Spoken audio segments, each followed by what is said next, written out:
Woo! Hell yeah. What is up, YouTube? My Cowboys family here, bringing you guys our game day reaction live stream as we watch our Dallas Cowboys hit the road against the Miami Dolphins. Who's feeling like some Christmas Eve sushi? I know I am.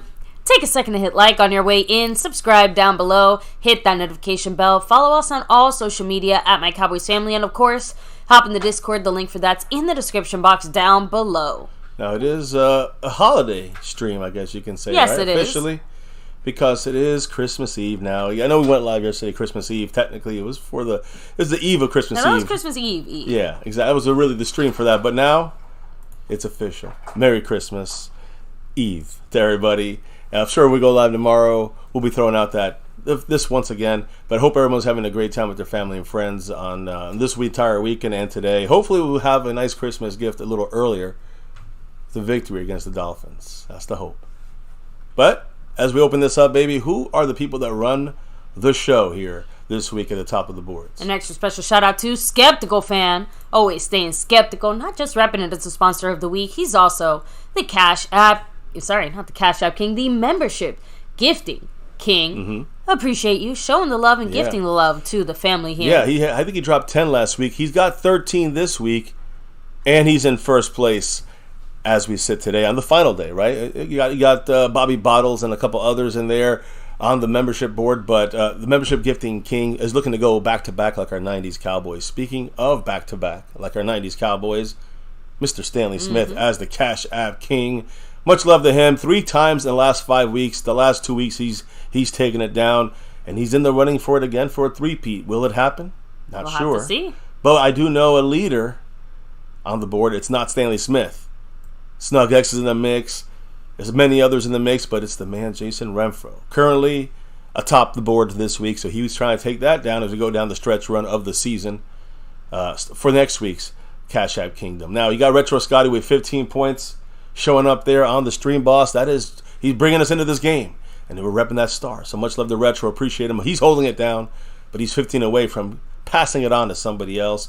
And if you look at the overall board, trying to go for that sponsor of the week, Mr. Zach Luna, who's still in first. He's been in first place since Monday. Still in first place on the overall board, trying to keep others away like Jason Renfro, Big D, Skeptical Fan, and even Alanda Hanselu, who's currently on the top of the board here with the rest of those names I just mentioned. So good luck to all as we kick it off today. But more importantly, let's hope we get this victory against the Miami Dolphins. Now, we got to also talk about how you can drop the love here and help out the channel and get involved in the MCF experience.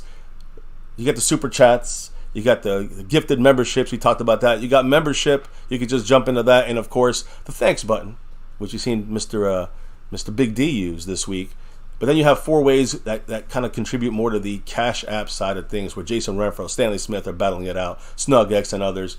How do they get into that side of things, baby? Of course, you have the Cash App money sign My Cowboys Family, the Venmo at My-Cowboys-Family, the regular PayPal link, and last but not least, the Streamlabs link lets your comment show up on screen just like a super chat.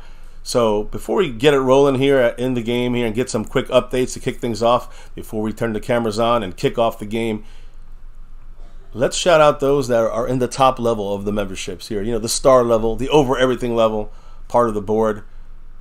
And baby, on the nightly, it's a daily shout out now. But the today, daily and the nightly. Today it's a daily. Yes. Right? Game day daily. Baby, who are the people repping that star and over everything? Of course, big shout out to Skeptical Fan, Jason Renfro, Lincoln Kane, Mary Alvarez, Andy Potched, Marissa Sparkle, Dwayne Broussard, The Lunatic, and over everything, Seabass. Oh, yeah. Much love to Seabass.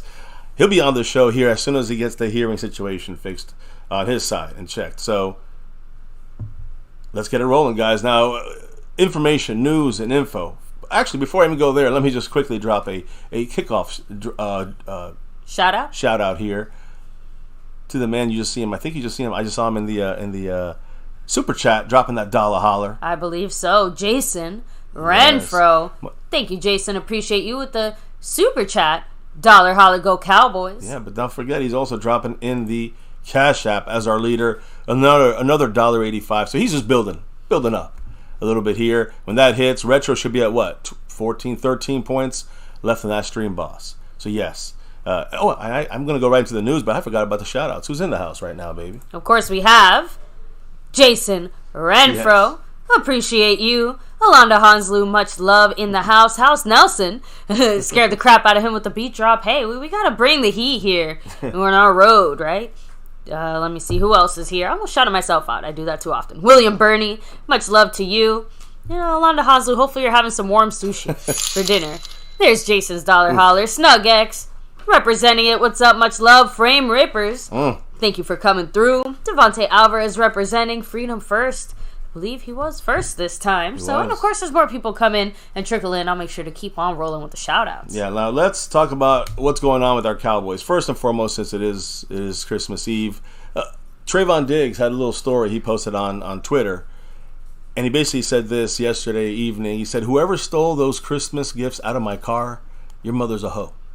So I just want to let you know, for those that are thieving on him. That's fucked up. Dude, I know. Someone stealing presents. It's incredible. Out of his car. So Trayvon Diggs not having a very good year when it comes to injury. And, of course, rehabbing.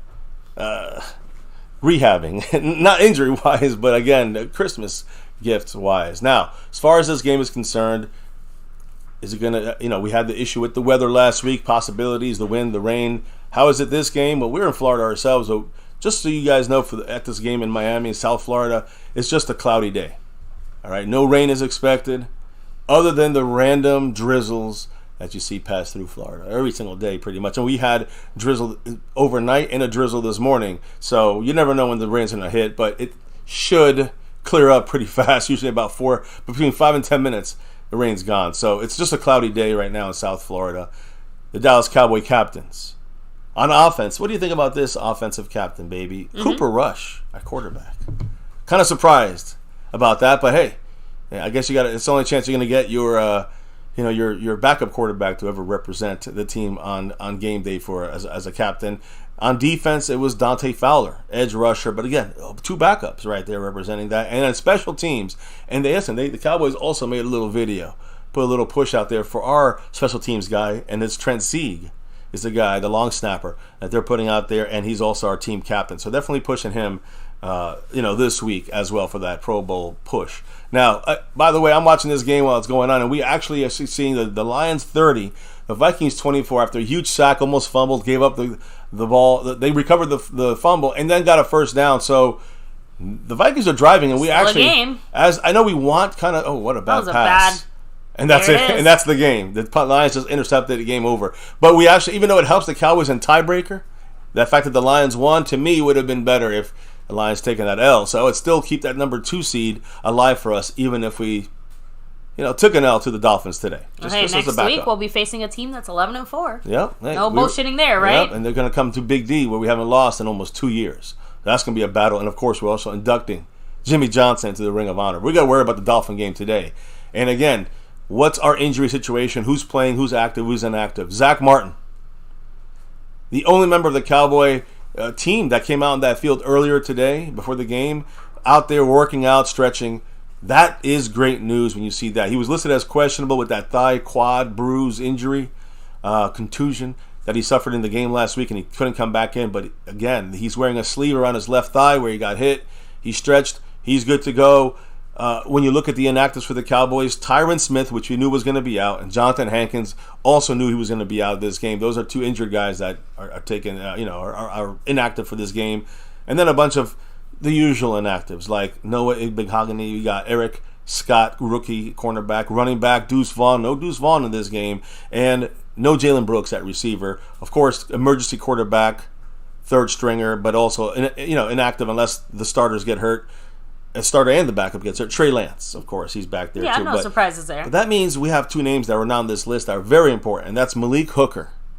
It's going to help our defense, going to help Dan Quinn scheme for a more aggressive defense. So that's great news to see Malik Hooker in this game, which we kind of were banking on. At least we're official now. He's in, number 28, single high safety on our defense. And Zach Martin at the guard spot, like I said, working out beforehand, not on the inactive list. Officially active for this game, is going to play. Very excited to see how Zach Martin will do against a very good Miami Dolphin interior player, Christian Wilkins, number 94. That's a matchup to watch in this game. Martin coming off this injury.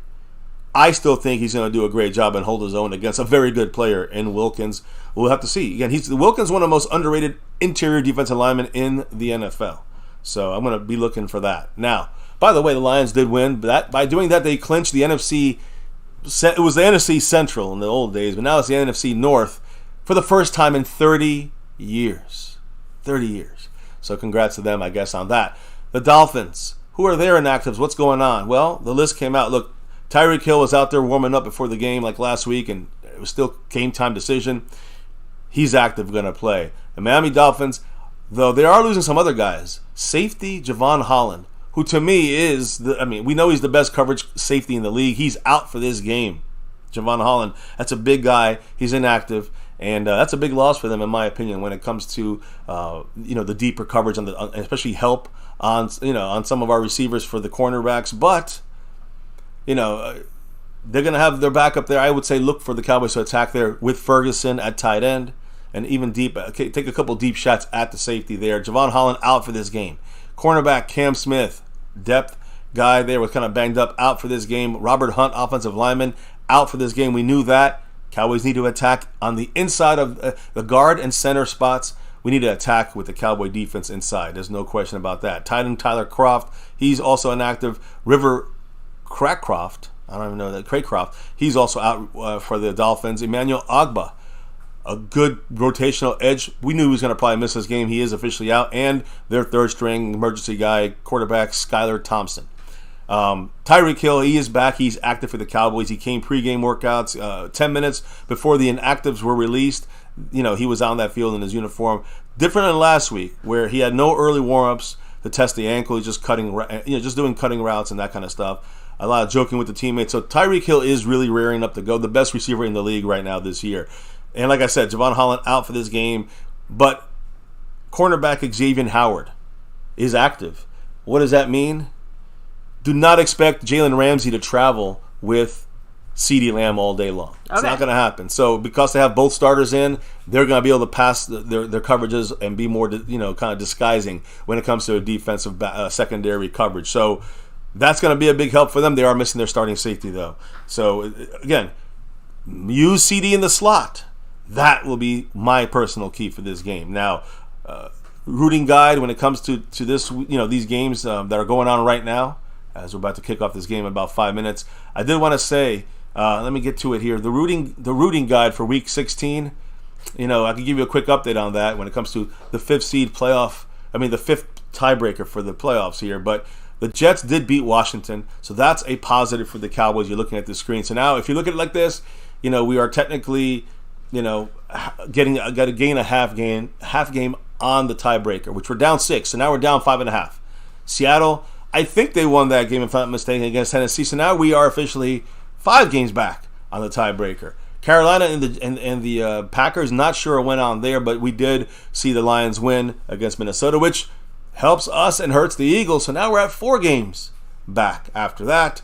We got to wait for the other games to transpire. Again, if the Panthers, check it for me too, if anybody's talking about it, but if the Panthers beat I know they were 30-30, right? They were tied. If they happen to pull off a win there, an upset, we would be 3.5 games back on the tiebreaker side of things. So against the Packers? Yeah, it was 30-30. They lost 33-30. So now we're back to 4 games back. We're back to where we started from after all of that. And Washington came back, apparently. Did they win? 28-27. Did they really win? They won the game? No, they couldn't. Seems a little crazy. Let me double check. They were down by 3 touchdowns in the fourth. There's no way they can't have come back. But if it did, then forget about it, because I don't even believe we're going to get to those. They did win 28-27, or they're about to, because it's a 2-minute warning. Well, there you go. So you look at tiebreakers. We dropped to 5.5 to 6 games back instead. We were at 5. Now we're at least at 5.5 or even 6. So that's some major upsets going on there against us. And that means we still have to have the Eagles lose a game. We don't want to get to that 5th tiebreaker. And if the Eagles have to lose a game, we can lose a game. We're allowed to lose a game here. And except, again, not against Washington. But we can lose a game to the Dolphins today or even the Lions next week. It just would be more difficult to win that 2nd seed if we lose to Detroit next week. Anyways, either way, we just got to keep winning. And that's the Dolphins today. Got to try to beat them. We'll be keeping up on this Any new people to shout out before we turn on the camera? Yeah, we got Pioneer, Kenzie Bands, Presley Mitchell, Scorpio, Isaiah Eaton, Donald Sabel, Daniel Barry, Malcolm Williams, Jalen. Thanks for rolling through here. Yeah. Of course, appreciate you all. Yeah, we also had one more little drop, a little trickle in here from Jason Renfro again. So far, the only guy dropping the love today. And he's the leader on the Cash App board with a dollar holler and a Go Cowboys. A Christmassy Go Cowboys. So we got that's done. Everything, we got all the info out there. The game's about to kick off in about 2 minutes. It's time to turn the cameras on, baby, and show them who we're repping here tonight. I think no surprises here. I think some people might be able to guess. Yeah, I think there's a pretty good reason why we're repping these two guys. There is. And why don't you go first, baby? Ladies first. I'm representing Defense. that Micah Parsons. I feel like he needed a little extra representation after all the things that have been said in the last few days. Defense. In that regard, we right? need defense, yes. Yeah, I and agree. especially after the very embarrassing last game we just had. Yeah, but you're right. He's been talking a lot about things, and hopefully he can back them up on the field today. Now, I'm repping, and you can kind of see that 7-0, 70, because Zach Martin is playing this game. And he's going to be a big piece in helping the Cowboy offense be effective and efficient in this game consistently, not just like once every 3 plays. So we need Zach Martin, the offensive line. We got no Tyron Smith in this game. So Chuma Doga, 71, he's going to be playing left tackle. All very important against guys like Bradley Chubb, Christian Wilkins, and many others in there that will cause problems for the Cowboys on our offensive side. So we got to make sure we get the blocking down. It's really, with him in the game, with Zach Martin, major help. Interior, I think, maybe run blocking, if we can get that rolling. Maybe we can run a little bit on this team. We'll have to wait and see how the Cowboys choose to attack. Usually it's going to be pass on first down, a lot of pass-driven drives for the Cowboys, and we've been doing that all year since week after that bye week. So we'll see. We'll see what happens. But I'm confident the Cowboys will at least hopefully go with what's been working all year. Use more motion than last week we used no motion after the first drive. You got to use more motion. You gotta use guys, because the Dolphins on offense, they're going to use non-stop motion. Oh yeah. And they're going to use that San Francisco run game mindset attack. So we better be ready, because it's about matchups. And there's a lot of matchups we can win. It's up to the Cowboy coaches to get it set up that way. Dan Quinn, Mike McCarthy, get your shit together, and let's get a rebound win against these freaking Dolphins. There's nothing quite like Christmas in Florida, though. So I'm excited for the Cowboys to get their present. Yeah, we'll be in the beautiful sunny state. That's right? the hope. That's the hope. And also, again, in this stream, we might even crack out a little bit of, a little holiday fun here when it comes to, holiday parties and stuff. So we'll see what happens, guys. But in the end, the only party that matters I do need to get my water. Get this win here. Grab that as they're setting up. I think the Cowboys are. Yeah, I'm trying to see. Yeah, I can't quite see, but it does look like the offense looks ready with their helmets off to the side. So I'm guessing that we lost the toss. Yeah, Cowboys and that get our the ball offense will be first. starting first. It looks like the Cowboys get the ball first here. Let me make sure I fix the quarter to first quarter now officially, right? Yeah. And Cowboys about to receive the ball here. Dolphins are kicking off. It's on, guys. You ready? More than ready. Go Cowboys! Let's go. Here, let me make sure. We got our volume audio on. is perfectly set. There we go. All right, guys. It's on. I see Retro Scotty running it here. We got Skeptical Fan over here and up there. And we got Stanley Smith. Appreciate all you guys. We're going to crown some champions today. We'll see what happens. Now, kickoff is underway. Sanders, their kicker, they got their old school look. It's out of the end zone. We'll get to the 25. Okay. But you see, they got their old school throwback. They got the throwback end zone. I have to admit, they got the throwback really jersey. Dig it, personally, you see those shoulders pads? They got that's from the 80s. I'm just saying, I like the look. So huge shout out to you. Thank you, Alonda Hanslu, joining us here at the $5 Hall saying MCF. What's your wife's ethnicity? Just curious, no offense. How dare you? I guess it's South American or Middle Eastern. So I am neither of those things. I am Dominican. Yes, from Dominican Republic. So, that's okay. No one ever guesses Dominican. I get called Chinese a lot. Surprisingly. We just had a discussion about this. I know. We earlier, it was literally this weekend. Yeah. So, by the way, guys, first down, a completion of CeeDee Lamb pass on first down. That's, like I just said, we're going to probably go pass heavy on the early downs, which is a good thing. So, CeeDee Lamb first down, getting open. Again, remember, CeeDee Lamb on the outside, he'll be covered by Xavier Howard or Jalen Ramsey. Ramsey will not follow in this game for the most part. But in the slot, it's only him versus Kahu. And we should be able to take advantage of that. We run left here with Pollard. Gets the first down. Well done. About a 4, 5, 6 yard got an extra gain. yard or two there at the end. Good job by Pollard. Good blocking on the left side. That's Chuma Edoga on the left side. Shit, he's holding his nuts. Yeah, he got. I thought he was getting up a little slow there. Yeah, that's right. He got popped in the nuts. It's okay. Trust me, it's painful, but I hope for his sake, he's one of the Cowboy players who started the whole streak of baby making this year, or else he might not get the chance. Well, as long as he's breathing it right and he's not puking, he should be able to play that off there. Now, here we go. Dak under center. We got motion going, which we got to keep doing. A little play action. We got CD as an option. We do. Dak throws the ball to Kingdom Come. We don't know what the fuck he threw that to. That was just a horrible play by Dak. And it really was, honestly, it was a horrible play in general, in my opinion. I agree. Not a well-designed play either. But bad play. Badly designed, and everyone looked like they were on 3 different planets. Yeah. And then a horrible pass by Dak. Just horrible. But again, if people are telling me that costs us the game, and you better rewatch it because was speaking of, we have CD lined up like a running back, basically. Interesting, because that's going to keep their linebacker coverages on him, which is it's a mismatch. We are running to CD Lamb. Handed off to CD in a run. Okay. That's a crazy little play. He gets almost a first. 2nd and 10 turns into a 3rd and 2 or 3rd and 1 for CD Lamb. 3rd and 1 for CD Lamb. Wow. That was surprising. I think everybody expected him to go for a pass. And you know what they did? Because we brought in so many receivers, right? We had 5 receivers in that play. I will say, that was one wide open lane. You know why? 5 receivers, though. Oh, is he all right? Looks like he's hurt a little bit. But I think he's just coming out. 5 receivers on that play. They brought in all their corners, so we just ran the ball. Hunter Lipke. Now we're showing run. We go Lipke, and we go first down. Hey, Lipke's finally getting those carries in the short yardage. Hey, Schoonmaker, don't do it. Oh, okay. What is 98 doing? Like, why does he keep pointing? 98 keeps pointing like they got the ball. Like, we literally went over that line and he was down. I just thought they might have called a late flag. I think he was confused. So, that was very bizarre. Just throwing that out there. So, anyway. Let's keep watching here. Clock is ticking. We're in midfield now. Officially here, Dallas Cowboys. Looks like, not quite trips right. Is that a here we go? Here's the first flag of the game. Trying to stop a fight. Who? I didn't see who moved there. It looks like Biadasz is mouthing with 98 I mean, they're saying there. It's us. Then he moved early. Stupid Biadasz. You cannot get... 89. 89. Hendershot. Damn. Shooting his shots there into the ground. Horrible. And didn't we say that one of the keys in general was just to stop not even no penalties. We can't expect a penalty-free game, but none of these dumb bullshit-ass penalties like this, right? There's preventable penalties, and then there's, well-earned penalties, right? Agree. Anyway. By the way... Brandon Cooks in motion from right to left.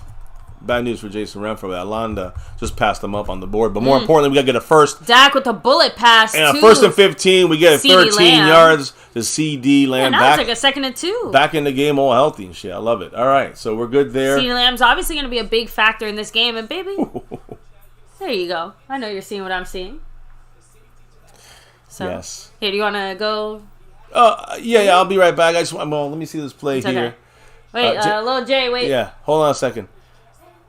2nd and 2, and Pollard is in the backfield. Dak under center. So let's go run. It is a run to the right. Missed the block there. Get the first. Biadasz missed the block, but Pollard. Almost. Man, it looks like he almost got there. He's a hair away. Like a 3rd and 1, 3rd and inches. Yeah, 3rd and inches away. Maybe even the top of that ball. It depends on where the officials feel like putting the ball. We should have them check it. Here, honestly, it looks like they're going to check now, although he really should be marked. It's like a 3rd and inch type of situation, right? Looks pretty short. It looks a little short to me. Should be specific there. So, that is a playmaker. Lamb is on fire. Here we go. I see the Lipke. Dak should just keep this one. Nope. We give it to Lipke, who does get the first. Yes. There you go. Hey, I'm a big fan of Lipke in these like super short, yardage run type of situations. Just saying. Like that's exactly what we kind of were hoping. Most of us who said we wanted to see Lipke get touches or get a little that's ball. What we mean. This is what we meant. Right. Like it's not rocket science. We're not trying to reinvent the wheel here or whatever the fuck. So anyway. Oh, bye, Little J. Bye, Little J. Little J coming right back. She's having say bye, Choopy. Yeah, we have lots of moving pieces here on the family. Dak's trying to find time. Throws the ball away, which is smarter than taking a sack. Better than taking the sack. I agree. So Hopefully he's not hurt. Lil J is having a little, since we're doing the game thing here, having a little Christmas Eve dinner with her boyfriend. So, she'll be back at towards the end of the game here. And now as far as this game is concerned, 2nd and 10 after the incompletion. The Cowboys are on a drive, looking a little pretty efficient, We're right outside of the red zone, by the way. We're on the 30. Oh, actually, no, sorry. We're on the 40. My bad. I thought we were a little closer. Yeah, but the more important thing is we keep moving this. We got to get, there we go. A little play action. Dak on the got center. him right there. Lipke. Come on, getting Lipke. more Come on, involved. Lipke. Boom. Gets popped, but hey, now it's 3rd and 3. To be over. We're using him like a glorified tight end in a lot of ways. Yeah. So. Still watching the game? Yeah. Exactly. Cassie, much love. Appreciate you. Hachuli's a ref show? Am I saying that Hockley. right? Hockley? Yes. I want to say Hachuli. We talked about him yesterday. I know. Hachuli. Like Patchouli. Hockley. Ed Hockley's son is doing the game today, and he is a guy middle of the road when it comes to penalties. 3rd and 2. We got to try to get his conversion. Come on, Dak, Bradley you Chubb got there. this. Dak feels him. Dak looks. Should have just ran it himself. He did not. He fucking around a little too much. I think the Cowboys need to go for this shit. Make a play produced for Dak to run up the middle, a designed play. But, right now we're at the 32-yard line or so. I guess you can kick the field goal and just take the points. Dak should have run it there. Dak hesitated. That was the moment where Dak he should have hesitated. just... So that's 2 mistakes by Dak on this drive. We are going for it. 4th and 1, they're saying, but it's really 2, right. 2.5, 1.5. It's probably like 4th and 1.5 type of... Yeah, that's probably where it really lies on. But, man, there's a big play here. This is a big turn if they get the ball back. With their offense, we got to get a first down here. We got 2 running backs in the backfield. Timeout. Fuck. We did whatever we saw. We didn't like. We had Brandon We're Cooks about back to get a delay game. I just don't understand. That's just mismanagement by McCarthy. What's gonna happen? We're gonna kick the field goal now. Watch. Yeah, because we just fucking blew it. The thing I don't get with the Cowboys, and they're coming off the field. Looks like they're gonna kick the field goal. It's just I don't get the Cowboys mismanagement from McCarthy. Getting that play call in. Now I'm not saying I don't think they're off the field yet. They're just talking right now. I guess they're talking it over. But I wish the Cowboys, and I see, who's involved in this discussion? McCarthy, Dak, and Schottenheimer. Schottenheimer is a major player here in this situation when it comes to... So again, when we had that discussion the other day about, what an offense, would look like or what McCarthy kind of does or things like that, like obviously Schottenheimer is heavily involved in whatever it is that we're doing here. Yeah. So Especially, a big 4th and 1. He is part of it. He's not he's the offense coordinator. He's not the, the play caller, but he's given his 2 cents on maybe what we can do, what would work here. Same thing here. All right, except so both running backs are Ferguson in there. motion. Oh, CeeDee Lamb's back there instead of Cooks. Shotgun. Dak's got it. He dumps it down to Ferguson. Easy first down. Good play. And more. And that's what now we're in the red zone. That's what I'm talking about when it comes to us that's utilizing. That's some good play calling. Yes, that's the play call you want to use there. Come here, you want to use Ferguson in this game, guys. I'm sorry, but I forgot to write down the penalty earlier. Let me do that now. Think about this: Ferguson is a guy we need to see used a lot more in this game, and that's the first use we've seen from him today. Big play. That's right, Jason Renfro, and we. Come on, Choopy.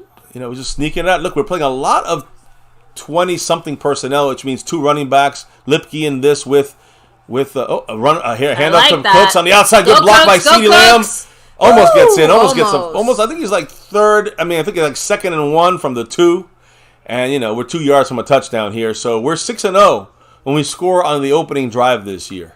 Did you know that? So very big, very important that we get the touchdown. Basically, any points, but us touchdown. Talking about the thing about slow starts, we're not just making things up in our head. When we start off slow, it makes the rest of our game just that much harder. Yeah. Right? Yeah. So we gotta, and by getting a faster start, especially let's say on both sides, but offense specifically, it gives the Cowboys a chance to get up on them with that defense. Now they can take their teeth out and start digging it in a little bit in their opponent because we're up. 2nd and 1 here, basically a 2nd and goal. Yeah. Snap the fucking ball. Dak pitched this easy touchdown. Great job. Pollard should have got in there. He It's played games.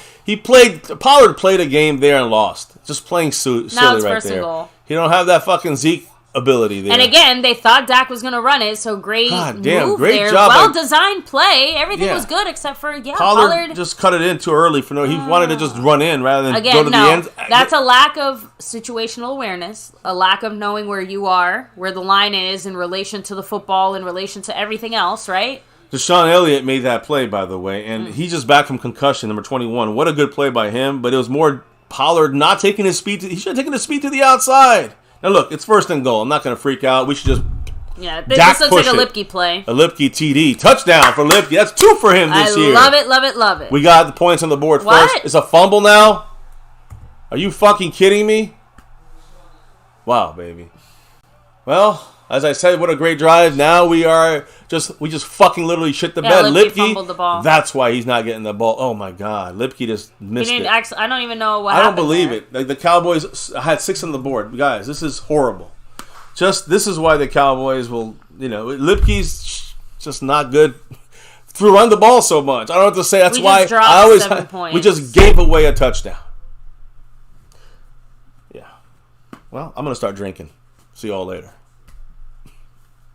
Merry Christmas to us. Yeah, that's gonna be. I want a Christmas party. This is a fucking bullshit. Yeah, that wasn't even Pollard, guys. That was Lipke. That was Hunter Lipke, guys. The guy you guys want running all day. He just fumbled on the 1-inch line. So again, it goes back to that Tony Pollard move too. Pollard didn't go. He just played. He went in rather than take the outside. Lipke fumbles on his basic fucking play as a touchdown for us.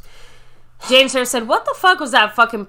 The play clock. I don't know if the play clock had anything to do with that one. I got to admit. Aztec Aguilar said, "Lipke, you moron." Jay Palmer said, "Seriously." Yeah. Cassie Stewart said, "Why can't we just can't have good things happen to guys, us?" It's never gonna. Pioneer said, "How about that draft?" Jalen said, "It's a joke of a team." At this point, it feels like a joke. Yeah, right? that's why you usually see me more upset. The Cowboys have lost me in the confidence factor, and they already had lost me early in the season. It sucks though because Lipke was absolutely working, earlier. When you overwork a guy who's not that good, that's what happens. When you overwork Tolbert against the Eagles and you see him, dropping the pass, it's not his fault. It's the fucking coach's fault. Lipke's not that good to run the ball consistently like we did 3 times in that drive. Skeptical fan said, "Typical Cowboys." Marcus Kersey said, "Wow." Wisen27 said, "Dang it. Please save us, defense, from that egg." I can't even... Like that is just all on Hunter Lipke fumbling. An important situation. That's not having Zeke. You know what I'm saying? And I'm saying Zeke himself as somebody like Zeke. That's what you get. You get an undrafted fucking fullback that everybody wants out there. Maybe because people think he's the great white hope. That should have been a Pollard or a Dowdle play. It should have been. It worked last week with him, but with Hunter Lipke. But if Tony Pollard just runs into the end zone to the corner, it's a touchdown. But we played games. We lost. We fucked around and found out. Now you're seeing, again, they're going back to this play by Pollard. Literally had a touchdown if he just keeps right. Well, he stops and runs into Deshaun Elliott. And that right there might have just won them the game. I'm just saying this could be the game for them. This is the win for them. And we gave them the game. Deshaun Elliott did a great job because of Pollard's stupidity. And Hunter Lipke, he's just an undrafted piece of shit. So they're on their own 2-yard line. Yeah. If they drive all the way down the field on us, this game's over. I'm just going to tell you right now. This game is done. We don't deserve to win. I don't want to watch it. I'm done. We just go right to Christmas right here. We'll get off this. Seriously, it'll be our first halftime game. I don't care if we win or lose. I'm out of here at this shit. I ain't doing it. I'm not gonna be able to sit here and watch us, perform like this. And this is absolute bullshit. They got to earn my respect. These Cowboy players and coaches, and they haven't done it yet. By the way, they got 6 yards on that run there. In case you're wondering how the run stopping. I already feel like the balloon has popped for the Cowboys. The wind is out of our sails, and this is it. 2nd and 4 here. They're gonna do whatever they want on us now. We go back. We down the absolutely field, wide open. Tua. Look at that. Wow. Tyreek Hill dropped the touchdown. That would have been a 90-yard touchdown. I'm just saying, it's just, yeah, you just can't be a worse start. Do you feel lucky? Do you feel lucky? Yeah, I do. But look, Deron Bland. Deron Bland got lucky. That pass was a little bit off, and really Tyreek Hill just misplayed it. Now I will say Micah crushed. The only good player on our team, Micah Parsons. At least he's still trying. Somebody's playing on this team. 3rd and 4. Even we get a stop. It's just we got to drive down the field again. And we know they can hit us up on any fucking second. They can hit us on a 90-yard bomb to Tyreek Hill. This is a known thing now. Now our defense knows this shit. Well, that's a false start. That's how they moved. Yeah, they stopped the play. There we go. So now it's gonna be it's something. So it shouldn't be half the distance. Let me hear. Shit, it is half the fucking distance. Can't get a fucking break. Oh, delay game. Sorry. Can't get a fucking break. So half the distance is like 2.5 fucking yards. What the fuck? Whatever. 3rd and 8. Let's just get through this game. By the way, that wonderful drive where we didn't get a touchdown, it took like 7-8 minutes. That's a good thing. The bad thing is we didn't get a fucking point. We fumbled on the 1-inch line. Hunter Lipke, Mike McCarthy, those are the blames on that drive. In the end, we know Dak missed it. And Pollard. Pollard made a mistake there by not getting in the end zone. Showing almost a blitz. We're getting in there, getting pressure. He goes, bombs again. Waddle. There it is. There, yeah. On Stephon Gilmore, guys. So Dolphins now on the 50-yard line. This is going to be a quick MCF stream tonight, guys. This is going to be done. I don't have to waste my time on Christmas Eve on this shit. Cowboys are getting beat deep every play. Like, didn't they look at the fucking film, know that both these guys are speed? Their speed is, the whole team is speed.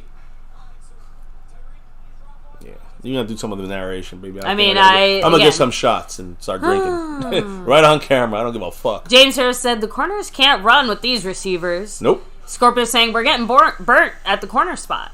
That was twice there we got burnt. Just one time we got lucky. They're going to get another delay game here. They didn't call it. At least we got a stop on the run there. Although we just knocked... a little bit. Malik Hooker just ran into fucking Jordan Lewis. Just running into each other. I don't even care, actually, at this drive. The way the Cowboys came out showed so much promise and then just shit the bed on the fucking goal line. And then we were allowing this team to drive down. I said, if they score a touchdown this drive, I'm out of here. You're going to do this game on... You're going to be doing this one on... This will be the first MCW full stream. I don't know about that one either, but... Well, they just get the helmet. They get the helmet. 5 minutes, 10 seconds, and ticking, guys. It's a 2nd and 8 now for them. And, yeah, they're on our territory, in case you were wondering. Another run to the outside. Got great blocking. They got about 6-7 yards there. About third and 3. 3rd and 2. They ran into their own guy, by the way. It wasn't even that we stopped them. Like, they just ran into their own guy. I'd rather hear from the chat. I have to make that clear in case there was any confusion. I would love to hear from the chat about this game so far. I'm getting I need someone else to get frustrated with me. You and me are frustrated, but we got to get more frustration. I know. Here, give me a second. Let me go ahead and read the chat's frustration out to you guys. Let me hear it. Cowboys sucks. Said Skeptical. I think I said you had one job defense. Sergio Acosta. I like you guys. I'm a new fan to the Cowboys, about 3 years to football at that, and, you know, we ain't delusional. Yeah, we're damn right not delusional. Another third down play for a first down. They needed 3 yards. They got 3.5. Because that's what good, efficient teams do. Not like us, fumbling on the goal line. Retro Scotty saying Quinn needs to put a safety with Gilly and Bland. I mean, that's the thing, is that what they're doing is they're spreading out to the very corners there, and then they're stressing. They're basically isolating our corners. So even if we did put a safety there, we do have a safety. Is Malik Hooker running full single high? The problem is that we're still being aggressive, and these corners are getting burned deep. So yeah, they get help, but they're sending 2 guys deep. It looks like who does Malik Hooker go to? It's not a run. We bit. He has time. And Tua, under pressure, overthrows. So at least he got a little pressure there, and he overthrew a wide open Waddle. Donald Sabo, I really fucking hope not. It's still a little too early for me to throw in the towel and say the game is over. But no, it's not over. It just is ugly. It's already definitely not starting. The Cowboys didn't participate right. Scorpio saying it's only the first quarter. There's plenty of game left. And again, I mean, we just saw it. There was some crazy ass comebacks today. Yeah. But I don't want to have a crazy ass comeback type of game. And I know there's a tough team, but when you play a tough team, you gotta fucking get a touchdown from 1 inch yard. Are we gonna fumble in the playoffs too? We do that. Like, I mean, you know, we are gonna fumble because we show that it was kind of team yes. We are. Oh, Jordan Lewis, a nice play, getting in there, seeing that, and Mostert going down. The Cowboys obviously slowed him down enough for Tank to be able to make the final stop. Yeah, you know what I do. You know what I do see though. Okay, no, you know what I do see though is from the Cowboys. What I see them doing is this Dan Quinn defense has been focusing on Mostert this game. So at least we learned from one of our mistakes, right? Like, because last week, I think the reason why we can do that more, and that's why we're also getting beat deep, is because we're using a single high safety, so we have more run support. But now we got to make sure when they send 2 guys deep, who the fuck do we cover with that safety? So that's the killer. We got to get pressure to not give them time to do that. Here we go. Get in there. Little Great pressure job. And incomplete. There so 3rd and 13 now is 4th down and 13. And they're not in a situation where I think they can kick a field goal. I think they got a punt. They're on the brink of that field goal. And Sanders is not that good. That's their kicker. So the good news is we got to stop The bad news is we got to go another 100 fucking yards. We just went 100 yards, and we got to go another 100 yards, and we got 0 points out of that shit. That field goal unit. Are they going to kick a field goal? They are going to kick a field goal. Wow, Sanders going to kick a long. All right, like a 55-yarder. Where are they at? 40, 57. 50 something. 54 to 57, something like that. I think. 57. Wow, baby, you got that like right on the money. 57-yard attempt. His career long is 56. They always make it on us. No fuckery. Oh, they're taking a delay game. Yeah, they're trying to fuck with us to get, I guess, a little closer. I don't know. Smythe, their tight end, was, I think they had not enough guys in the field. There was some mistake. There's some timeout for the Dolphins because they didn't have enough guys. Yeah, I think somebody fucked up. So I guess they do want to actually try to kick the field goal.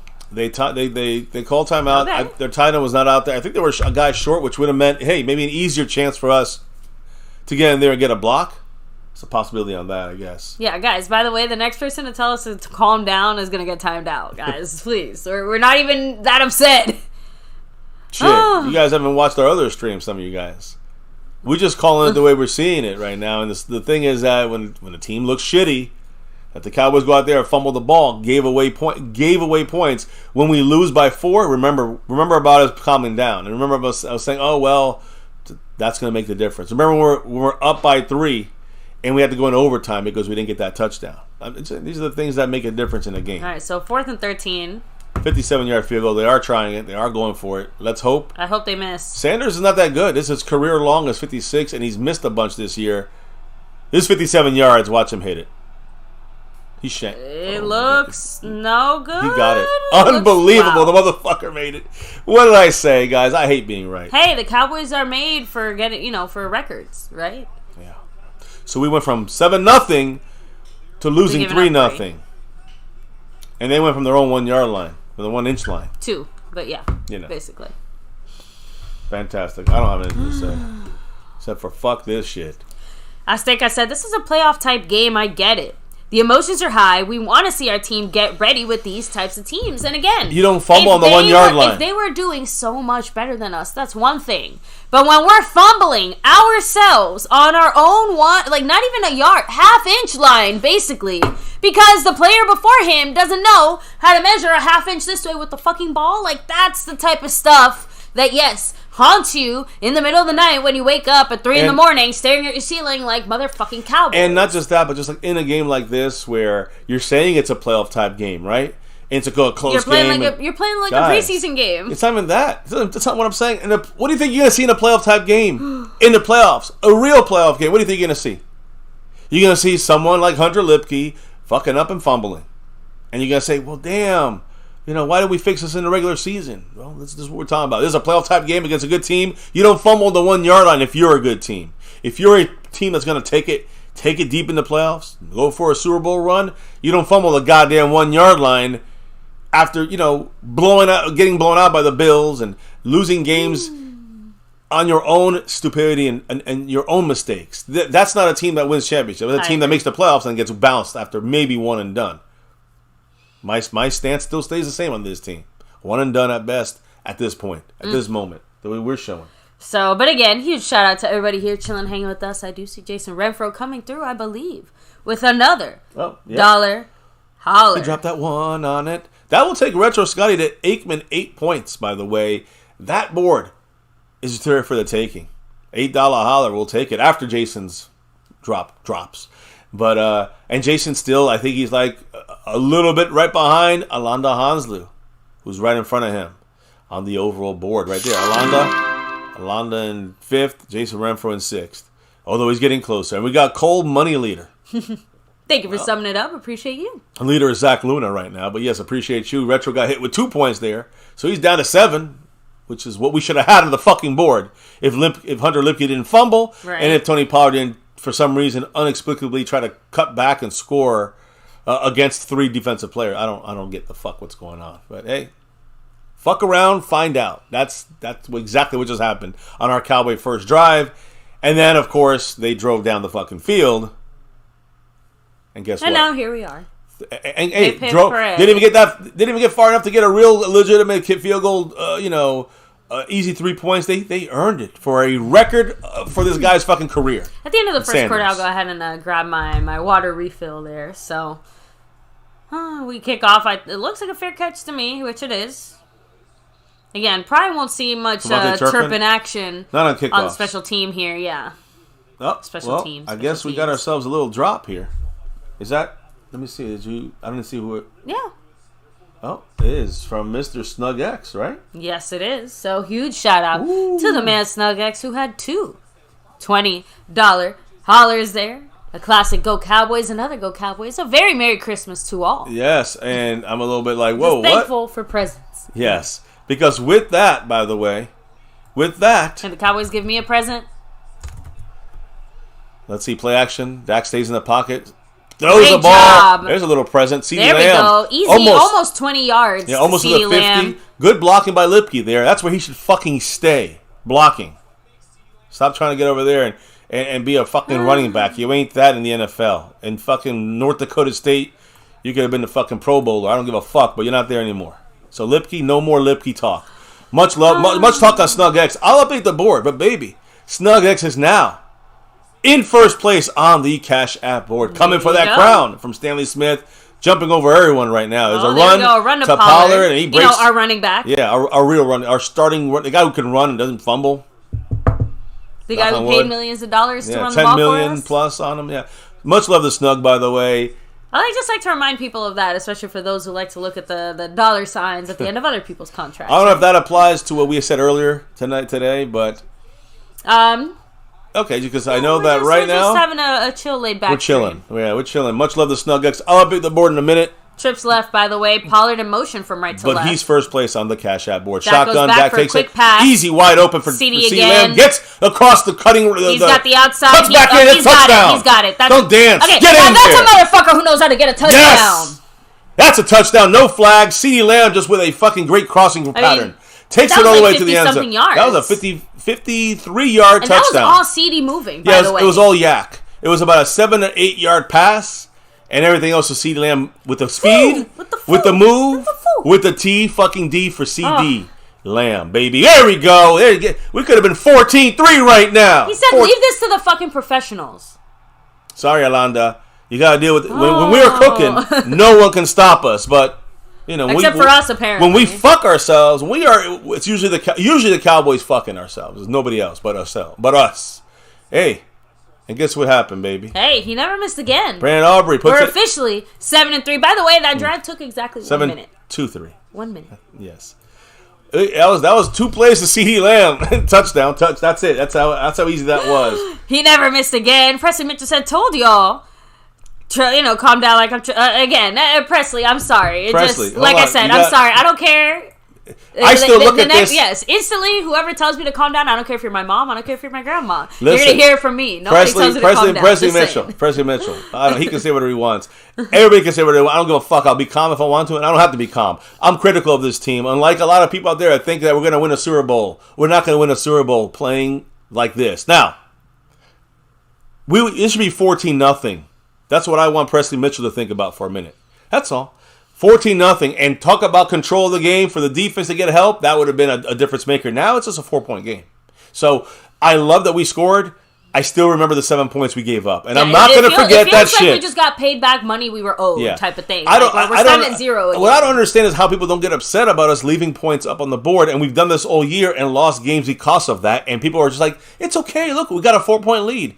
That's not the way it works, my guys. Maybe okay to do that against the Panthers, but when we're talking about doing it against, again, the Dolphins, team. Teams like the ones we're going to be facing in the playoffs. That's the key. The playoff type teams, we got to show out better. We can't play like we're just sleepwalking and going and fumbling on the 1-inch line. McCarthy has to call better plays. But before that, Pollard has to run in the end zone. Lipke, if he ever gets called on again, he's got to secure that ball. My point is, you better learn from this because we have not learned a lot of things, when it comes to these mistakes that we keep shooting ourselves in the foot, discipline mistakes. That's the kind of simple shit we got to get done or else we could win 50-0 this game. We'll get 50-3. It don't matter because we're getting bounced in the playoffs. That's all I'm saying, Presley. Anton Scott's cracking me up a little bit because he's like, yes, I do hope y'all beat Miami. I know, because he's a Bills fan. And I wants us to help know. him. It's just, it's still going to be tough for the Bills to catch Miami even if we beat them. But for us, the more important thing is trying to, I know this is supposed to be a very tough game. I just want to see us do well in it. I would love to see us win the game, but myself, I know that without the Eagles, unfortunately, without the Eagles losing, all we can do is keep winning and just do our best. But for games that make a difference for the playoffs, when it comes to making the seeding situation better for us, this game almost means nothing. By the way, the Jets ended up winning. Thank you, Retro Scotty. The Jets won at the last second, 30-28. So there we go. So that, the 2-minute warning, I know Washington was up 28-27, but I still not a victory. Which is why, until the second this game is over, there's still something to... Seventh straight game with a touchdown. Seventh grade straight game for CeeDee Lamb touchdown for him, yes. He's covered in dolphin paint, too. So, and yeah, exactly. So we're winning, and guess what? Winning cures... all ailments. Well, and that's all we need to do. Again, including in the playoffs, right? Like we're willing to overlook a lot of things if this team continues to win all the way past the Super Bowl type of shit. That's the point. Yeah, gotta do it in the playoffs, right? So that's now let's get the ball back. Exactly. CD's unstoppable. William Birding. C.80 said, "Why can't we pay CD like yesterday? What's the holdup?" I think it was a mutual decision type of situation. But I do agree if one or two people jumped the line in front of CD. I genuinely think at that point, CeeDee Lamb just said, okay, watch me. Yeah. Because whatever the Cowboys were going to offer him at the start of this year, it was not going to be enough. I can tell you that. Not based off the way he's playing now. Nope. So, CeeDee Lamb has earned himself quite the paycheck. And deserved. Well earned and well deserved. Yep. So very deserved. Here we go. So now they have someone in motion. Tua goes back for a quick pass. Again, missed. do you realize? Again, the pressure. Correct. If he gets more than 30% of pressure in this game, he will have a bad game. He's only 1-1 this year like that. So it's important we continue with the pressure on defense on Tua. When they run, we got to stop the run, which we've been doing so far. If we do those two things, if we don't get pressure, though, Waddle and Hill will kill us. They will kill us, literally kill us on that field. So very important stuff there. I know. So, by the way, a minute, that only took 3 seconds off the clock there, that play. So 2nd and 10 here for the Dolphins. Everybody at home, make your best dolphin noise. By the way, I'll tell you what's going on here on the board in a minute. We got Tua with some pressure, he rolls out. But pocket collapses. He does a great job getting out of that. And there it is. First down. They do get a first. Who was that? Waddle? No, Wilson Jr. Cedric Wilson. Remember him? Oh, yeah. Hard to forget Cedric Wilson. So, he's feeling extra good about that one. Yeah, he likes it. Putting that first down right in our face. So, another wasted opportunity for the Cowboys after a couple good stops. I do want to shout out Snug X. With that drop, though, overall, he's 4th on the board, just a little back on 3rd place, Big D. And he is the big man when it comes to the Cash App side, leading the way against everybody else in the Cash App. So Snug X, in the last second, kind of takeover. Little takeover here. Close to the buzzer, right? In the 4th quarter of our streams this week. A lot of times, Micah gets through after. Time. To me, look, he got held. That's but again, when Micah, again, Damone Clark just got fined. Yeah, he got his head hit the ground, I think. This guy's name is that Anderson? Is that Chosen? Chosen, yeah. That's the guy who changed his name. I didn't know he was with the Dolphins. Look there. Chosen Anderson. I don't know. Oh, yeah, he hit his head hit the ground. Yeah, I don't think that was on Damone Clark. It was a good call or a good non-call by the refs. Yeah, it was just what happened was Damone Clark shoved him so hard he bounced off the ground. His head hit the ground. He basically rebounded off of the. So he's got a concussion. Problem is, they also got a 25-yard gain, and they're driving down the field on our shitty defense. This defense that we were supposed to have, this defense was supposed to be what represents this team, and I guess you can say kind of has now. We're inconsistent in some ways. So what are we eating tonight? I need to defrost some chicken at halftime. We're gonna have just chicken and rice, and we have some fancy cheese and things like that. Nothing too crazy, guys. And coquito, which I'm gonna actually get as soon as the first quarter is over. Oh, is that we're gonna have a couple drinks? A little bit. So we have, we're in the Christmas spirit. We have some, we made some hot chocolate. All the presents are wrapped. The kids are ready. We're gonna have tomorrow. Like you said, we still have family in town, so we're gonna be spending some family time together. Hopefully after the stream, after the Cowboys win, some festive celebration for the rest of us. You know how we do. We're gonna hopefully win. Right, like Cowboys win. Exactly. Like I can stare them into winning. Just so you know, with that drop, what we just had right now in the Cash App from Jason Renfro. Yes, Mr. Renfro dropped a dollar holler. And that dollar holler doesn't put him in the lead. He's still back, but it puts him in front of Alonda Hansler by a couple of coins. So much love to Jason Renfro with that drop. He's moving up the board.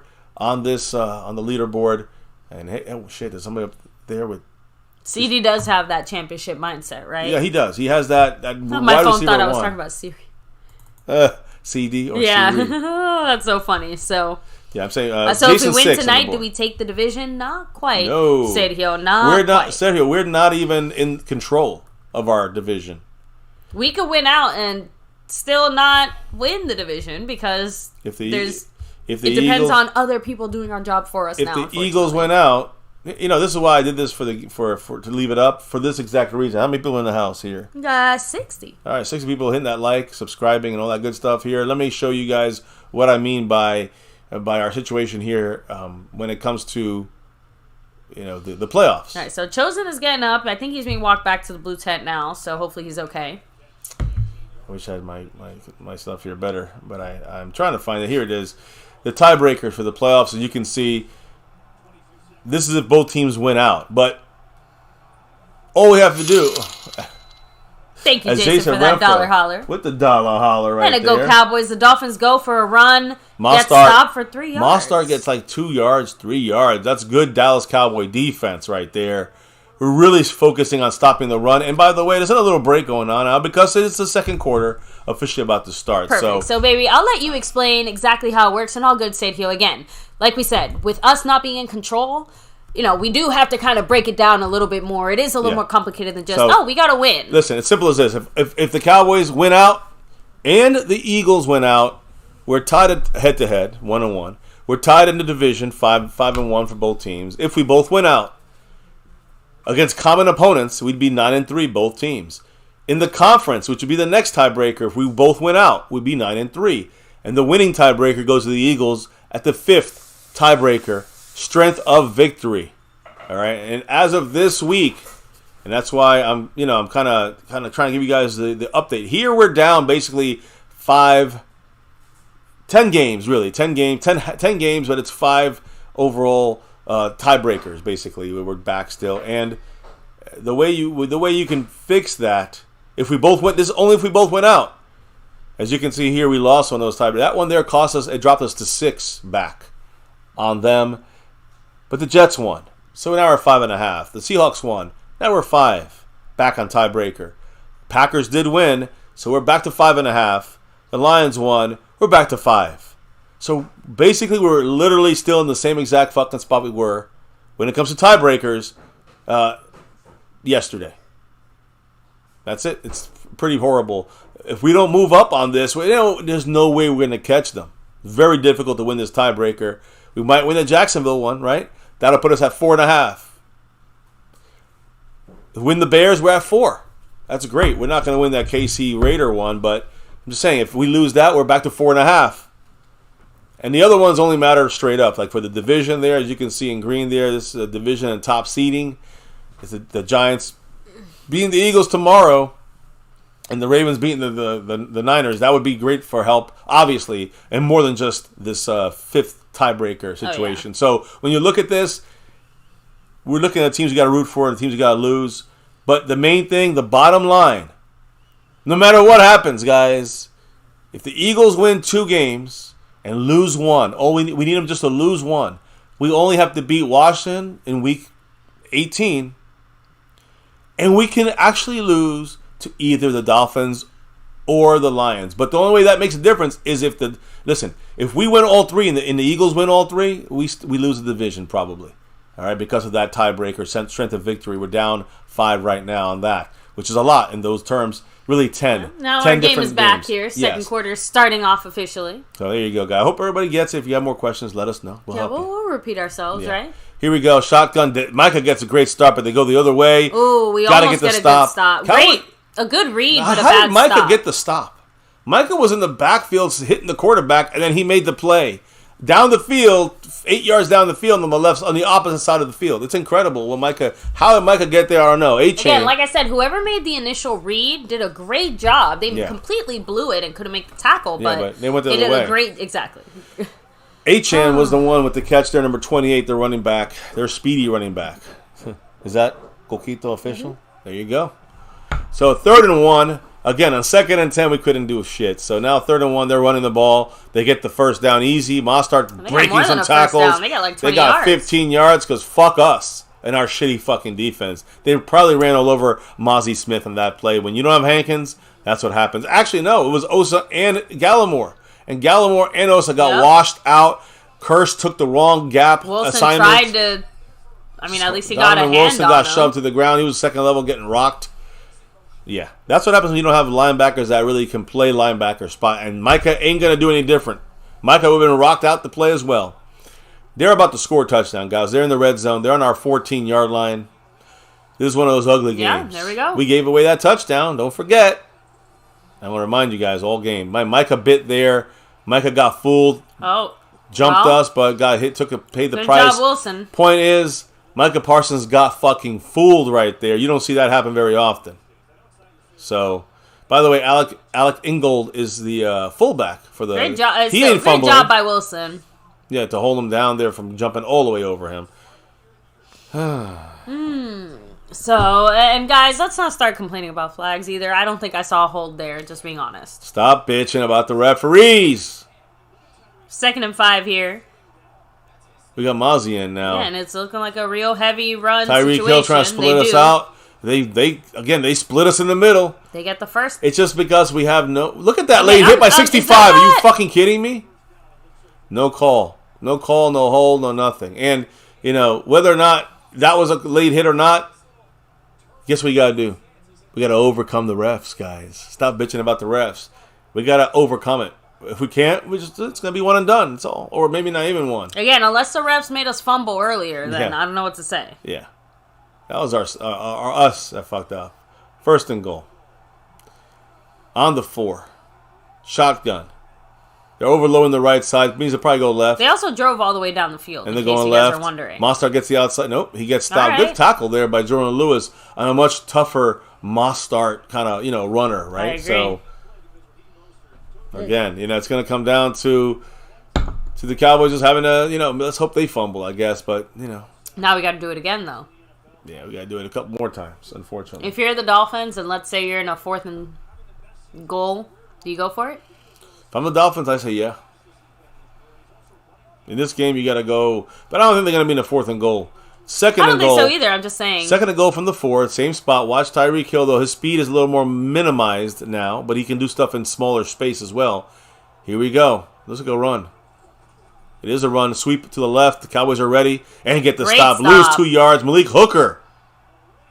Ooh, that's not good for Mostert. He hurt his leg. His left ankle. He's grabbing his left ankle. Yeah, that's a big... Oh, he's limping. He's got to get out. One of the big keys in this game is stopping him. The Cowboys have focus on stopping him this game. Now it's a big big injury for him. Man, I don't know what happened there. It was a good clean hit by Malik Hooker. I think that was the hit. The hit, because he was grabbing that same ankle leg that he... Yeah, his shoulder hit the ankle. And that's a big... Again, he should be all right. Actually, he's on the ground out there. Yeah, it's literally the second we say that, we see that. So, unfortunately... 3rd and goal. They lost 2 yards. So, the defense can actually get a stop here. That's the hope, right?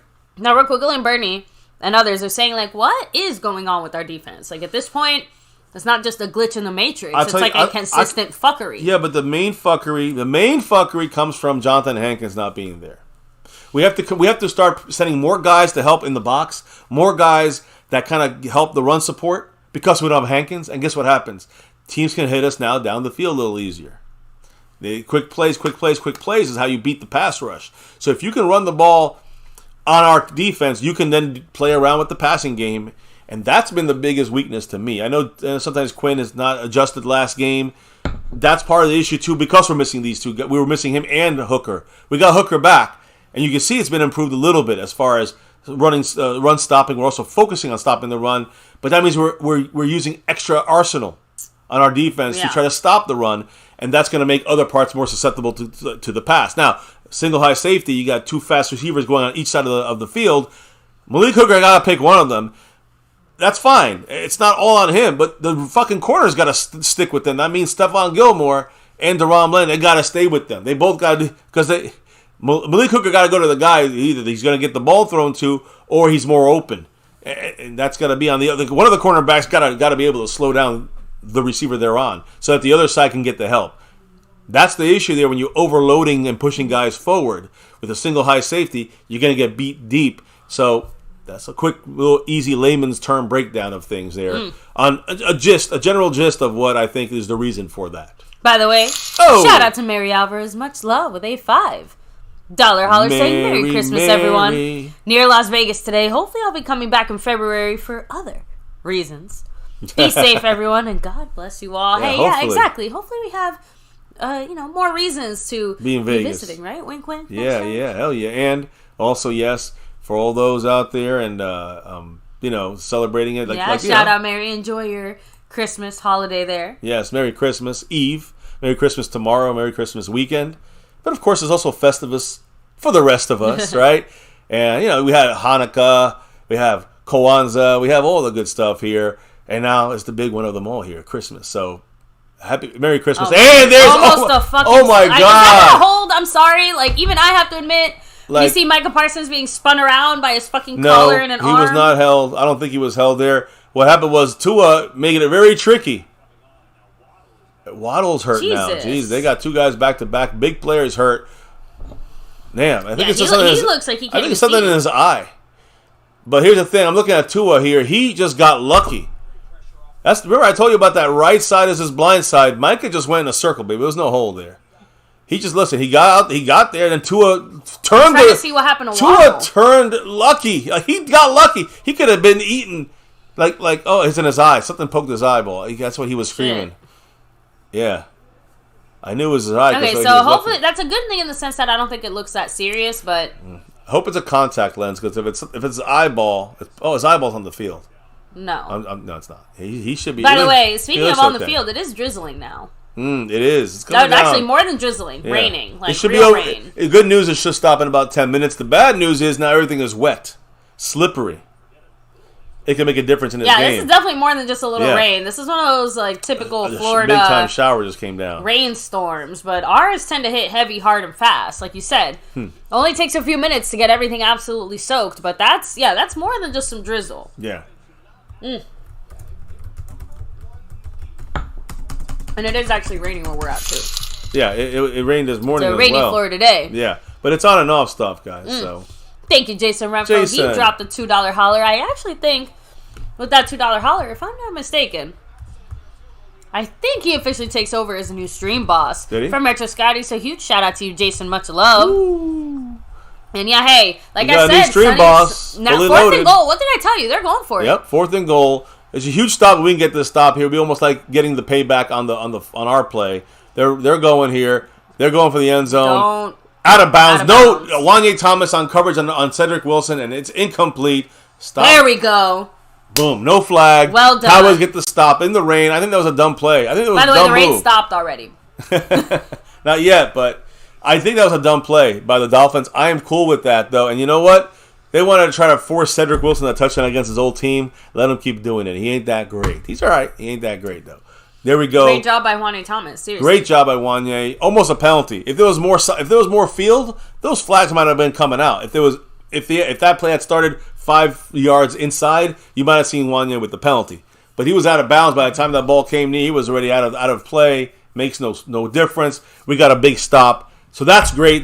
But again, think about this though. Maybe the defense let him drive down 55 yards on the first time and let him drive down all the way to basically the goal line. So our defense is not, they're worse than just bending and not break. They're bending and they're cracking. I don't like this for the future. But again, we got the stop that we needed. This is very motivational for our defense, who is very... Yeah, they need everything they can get from this. I don't want to say emotion-driven, but they are very momentum-driven, right? Doing these types of good plays only creates the situation where we can make even more good plays in the future. Because our mentality... That's why slow starts are so killer for us, too. If we get in a situation where we're down, it's not to say our Cowboys can't somehow turn around and get up, but it's hard for them to reach that same kind of fever pitch that they do when they go out there, smack a team in the mouth right away and say, fuck yeah, we're those guys, here. Yeah. Exactly. Yeah. So, complimentary football there, right? Offense scoring, defense stopping the score. Obviously the hurt players on Miami was not intentional. That's a good thing too, right? We're not playing dirty games or not whatever. This is football, grown men. They get hurt. Shit happens. So Yeah, it's just every team has to go through it. They're banged up on the offensive line. They're banged up in the secondary to some extent.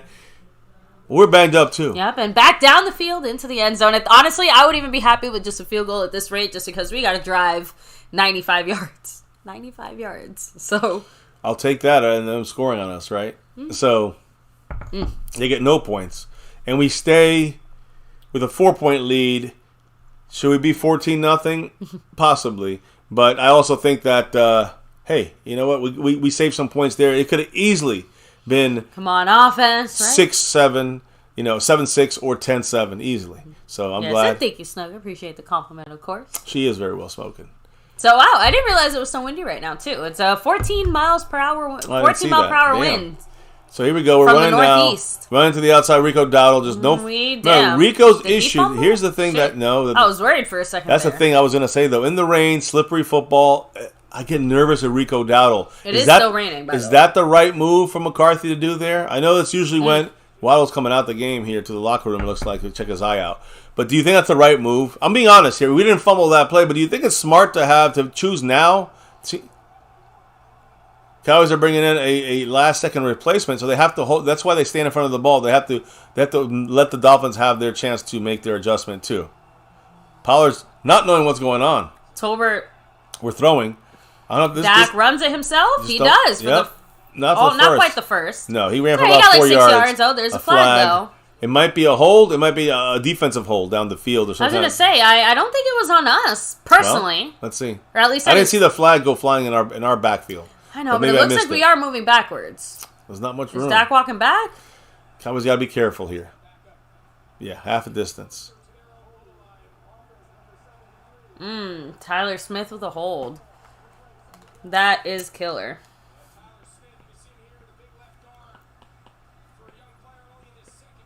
I mean, he grabbed them by the fuck. I see that with Micah happening all the time.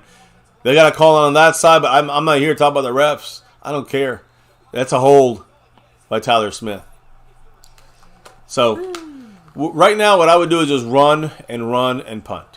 Because this is where the ball slips out your hand. This is where Rico Dowdle fumbles. I know, this is where you can make a stupid mistake that can end up putting points for the Dolphins. But hey, what do I know? Maybe I think we're going to do some little dump down pass. Jesus. So Dak's going to take a hit here for no real reason. For about a 3-yard gain, like a waste 2-yard of a quarterback sneak, no, but I get what we're trying to do. We're just trying to create a little more space here. At the back of the end zone. Because we don't want to get so... We're going to set up for a punt. Which is, I don't know if I would have used Dak for this. That's why I guess said. I mean, the Cowboys are chicken shit to even hand the ball off. The problem is they would have rather used someone like Lipke there, but Lipke just showed he can't hold on to the ball, so they're not going to risk it. Now someone else has to do it. The thing is, to me, I understand that, but then why do you put Rico Dowdle in the first play? That makes no sense. We should be a little further up than that, but sure. In the rain, I don't know why we put Rico Dowdle on the first play there. Now we have Pollard, he's there to block. Dak has to be very careful. Dumps it down, just horrible. And if there's any hold in the end zone, that's a safety, by the way. Just letting you know. Looks like a late hit there on Dak. Yep. If it's a hold on us, we're done. It sounds like they're calling it a late hit on Dak. Oof. It's because he drove him to the ground. He picked him up and drove him to the ground, and Dak's fighting for a fucking flag, and they gave it to us. Like I said, that's the one thing that was missing before. We wouldn't bitch about those types of flags. Yeah, it's the and the ref was right there, so yeah. They both threw flags, too, so that's a first down. Yeah, keep talking that shit. That's Christian Wilkins, who I said was going to be an underrated defense. Look at him. Roughing the passer, right? Roughing the passer. Unnecessary roughness. Roughing the passer. 15 yards, automatic first down. And we got a break. So now we're basically, now it's just a normal drive. Yeah. Because we're on the 20, it's right? It's like a kickoff. The key there, Zach Martin got beat. And I was talking about seeing how he played. He got beat there, which caused Dak have to throw the ball fast. But we got lucky that Christian Wilkins couldn't control himself and had to be a little harder on the sack.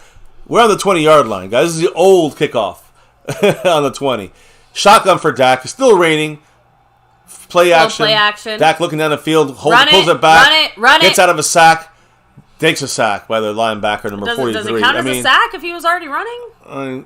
He lost 2 yards. Van Ginkel gets the Van sack. So, again, coming from the other edge, it looks like we're trying to look for Ferguson. They knocked him down. Incidental contact, I guess they're going to say. He tried to dump it down to Rico. Honestly, but Van Ginkel went right in the... The slippery, he kind of just looked like he half slipped, personally. He got tough. You know what I mean? He got bumped a little bit, but... that's just my interpretation of what I just saw. Second and 12 now. We lost 2 yards there. Empty backfield. Kevontae Turpin, I would say shoot it out to him deep, although they got a guy playing back now. That means you open up the inside, the middle, and it's knocked down. We had someone wide the fuck open. Dak throws it right into another fight. I don't know what's going on, but that was exactly what I said happened. By moving Kevontae Turpin to the outside, they actually backed off from the inside, from the middle, and loosened up the inside of the defense. Dak's throw, I don't know if it was on Dak, I don't know if it's on the fucking defensive player that did a great job putting his hands up, but they knocked the ball down. And if that ball was caught, it was another 13, 14-yard gain. That's a first down. Taken away. And a great play by everybody, but either the Dolphins made that play or Dak threw it too low. 3rd and 12, shotgun for Dak. Empty backfield, so no help. He's looking, he's reshuffling. We got 15 seconds to snap. Here comes, nice pick there. You got him right there. Come Rico on, Dowdle. Ferguson. God damn, what Too the late. fuck? Too late for Dak. Dak just ate that like he ate cock right there. What a piece of shit move by Dak. Dak is hesitating a little bit too long when it comes to deciding when to run. He had Ferguson. He had that wide open lane. You said it. I said it. I'm like, throw it to Ferguson. That's it.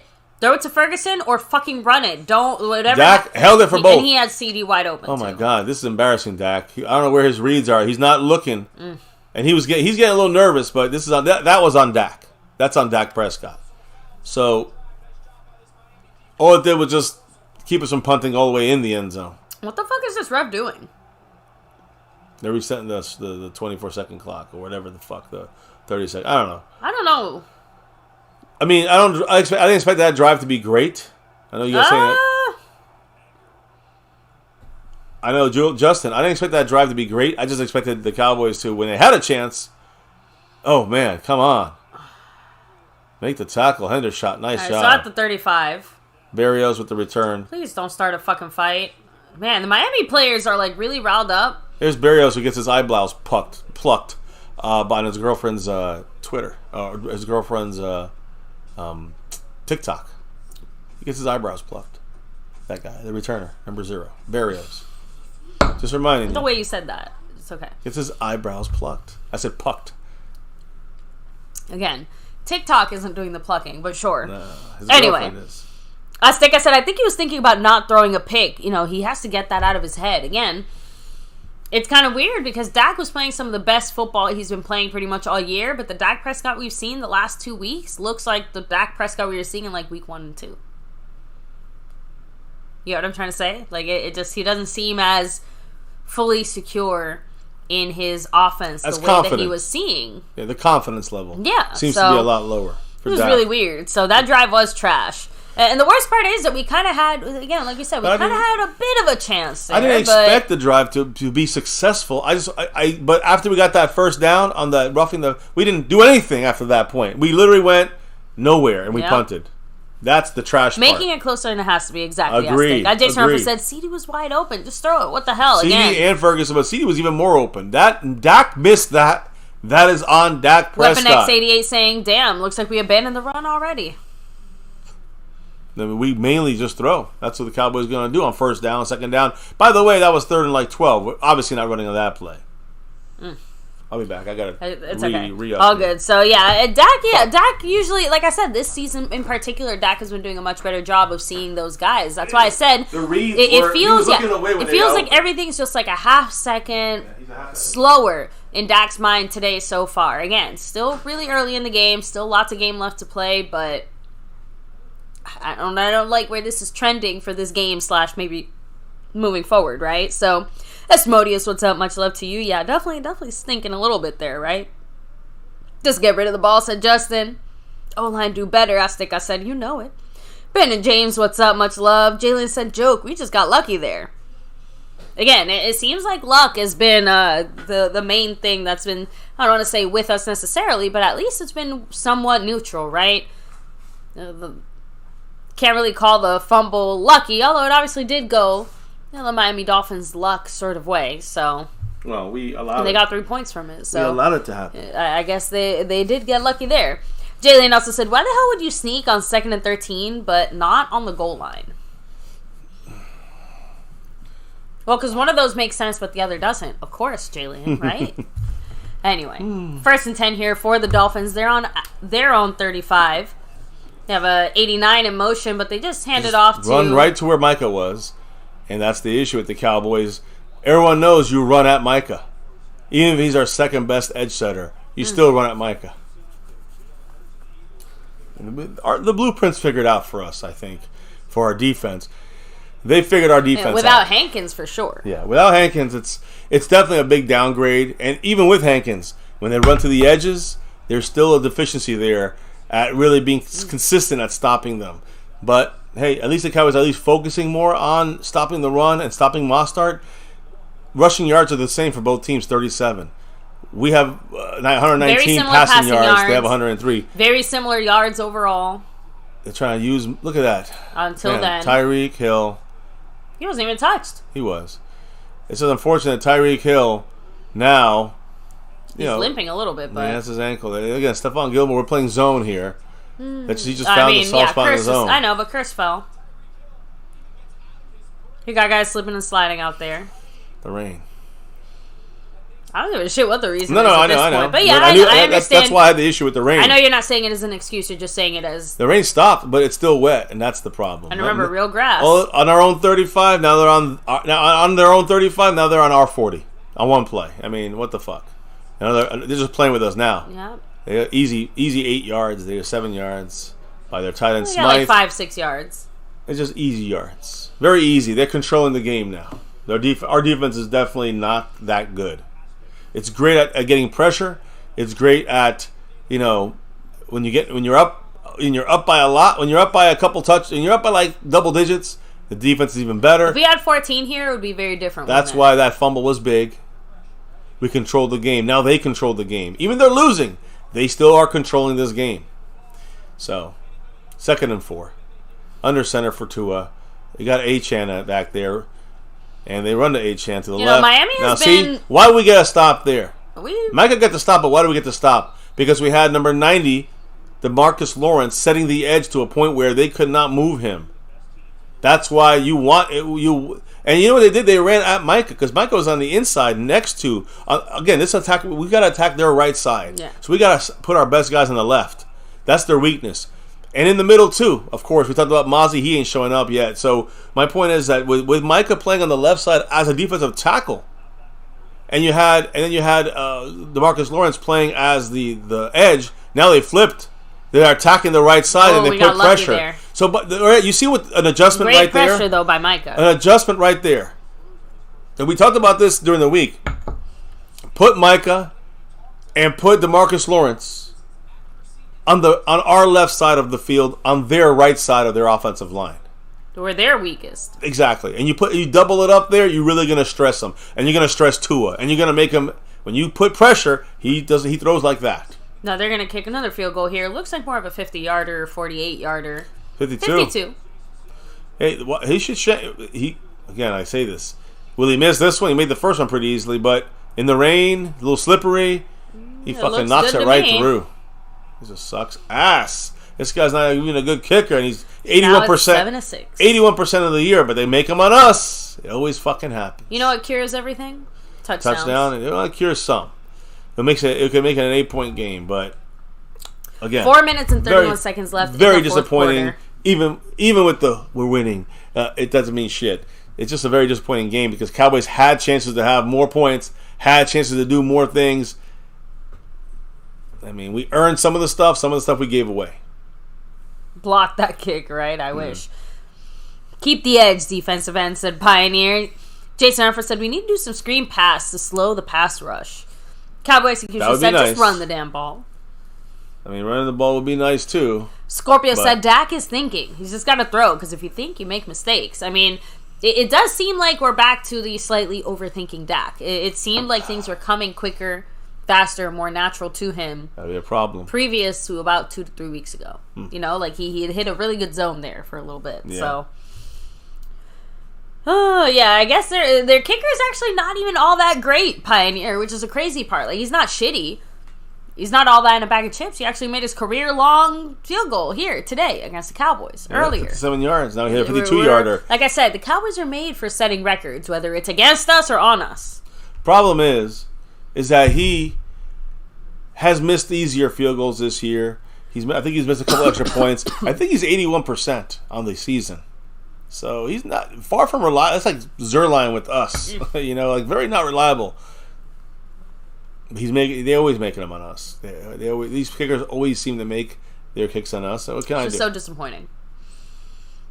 Dodged a bullet there, right? Pioneer said that last drive was all McCarthy's West Coast. What do you think about that? When it comes to the offense? Yeah. Our offensive like side? our last offensive drive was all of that, McCarthy West Coast offense bullshit. I saw some of it in there. The problem is I didn't really see a lot of player execution really looking good either. It looked like we were confused on the field. We're just trying to get out the back of the end zone, trying to do anything possible just to kind of set us up for an easier down the next down. That's what it felt like to me on that drive. It just was skittish and it just seemed not well executed and not well called. Fail from the coaches, fail from the players. Fail all the way around, I guess. Farmers want a Super Bowl. I guess we saw the same commercial. What was it? I don't know. It was some weird dating show that said farmer wants a wife or something. So that's like I said, farmers wants a Super Bowl. So 4:31 before half. They're kicking off. Watch an onside kick. Always watch. Just never know. Kick it off. Looks like Turpin's letting it go at the back of the end zone to the 25. We go with 4:31. All right. Look, we have 2 timeouts. They have 3, right? So I hope I can overcome. I hope I can overcome in my mind that failed, touchdown we had right at our fingertips. Until the game ends and it ends with us victorious, it's hard to feel that way because right now we're still looking at it as we should be up 14-6 like, at the most. Agree. That's at the worst. It's going to bother me the whole game. So even if we score, it's going to bother me. Yeah, Waddle's back. Yeah, we kind of figured once he got his eye situation figured out, he'd be okay. Are you kidding me? Zach Martin moved? That's what they're trying to say, but... Ferguson moving up. We got all the tight ends moving. Oh, another boy. false start. It just sucks. Another discipline penalty there. Can't blame the refs on that one, guys. Nope. Most of them. Shit, all our penalties are on us. Are obviously on us. The hold, 2 false starts. Yeah, false starts and hold. That looked almost like a false start. It was a very poorly run play right there. We get 2 yards. Really should have had. It just looked bad. I don't know. It's really hard. I feel like I'm watching like the Cardinals when they didn't play us. Like I feel like I'm watching a really. It is a pretty ugly, sloppy-ish. The way they're playing, so far, the way they're. Right? I mean, I saw Tyler Smith pull. He looked like he was early on the pull. Everybody else either was slow or he was fast. I don't know what's going on. Like I said, we're it feels like Dak's not the only one who's a half second behind or off beat. They're all thinking about Christmas Eve instead of playing football. There's a run to the left. There we go. Nice run by Pollard. There we go. Some power there to the 28-yard line. Well done. Now so it's like more of a 3rd and 7. Yeah, to make at least we got an outside probably shot. 3rd and 8. Listen, it would have been 3rd and 12 and 13. That's a lot worse. So right now, a 3rd down and 7 is exactly what. 3rd and 7. Thank goodness. That's exactly what we would like to see there. Now, here's where I would say, try to send your speed burners out there. Make a couple of these guys go deep. Soften up the middle of the area. We're going under. Okay, we're going shotgun. We are doing it. We put our speed burners out there. On the right side, you got. I know, but last time we did this, Dak completely missed the guy in the middle. He hit someone. Someone on the defensive line jumped and knocked it down. We're getting Tolbert. I mean, you got a blitz coming. Fuck! Just. Nobody picked that up. Nobody held. No one. Nobody blocked. Yeah, no one picked up that. No one picked it up. Pollard was on the right, on his left side. The blitz came from the right. Pollard is not supposed to pick that up either. And eventually, I can't really blame that on anything. But the Dolphins made the right call. Nothing you can do. Again, now that big 3rd down play. It's 4th and 8 now, and we're punting.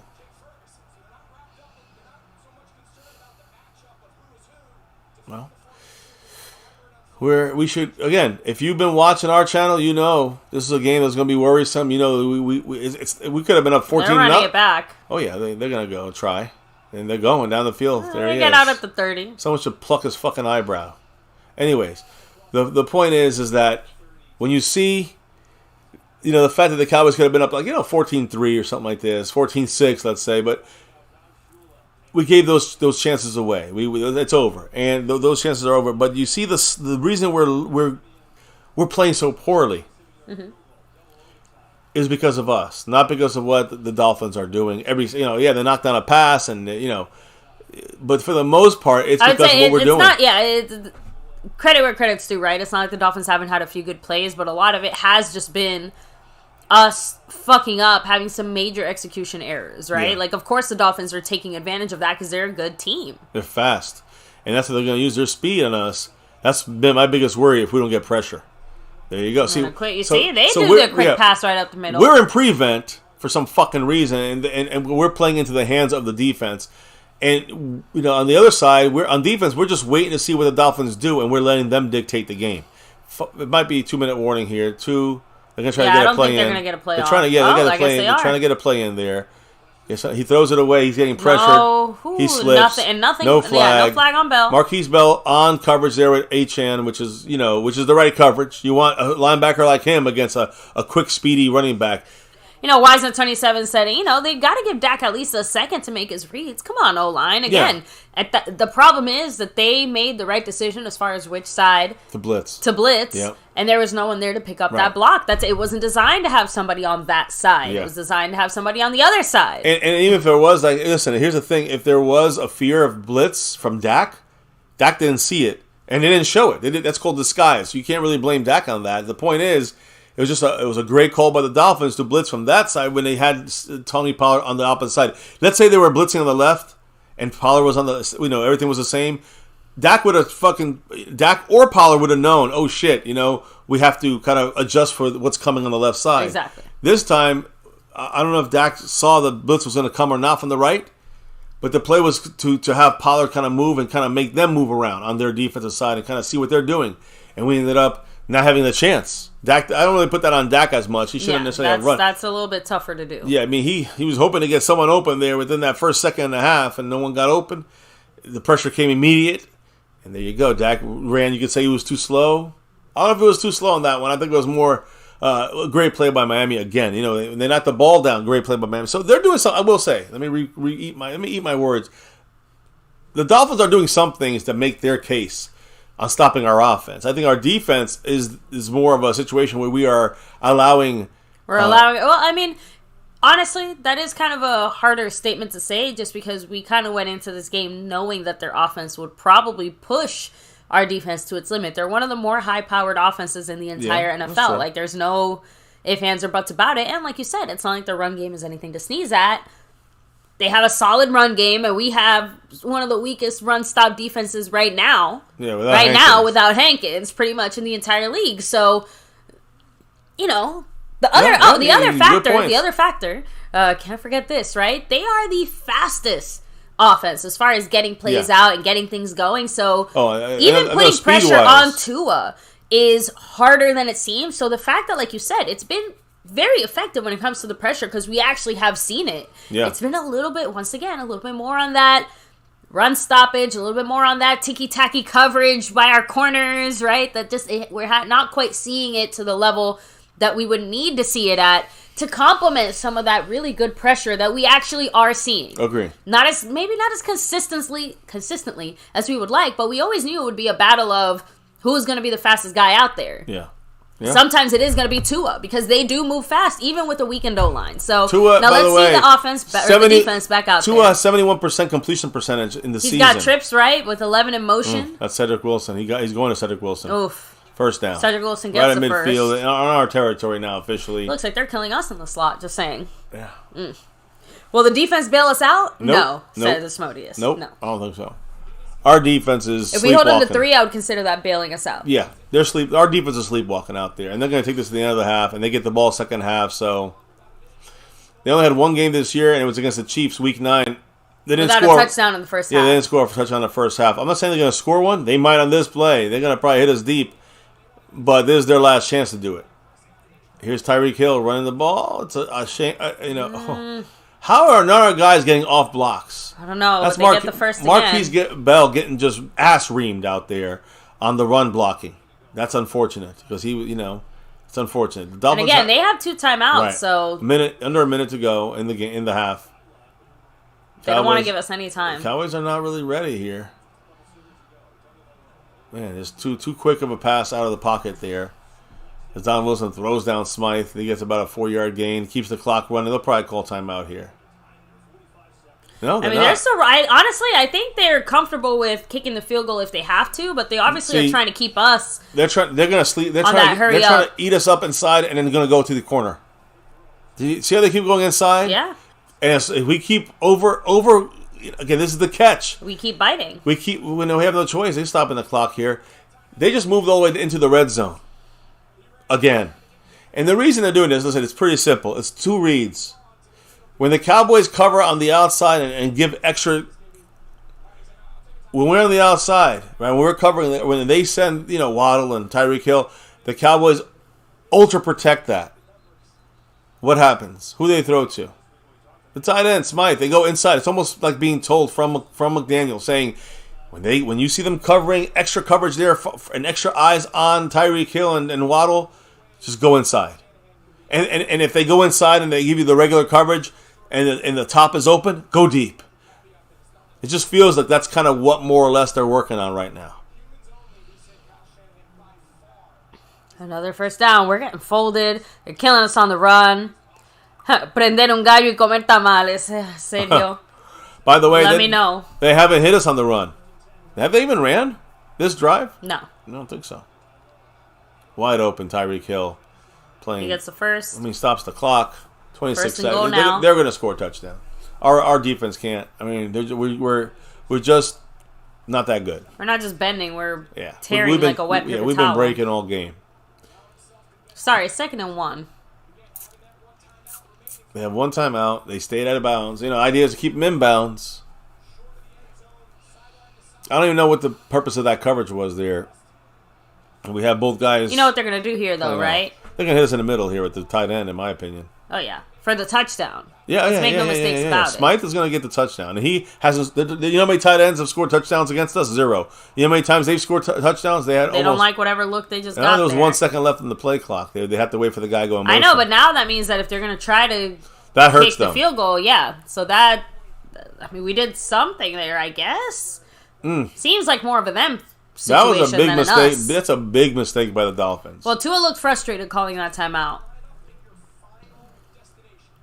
Not sure who was. Look, there it is. Tyreek Hill was talking to somebody. Yeah, they didn't have enough time to get the play off because And that Dolphins. So the Dolphins' offensive coordinator is pissed as fuck. That's Wes Welker. I think is he the coordinator or the receiver coach? I'm not sure, but Wes Welker is their coach. Their former Patriot. Now this is major. Like if we get a sack here, they got to spike the ball. They can't run the game. They can't run the ball here either. So now you're looking for a pass. McDaniel's looking at the back of his play calling sheet and talking to Tua, who's looking at his little wrist play call sheet. They're on the 9-yard line. 1 yard from a first down, of course, 9 from a touchdown. Shotgun. They're saying he moved, but they didn't call anything. Trying to spread us up on top. There comes Micah. What a great play by Stephon Gilmore. Knocked that ball away from Cedric Wilson Jr. 3rd and 1. And did you see Micah come in there, baby? Micah. That was huge. Oh, he's hurt. Shit. Micah's grabbing his roughing the passer? Micah's about to get thrown out of the game. Micah Parsons is so pissed that he's getting held, and they're not calling. Oh, well, he did hit him kind of late there. Micah's getting frustrated. He had no way of seeing. It's so close. Oh, yeah, that looks like a normal play. What the fuck? I'm sorry. That's fucking bullshit. And again... And he don't get calls anytime for getting held. You know what? We can't sit there and expect the refs Cowboys to bail call us out. timeout. Yep, we got to overcome the refs. But I don't, again, guys, I'm just like emotionless. I get a little bit emotional about this, but it's not like, the heart is ripped out of me when it comes to this team. And they did it on Christmas Eve. But that's just, I don't know. I don't know. I don't know if he usually stops. He usually stops, but he could have stopped. You got to play perfect against the refs. You always got to do that. I just don't know what else they're expecting Micah to do at that point. I'm sorry. Like, and again, it's one thing if you saw the coaches on the sideline getting mad or whatever, but even our own coaches are looking confused. Like, what are we supposed to do? That's my point. It's kind of like that curse penalty from last week. No. Not really sure what Curse is supposed to do there from a defensive standpoint, except not make the play and allow them to just do whatever the fuck they want. Dak shaking his head in disbelief. First and goal now, half the distance, puts them at the 4. Still really can't run. So we got to make a tackle in bounds and hope that the time runs out. They got to spike it for the field goal. Let's see. Get some pressure. Wide open. Touchdown. Fuck this dumb shit team. Fuck the refs. Mossert, by fuck the way. our team. Mossert, fuck this whole entire fucking cocksucking game. I'm done with this shit. Defense is just abysmal. Can we call it a game? No. I want to end it. I mean, we can if we wanted to, but I know that be right in your wheelhouse, and we gotta get out of here. I guess I don't know. I'm down to quit this shit. It's fucking horrible. This is disgraceful, disgusting. Micah got double teamed. We'd be spending time with family right now. Yeah, we're gonna have to waste our time with this bullshit, watching this crap. Sanders with the extra point. Good. There you go. You let us know what you want us to do, guys. I don't know if you guys can stand this either. You know, Nate said they called that penalty for Dak, you know? I was just about to say the only thing that makes me think is because they called it on Dak on something that you could have said was a little questionable. Obviously, they've just decided as referees, like anything that comes close to that, we're going to call it. Remember, guys. They called it on Dak earlier. Yeah, they called it in against the Dak's Dolphins. favor. Yeah, when the guy ran him to the ground. We had no problem with that call, right, guys? So I'm just being real. Not saying that I agree at all with the decision to call a flag on that play. Well, they got their touchdown.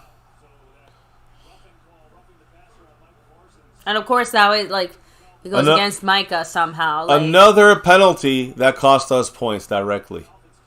Because, well, it doesn't matter, guys. It is what it is. This is the team we are. Can we all agree to this already? Stop bullshitting each other. Jermaine said both roughing the passer penalties in this game were bad. Let's be honest. And I that's agree, what I'm trying to say. But it's the same. So you can't bitch about one without the other one. That gave us new life, and we got fuck shit out of that because we suck. They score a touchdown. That's the difference between winning and losing, and a good team and a better team. Sergio Acosta said, even if we win, it's not the performance we were looking for. So for that reason, I'm just going to chill. I'm just going to watch the rest of this game and chill. They squib it here, which I would take it and run. Of course, we hit our foot and fumble it. Now Rico Dowdle, the last thing I want to see is Rico Dowdle with the ball in his fucking hands. When it's slippery and wet, I don't want Rico with the ball. I know people forget about preseason. He was a fumbling machine. Quinn's plays are pissing me off, said Wiseman27. Soul Geek said, Quinn is ass, guys. Scorpius said, it should have been 14-13. Soul Geek said, this is the same bullshit he did in Atlanta. Happy holidays. Joey, Arizona, much love to you as well. Justin said, well, he drove Dak to the ground, too. That's the reason they chose to call the flag. Yeah, there's questionable calls on both of those. Oh. Really trying to take a knee. You see what he just did, though? So Christian Wilkins just cheap shot at Zach Martin. And then ran. And then ran away, knowing that would piss off Zach Martin and make it... Addis is chasing after him. To me, I think this is where you see the Cowboys are pussies. And it's not on... So, look, Micah's just sitting there pissed off. Get your ass off. You know what the problem with this team is, though? And Micah said it in the beginning, and I'm calling Micah out. I'm calling Zach Martin out, DeMarcus Lawrence out, Dak Prescott out. This team, they do not take any opponent as a personal offense to them. Every fucking opponent that we play and every I don't give us the fuck if it's the worst team in the league. Every opponent looks at us and says, I take it personal against these guys because they think they run the show. They haven't won in 27 plus years. They are America's team, my ass. They have that star on their helmet. Everybody loves them or hates them. But there's so many people that love the Cowboys. And every time we play any fucking team, the Cardinals, the Bears, the Browns, the fucking shitheads, it don't matter who, they look at it and they say, we hate this team. Everyone's watching this team. We want to embarrass this team. And a lot of times they do. This is the difference between these teams that are good and the ones that aren't with our Cowboys. We sit here and we look like we're fucking retarded. And we sit here instead of fucking looking at it as taking it personal.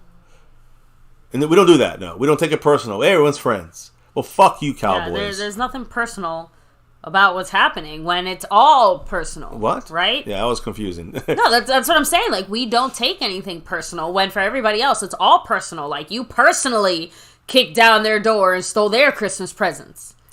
Yeah, I mean, look, Micah Parsons said after the Niner game and showing that fuck Dallas shirt from Kittle, he said, well, that's why are they taking it so personal? He said this after the loss and the ass kicking they gave us not 1 year in the playoffs, not 2 years in the playoffs, but then in the third game this year in week 5 against the Niners in San Francisco when they embarrassed us 42-10.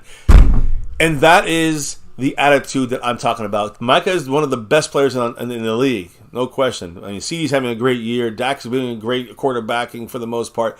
McCarthy's improved the team, the offense. I could keep going. Great stuff. Who gives a flying fuck when you don't have that killer attitude? This team is too pussified. They're too nice.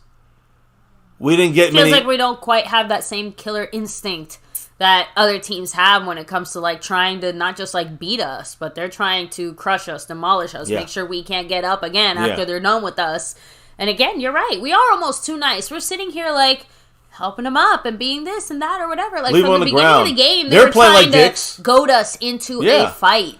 They're trying to fight us. I mean, Christian Wilkins trying to fight us the whole game. And what do we keep? We're falling for it, and we're not doing it back in a creative way. You got to get back at these guys in a creative way. Number one, scoring points and being successful. But they're just getting under our skin, and the Cowboys are just sitting there. Feels like we're kind of just allowing and bending That's over. the problem. Bending over and taking it, right? You know where. That's what the Cowboys have been doing.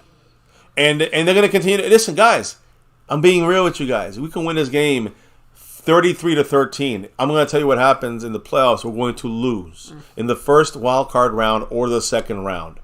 You can keep dreaming, delusional fans.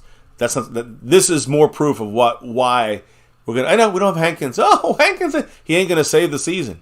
This is an attitude issue, not an injury issue. This is an attitude issue, not a referee issue. It's a discipline issue. You understand, guys? Not a referee issue. So we got all these issues. We want to blame it on the refs. Wah, bitches. We want to blame it on everything but the Cowboys shooting themselves in the foot. It's the Cowboys' fault. And that's why. They're not going to fix us in the playoffs. This is who we are. We're gonna beat the shitty team in the playoffs, and we're going to struggle against a good team and probably blow it because of our own fucking doing. Not because they're better. Because we blew it. We're going to blow it. And some people can't handle that in the Cowboy world. Content creators don't want to be real with you guys. Some of them. They want to just keep your views and clicks. I don't give a fuck. I'm going to tell you the truth. And I might be wrong, and I hope I'm wrong. Trust me, if we were in it for the views and the clicks, this channel would not look anything like what it does. Yeah. Oh, no. We're just doing what we've always done, and that's what we're going to do. And we're going to tell you the straight up way. We're going to tell you the perspective that what the key issue is missing is attitude in this team. We don't have that attitude. It's not about winning or the killer attitude. It's about just taking shit personal. The Cowboys do not realize yet that teams look at us and that's their Super Bowl. And we sit here saying, that's just another game. Yeah. Well, good luck getting those tickets to everybody, It's just Micah. another loss, right? We are at halftime, right? We are. Let me go ahead and hit up the chat real quick. A little bit here. I have to put something in my stomach, baby. I was just about to say. You first. Yeah, I haven't Mr. MCF gets thank first you. priority Today I go here. first, right? Yeah, thank you. Yes. And a little bit of. Shout out to I just Big haven't D. eaten anything. So. I know Big D with the $5 holler said, "All I want for Christmas is a Cowboy win and go Cowboys." I mean, it'd be nice. Again, what exactly do we have to do to get Santa Claus to come through for us, right, McCarthy? Right, McCarthy is Santa Claus in this scenario. Just saying. Although even I have to admit, unless McCarthy somehow turned into Hunter Lipke, even he is not responsible for the current situation on offense, just because it doesn't necessarily feel like it's a scheme thing. It absolutely feels like, once again, it's leaning a little more towards the execution side of things than it is the scheme side of things. Giving it to Lipke on the goal line could have been resolved if it wasn't for the fucking Tony Pollard mistake before that, you know? Again, execution. Painful. And even giving it to Lipke there in that moment wasn't necessarily a mistake. He was doing well perfectly fine before that. By the way, Big D, much love with that drop. That I didn't see come through yet for some reason. It's coming. Okay, just making sure. I don't know. But because I didn't see it come through. It's taking its time. Jason Renfro will be at 97 points. There it is. There it is. 95 points for Jason Renfro. And Big D, you will be still at where you're at right now. I think he's like 9 or 10 back. 10 back on second place, Skeptical Fan. Always staying skeptical. There you go. So much love than that battle. As Zach Luna is still in first place, above everybody with about, I think, 30 up on everybody else right now. Yeah, so go ahead, grab your... I'll be right back, baby. Your snack, right? Your food. Let Let me go ahead and keep on hitting up the chat. Titan Anderson Sports, much love to you. Merry Christmas to you and your family as well. Always appreciate you coming through and hanging with us here for a bit. Cowboy Longhorn said, Micah Price is whining on his podcast every week. Says it all, in my opinion. It is kind of funny how at the beginning of the season we felt like it was more justified speaking out. And as the season has gone on, it's starting to feel a lot more like whining and bitching and complaining than it is actually letting out some of your valid frustrations or things like that. I am still going to lean on the side of I'd rather have that happening, just because, again, remember, it wasn't that long ago we weren't even bitching and complaining for flags. And they were flagging and penalizing us just as much. So at least on one hand, I am glad that we're making a bigger stink about it. On the other hand, I think out of all of Micah's bitching, I think we've gotten maybe one flag out of that. At some point, you just have to, it's like a... I don't know, like a baby crying in a room by itself. Like, at some point, you cry it out and you realize no one's coming and you just shut the fuck up, right? Like, at some point, Micah, you gotta realize no flag is gonna come to your rescue. You gotta shut the fuck up. Thank you, by the way. Eddie Pulido with the $2 holler saying, this game was the game. What the fuck? Again, we can talk about how in the grand scheme of things, losing to the Dolphins doesn't hurt us all that much or whatever, but I said it heading into this week. Psychologically, this game means a lot to us because this is the toughest team that we're going to face for the rest of the regular season, right? And Detroit notwithstanding, but even Detroit presents a different type of challenge for us, and I think we can all admit that, but it is very frustrating because we do expect that higher caliber level of play. No one was expecting it to not be a close game because that's the other thing that I think gets lost in this discussion too. No one's saying it wasn't going to be a back and forth game, a close game, a tough game. But it is one thing to say, hey, the Dolphins beat us there on that play fair and square versus, hey, look at our Cowboys making mistakes left, right, and center and basically just handing it to the Dolphins on a silver platter so that they can take advantage of those opportunities, right? Seeing the Dolphins successfully execute the same types of plays and things that we somehow cannot execute, yeah, you do look at your team. You do kind of, it makes you wonder. It makes you wonder. So let me keep on hitting up the chat, right? Jason Humphries said, we can't be the starting drive behind the chains. Exactly. Raul said, I don't get why this offense is so different on the road. Honestly, offensively, it's not like we've had all that many chances to do something there either. Again, two of them, we more or less drove down the field and basically scored, right? On one of them, we started on the ball on their 5-yard line. We were basically just trying not to fucking die. And on one of them, for sure, they got us there. So, but realistically speaking, if you take away the one where we actually turned the ball over, because it should have been a touchdown, our offense isn't completely stinking up the joint, necessarily. But we don't play like this at home. Oh, yeah, but I agree, 100%. Mr. MCF said it, though. We don't play like this at home, though. This is not, Home and away, that's the big difference. So, well, exactly. The way that we're playing right now, forget beating the Niners. It's like, we can't even beat the Dolphins. Like, beat them first. Beat them first. Dirty South, and again, appreciate you guys. Again, like we said, it would make our lives a lot easier to be able to sit here and smile and nod and agree and we'll get them next year, we'll get them next time type of shit, but we can't.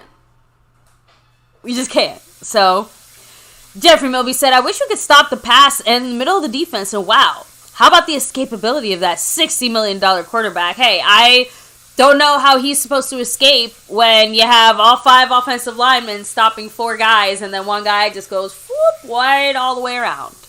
So, again, the O-line is leaving a lot to be desired there. But, yeah, Dak's decision-making, though, on a few of those plays where he definitely had the chance to escape. Yeah, he's not making the best decisions in that sense either. So, again, I don't agree 100%, but you're not 100% wrong. So, Jan Mix, hopefully I said that right, saying put Micah at linebacker. Tua gets the ball out too quick. That would be absolutely useless. You're basically saying, hey, why don't we make our pass rush really shitty and make our linebacker situation just slightly above average. Like, you're losing so much more. Micah's number one impact is at the D-line. So, and guess what happens with Micah at linebacker? You know what you do? You go the other way. And that's it. Boom. So not only do you not have a decent pass rush anymore, but now Micah is basically useless. You're completely taking him out of the play when you put him at linebacker in that scenario. I'm sorry. Oh, you're good. And Micah also said, go ahead, baby. You want to take your... I'm going to answer that. Yeah. Micah also said himself, when he comes out of the game or he's at linebacker, guess what happens? Teams throw. They audible and throw. So I did want to read C. Katie's comment, too. It's a free pass for the offense to throw the ball because they know the pressure is not coming. Yeah, so who said, I agree with CW, but isn't execution partially on the coaches getting the team ready to play? Put them in the right spots, yes. In some ways, yes. Some of that has been an issue last week because of injury to Hankins and Hooker. It tied the hands of Dan Quinn back, and he couldn't do the things he usually did. We have Hooker back now, so again, right. There's not really but we're stopping the run. Excuse, so. We're stopping the run, though. We are. Without Hankins. So, but we're losing the deep plays, which is the danger. Which, again, our corners are the ones losing it now. But the thing is that with Hooker, you can play more aggressive and more run stoppish, but then you're going to leave the back end open if you don't get pressure, which the Cowboys have gotten some good pressure. Trust me, this game could be a lot. They could have a lot more points. They had two big plays, one to Tyreek Hill, almost complete, and one to Waddle, which... unfortunately was complete and led to that first score by them at 3 points. Now, we got Marco Stepien in the house with that 5 on it. Much love the big Mark. We're going to get into a good discussion today, I can see. But he's right now moving up this board. Man, he is not far behind guys like Big D and others. So he's moving right up, right there with Snug, right behind Snug by a moment. And the man said this, Mr. Marco Stepien, like I've been saying. This team is inconsistent. D has been solid considering who we are playing. Stupid penalties and offense is good and then disappears. And baby, you said great stuff there about the way the offense has played. I mean, you take the 4 drives and we fucked 2 of them up, but one of them was on our own 1-inch line. So I can't blame that one. The other, McCarthy's going to scheme his way into Lipke dropping that fucking yeah, Lipke's drop. That's not, the offense should have 14 points, and we had, 50% good drives. Really, I'm going to say 66% good drives. So I'm not out on the offense yet. Echo, unmute the TV. Oh, is it time? Yeah, it's on. So, that's right, baby. I'll tell you what's a kickoff right now. Aubrey's kicking off. Let's see if he can get a touchback, because that's part of the records that he can set. He kicked the ball right out the end zone. So, yeah, he's about 3 away from breaking the record on touchbacks. I think he kicked it earlier as well. The opening the game. No, okay, so he's got what? 2 touchbacks, so I think he's 3 away from breaking the record, if I'm not mistaken. Let me fix this here. The scoreboard. I mean, not the scoreboard, but the quarter board. And hopefully the Cowboys make their adjustments now. This is the important thing. Now that we have Hooker on defense, are we going to be able to find what works and make the switches here at halftime with the adjustments, guys? It's Modelo time. I'm cracking it open. Merry Christmas. Let's go Cowboys. First play, and they crack us open with a 15-yard run.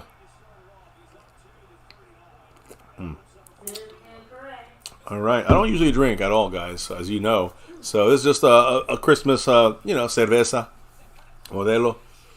And going to enjoy it with the guys here. As we kick off the third quarter, unfortunately already, bad news. 15-yard gain on first down. And as I said, we were stopping the run. Not so much on that play. Merry Christmas Eve. Merry Christmas. Happy Festivus for the rest of us. You know how it goes. Micah is now linebacker like you guys are asking for. They just ran all over us on that play. I think he was at linebacker. Here he is again, and it wasn't on Micah. They were a great job by DeMarcus Lawrence and Donovan Wilson. But Micah was involved, and he was in the vicinity, but he was pushed out of the play. Now, I will say he did beat 74 trying to block him there, and he got right in there and was at least involved. There you go, grabbed them by the shoulder pad. So good job by Micah Parsons as an off-ball linebacker. Well, a lot of times you're going to see teams, if this happens another week or two, you're going to see teams start to audible into a pass. Now he's pass rushing again at the edge, which is where he probably should be. We should move him around is what the key is. And there we go. Good stop inside. DeMarcus Lawrence. Jordan Lewis with the help in the run support. And Oso Odighizuwa, I think it was, right? Or was it Oso or was it Gallimore? I missed him. Good job by the defense there. 2 times, 2 runs from the Dolphins to start off this half. Well, 3 runs. The first one got a first down. But after that first down, they had 1 turnover, by the way, 3 points off a turnover. But they ran that big Mostart run, and then they ran on first down, stopped them. Ran on second down, stopped them. They got 1 yard on 2 downs. It's 3rd and 9. Micah is not. He is coming from the other side. He went from all different angles. Tua pressured, incomplete. I'm gonna just do this until there's no flag. No flag. It's 4th down, and there you go. So that's one of the optimal ways of using Micah. You move him around, mainly on the defensive line, on the trenches. You want to. There is a little flag there, and again, guys, don't bitch, don't complain about the refs because Tyreek Hill was held by Deron Bland. But it was still we don't have to hold anybody. That's what I don't understand. Why we're even holding? Because just the fact that we got Micah Parsons and his defense getting pressure on Tua is going to make Tua throw bad passes. They punt. Barely punts that ball away. Jesus. Oh, man, they get it to the 1 fucking yard line. Another punt to the 1. That's not good news for us. By the way, this guy Bailey, he just got engaged to his longtime girlfriend. And her first name is Bailey. So she's going to be Bailey when they get married. Anyways, 12:43 left to go in the 3rd quarter. Not a good start for our offense on the 1 yard line, but a good start by our defense, stopping the run mainly. And to me, I think whatever adjustment you've seen, you will see Micah being moved around. He literally started at linebacker, which is good. I'd say maybe once every 4 drives or something. You throw him at linebacker, mix it up a little bit. Move him to the right side. Micah was moved around an off-ball linebacker. He did good there, but then he moved to the right side as an edge rusher. Okay. Then did great there. Moved on the left side as the edge rusher on our defense. Did great there, and forced Tua to throw a bad pass. And we stopped the run the first 2 down. So, there we go. That's how you do it. So a good start for the defense. And that's why I think Quinn always makes pretty damn good adjustments. That's why it seems like an anomaly last week with the Bills. But I wanted to see an adjustment. And I think we're seeing already we're seeing the movement of Micah. Which, again, I want to make sure I don't mix this up with putting him at off-ball linebacker. I was cool with that. I'm cool with that for a little bit. I'm not cool with that making it like that's a make or break. Yeah. Micah Parsons should be put at off-ball linebacker once every 4 drives. Once every 3 drives. The rest of the time, move him around the defensive line. But you see that 1-2-3 play? You had him in the middle. You had him on the edge. You had him on the other edge. That's the way you move Micah. You confuse the quarterback. You confuse the offensive line calls. That they communicate with each other about who's blocking who. Because everything switches and gets moved around when Micah is coming at you. Whether it's the outside, and eventually he's going to be coming at linebacker blitzing. He's going to come as over the A-gap defensive lineman coming at you blitzing. So you're going to have to adjust every time wherever Micah's in the game. And that's the key there. Now, Skeptical Van said, use Turpin at receiver. I'm looking to see some of that angle. We saw him used out there, but not thrown the ball to there. Jeff Coughlin said, Ferg time. We got again. Ferguson to me was one of the mismatches we have to take advantage of. We haven't done shit yet. Yeah, I'm surprised we haven't seen him. Like 1 play. Yeah, like 1 play. That's more Dak missing him. We saw him open a few times. Yeah, Dak. Yeah, but he's still not. He was just open for like a 1 yarder, and he would have to take it for some yak. So Jeff Ferguson, he hasn't really had anything down the field except for that 1 play. I'll get back to the chat here. I'm sorry.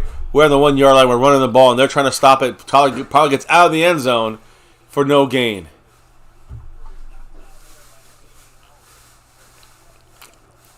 Not good. Not good. So, 12 minutes and a half. And then we got, 2nd and 9 for us here on our own 2 now. Can I have a holding penalty in the end zone? That's what always worries me. They bring in 5 guys, it looks like, on that rush. We're moving, Dak's moving his protection to the left. Now they're blitzing from the left. He has to throw the ball quick. Incomplete to Ferguson. Just very sloppy, very bad. You guys all called for Yeah, but Dak didn't have time to throw it. Why? Because Vic Fangio figure us out, man. I'm telling you, it's incredible how the way that Fangio is using his defense. He is tricking Dak Prescott and Mike McCarthy in where the blitzes are coming from. It's incredible, and you're seeing it happening in real time here. We got to get out of this without turnover. This is worrisome for me. 12:06 and ticking. At least we stopped them from scoring when they got the We're ball. throwing the ball. They're putting pressure on Dak. Got to throw the ball. And it almost intercepted for a pick six. Off of Ferguson's hands. 12 minutes to go. 3 and out. We're punting from our own 2-yard line. At least we know what team showed up today. The team that... You know what team showed up, baby? The team that plays on the road. They suck. And guess where we're going to play most of our games in the playoffs? On the fucking road. On the road again. We would get lucky if we beat like Tampa or Atlanta in the in the playoffs. We're playing right now for sure. Like there's no way we. CeeDee Lamb is yelling and at McCarthy. It's interesting. They're not even. We're falling apart. Oh yeah, no. Listen, this was just about to happen. This is the end of McCarthy's tenure if we can't get out of this rut. Anger punts the ball from really no real. What a punt by Anger! He knocks it out of bounds on the 38-yard line. My goodness, let's see what they call it because the ball hit around the 38, but I don't know where it actually went out of bounds. I guess they were out. I don't even know. Anger just knocked that out of the park, but he was on the back of the end zone. Like he was at the an inch away from a centimeter away from a safety. So Jason Renfrew said we got the punt out of our own end zone. Pioneer said, "What the fuck kind of routes are they running? Looks worse than the Panthers' offense." Madman said, "I'm out of here. See you next week. Game's over." I wouldn't say that, but it's definitely not looking good. Not the way we're playing. It just there's nothing there. Gallup and Cooks have been MIA, says Jay Palmer. Facts. This is definitely not the team we wanted to see show up today. Eddie said she just left. I think she just said you just left. Oh, no. Yeah, 45 had a. You know why Pioneer 45 had a free run at Dak? Because I think you saw Dak call Pollard, move him from his left side protection to the right side protection, and I'm assuming that's Vic Fangio's probably saying when you see that switch happen, you're the blitzer now, 45. And if he had kept Pollard there, they would have blitzed from the right side, which is what Dak was reading. The right side was going to bring pressure. All right. So that to me is unfortunately. Dak's going to have to figure that out. And with help from McCarthy. The Meltdown Cowboy says, Madman, BB13 said, you have to go up and catch that punt, moron. Talking about Turpin, I think, on that one, right? Madman's already done. Eddie Polito says, they always lose the good ones, right? Yeah, C-Doc said, Bailey, yeah. Their punter, I don't know if you know, I think you were not here for that show, or you were, but the punter for the Miami Dolphins, his name is, I don't know his first name. His last name is Bailey. Mm-hmm. His girlfriend, he just got engaged to her. Okay. They got engaged, and her first name is Bailey. So she's going to be Bailey. Yeah, just that was funny. So, anyways. Hi, my little... Oh, yes. Your charcuterie. Charcuterie plate. Yeah, charcuterie plate. So... have your best festive meals right now with us here, guys. As Jason Renfro repping the 88 up on that stream boss right there. Jason Renfro also is in second place on the Cash App side with SnugX in first place. And Skeptical Fan Staying Skeptical gifting winner, the champion, the king. He's also the leader right now at 13. Sponsor of the week, Skeptical Fan, always staying skeptical. Much love to him. He's in the mix with his big CD was battle. definitely saying something to McCarthy there. Yeah. They were battling up there, these guys. I just named you some of the names. But in first place, it's Mr. Zach Luna. Here we go. Let's see on 1st and 10. How do the Cowboy defense play here? We have 11:53 to go. Of course, in the third quarter here. They're down 13-7. Mike is coming off our left side, their right tackle. That's Tua's blind side. A lot of motion. That's what they do. Play action. Wide open. Yep. Tyreek Hill. Easy first. 15-yard gain. Easy money, and he just did that because, well, why not? I mean, he did work our guys, stuff that we made because, hey, they might as well troll us. I mean, again, I told you, they've been doing it from the beginning of the game. So, again, on one hand, I respect it because it has It almost has nothing to do with the way they're playing on us and everything to do with the way they intended to play us from the jump. You know why? Because they take it personal.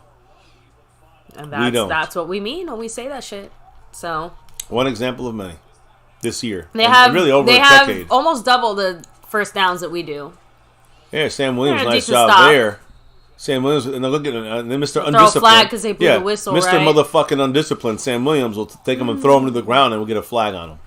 11 to go. Ridiculous. Another minute off the board. Make sure you guys watch the Hard Knocks this upcoming Tuesday night. They'll show the Cowboy game and everything behind the scenes, the way they laughed, probably laughing at us in the locker room and shit. If I was them, I would be laughing at us too. No, We're playing like a fucking joke. But they wouldn't, because they want to finish us off. They take it personal. There's a late blitz, wide open. Tyreek Hill, all the room in the world, gets the first down. Almost gets the first. Third and one. Yeah, 3rd and 1, but it's, what is it? They're going to do a tush push on us and then fucking wipe their nose? It's just a matter of when, not if. Our defense is fake. It was really disappointing. Fool's gold. Our offense is, I think, I won't say figured out, but we've had some real bad starts with our offense and no real chance to get a drive going. So it's just disappointing all across. But the defense, once again, supposedly the face of this team, the new identity. This was what said. I said this because this is what they said the entire offseason. I feel more comfortable with the offense and the defense. Miami's playing real cute with the shot clock. The shot clock. The play clock. Look clock. at Micah. There we go. At the edge. There we go. That was not Micah. That was DeMarcus Lawrence. Holy shit. DeMarcus Lawrence took 2 blockers and threw them our way and basically slowed down the running back. No offense, I thought it was Micah too. How fast he got in there. Too. Great play by DeMarcus Lawrence, who again setting the edge and really blowing up the run. The only guy playing the run right is DeMarcus Lawrence. Really well done. Oh, no, look, the saddest part about this is DeMarcus Lawrence is having his best season ever, bar none. Yes, Three guys blew him up, but they are going to kick a field goal attempt. Maybe we block this bitch in the rain. I don't know. Oh, Mark Hosepian. Shout out to you with a $5 holler. The We're going to read it here in just a second as we watch their kicker, 54 yards. Attempt a 54-yarder. And this one, that was the best one of them all. They never miss again. That's what they do to us, guys. They will make sure. So now they're official. Now it's officially a 2-score game too. They take it personal. We take it like it's a cool get together. We take it laid back, relax, and chill, right? Who cares? Yeah, they take it personal. Take it easy, say But Mark Hosepian with his $5, he said, to be precise, what I mean by inconsistent is we always do something dumb. Yeah, we kill ourselves. Bad we shoot play ourselves calling in the foot. or bad play calling. The point is, we've only scored 7 points. Yeah. Basically, it almost doesn't matter what the reason is. The point is that we're still in the same spot with only 7 points on the board. It should have been 14. I can say this all day. It doesn't really matter. Why did the Cowboys leave points on the board? Why do they leave? Well, not board. Why do they leave points off the board? Why do we leave points on the field? Because we do it ourselves. This is a team fucking loss. I've been saying this for years. That this is the way the Cowboys they cannot get out of their own way, and that means you can say Dak Prescott having a great season. He can't get out of his own way. Micah Parsons having a great season. He can't get out of his own way. Not how I would say, Mr. MCF. Their kicker looks pretty good to me. I'm telling you what, he's 81% on the year. Against the Cowboys? Yeah, no, he's 100%. All from 50 yards this game, too. Somebody has him in fantasy. They're winning. They're going to win that kicking championship. That's for sure. Anyway, with that said, C-Duck80 said, offense is the biggest problem for sure in this game because 7 points just ain't cutting it. And I think you're the one who said earlier, it just sucks that we're in a situation where we're kind of expecting the defense to bail us out again. When we've seen that when we ended up in these types of situations in the first half of the season, they kind of came through a bit, right? The second half of the season, where's the defense? The defense is not bailing us out. But the truth is, that's actually a good point, though, because the Dolphins, let me just put it this way, the Dolphins, they are known for their offense, right? And we are holding them down to 16 points. And again, in certain ways, we've been very successful. But the fact that we fumbled that 1-inch touchdown right there, I mean, that's what I said to you guys. It's like we need every point possible. That is the Cowboys shooting ourselves in the foot. It started with the Pollard run, where he got cute, and we ended up an inch short, and then we fumbled. And we said it, against shittier teams, you can you can get away with things like that, but against a team like the Dolphins, you will not get away with that. You know, we got away with it with the Giants. With the Giants, we actually were like playing around and we going for fourth downs, and I think 2 times we fucked up and gave them the ball back. They had to go the whole field, and guess what? They couldn't because they're the Giants. The Dolphins put up points, and they're continuously doing that. Right now they're at 16. I feel that they are on the verge of bursting if we don't get points right now. And now we got to play from behind in the rain. About halfway through the third quarter, by the way. Yeah, with 8 minutes and 59 seconds left. Yeah. No, it's touchback there. So Cowboys start with the ball at 25. Thank you. And, unfortunately, now going to have to play an even more, they're going to have to play some kind of a real, I'll say perfect game, but man, they're a lot better than what we're doing right now. When we're leading, Dak is great. 8.2 yards, 22 touchdowns, 2 picks, 71%. When we're trailing, you see the difference. 64%. Our offense is just not as effective. We don't throw the touchdowns in. When we're down, we're figured out. So we're down, and we're figured out. Shotgun for Dak. Let's talk it through. Dak throws to the left. Way high, but Brandon Cooks somehow still catches it. Great catch by Brandon Cooks. It was way too high for him, but he went up and got it like a receiver gets paid to do. Dak needs to put the ball better. And again, even Van Ginkel's coverage, who's an edge rusher / linebacker. 1, 2, man. That was close. Great catch by Brandon Cook, and that's 2nd and 4. Keep moving the chains. We're just happy we got 6 yards. That's what it's coming down to right now. We got 6 yards. It's like a huge bit of a bunch play. Formation here with CD in motion, so it kind of looks like a run. Well, using some trickery here. It looks like it is not. Trying to open up that left side. Dak throws it deep to the right. He's got somebody. Got Tolbert. What a fucking catch, Tolbert! Yes. Way to go. So first and foremost, I'm going to say that was underthrown by Dak. That could have been a touchdown if Dak threw that full blast, but it was underthrown. He actually had Xavier Howard beat. Great adjustment by Tolbert. And he just pulled that away from Xavier Howard, who is a great coverage guy.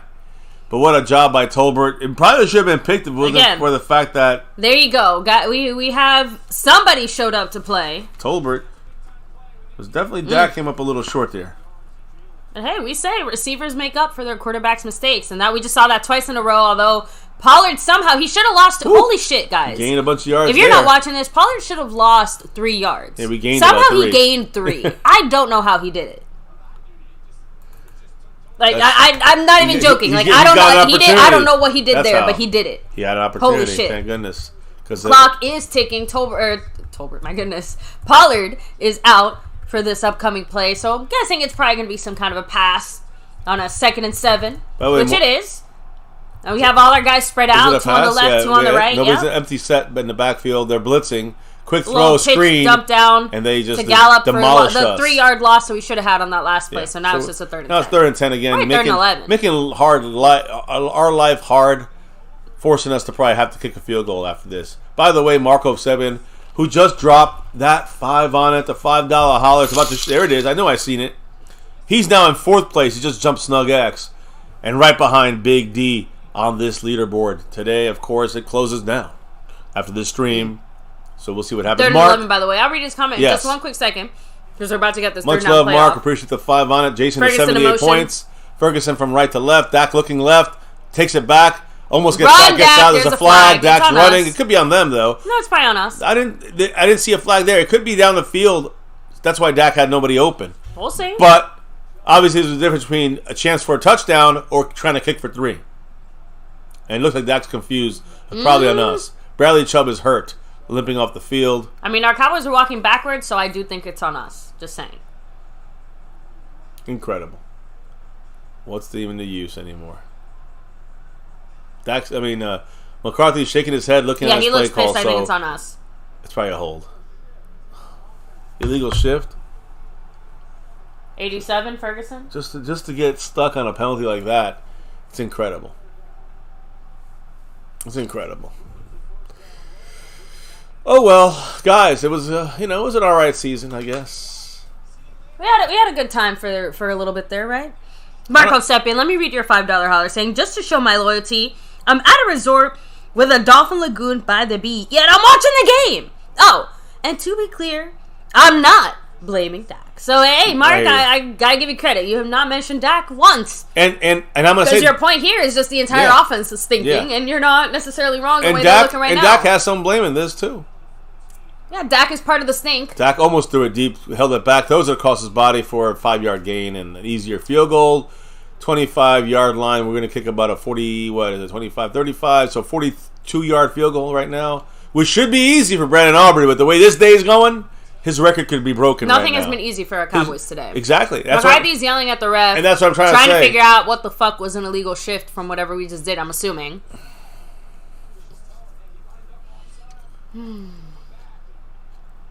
Here it is. You can get him mad all you want, McCarthy. It's not going to change the call. 31 straight field goals to start his career. Will he make 32?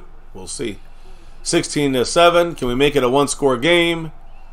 Brandon Aubrey just... Yes, we can. Coolly. Because Brandon Aubrey said, I got you. And what else did he say, baby?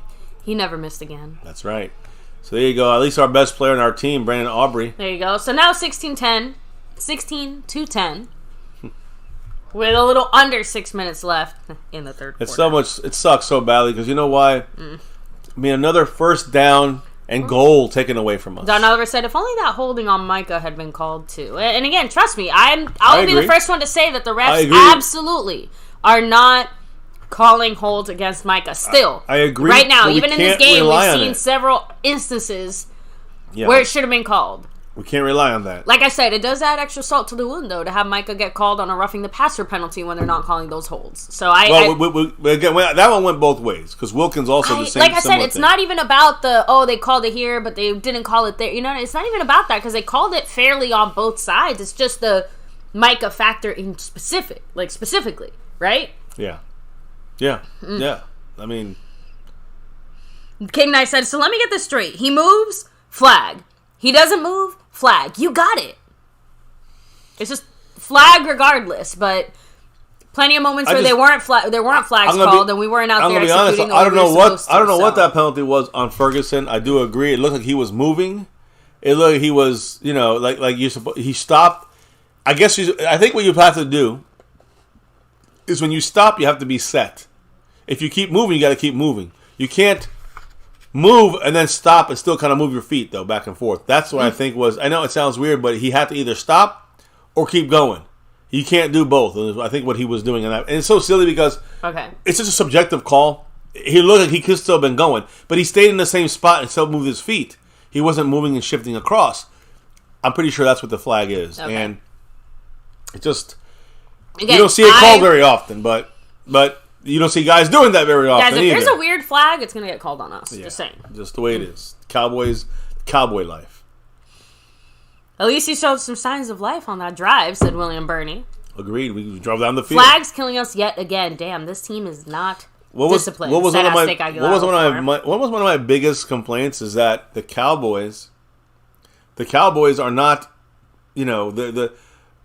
there's no discipline with this team. The penalties, it's all from the top. It's all from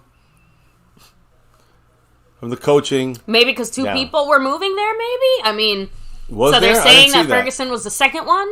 That he shouldn't have moved or something? I think Ferguson kept moving his feet, and that's what made him, if there was another guy shifting. Texas Twister, stay safe out there on the road. Yes. And yes, we're absolutely still in this. I'm not feeling fully defeated just yet, but it is still, like I said, I'm not exactly feeling great. Listen, if we win this game,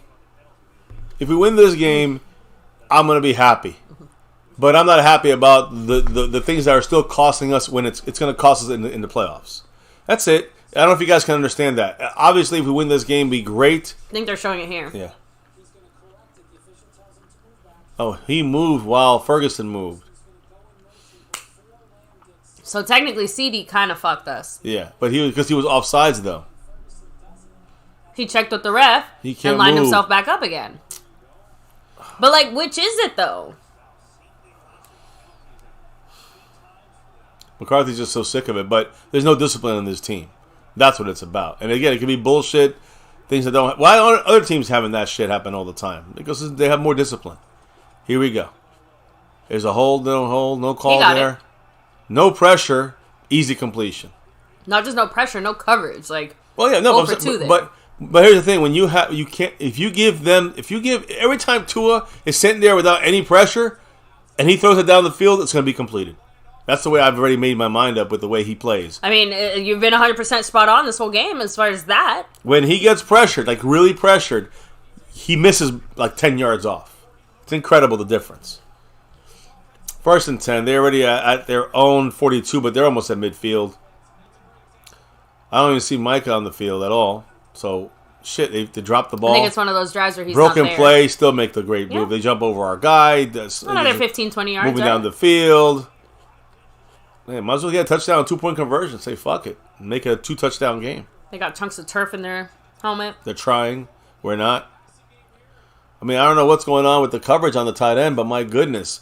This defense is sucking hard dick right now. It's so funny because you were the one who specifically mentioned we've actually been pretty good at stopping tight ends so far this season. Yeah, but except for today, apparently. It's so funny, though. Like I said, this guy hasn't scored a touchdown. The whole fucking offense of tight ends. They have no touchdowns from tight ends, but damn.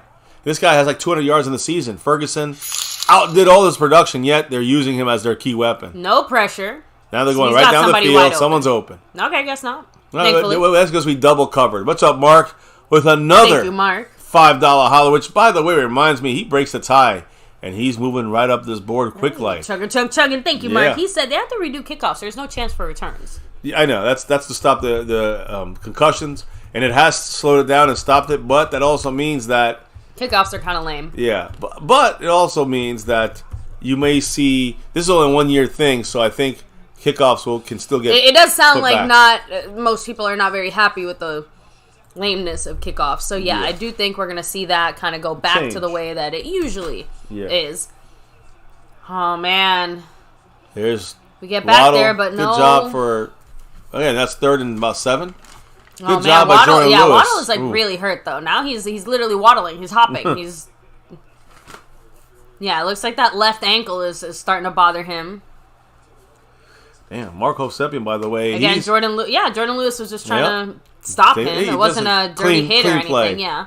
Waddle's definitely waddling. Remember, he kind of hurt it a little bit on that first tackle that we made trying to stop that touchdown. Yeah. Well, it was his eyeball that got hurt. Oh, true. Yeah. I forgot it was the other. It was their running back that hurt their ankle for a second. Yeah. By the way, Mostert, he hasn't come back yet. 73 points, Tyler Smith style, although he has a penalty. Yeah, so it looks like Miami calls a timeout. Tyler Smith style, Jason Renfro with 73 points after the Mark Hovsepian drop. And just to update the board here, because Mark may be trying to get that top spot, because right now, I think he's 5 away from jumping over into 2nd place over Skeptical Fan. And if my calculations are right, I mean, that puts him, I don't know, like 30 back on 1st place on the overall board, if I'm not mistaken. I just want to make sure. Just in case, That puts him basically 30 back on the number 1 spot. Soul Geek cracking me up. He said, ooh, look. No adjustments by Quinn. The tight ends are getting the same plays. Quinn needs to go.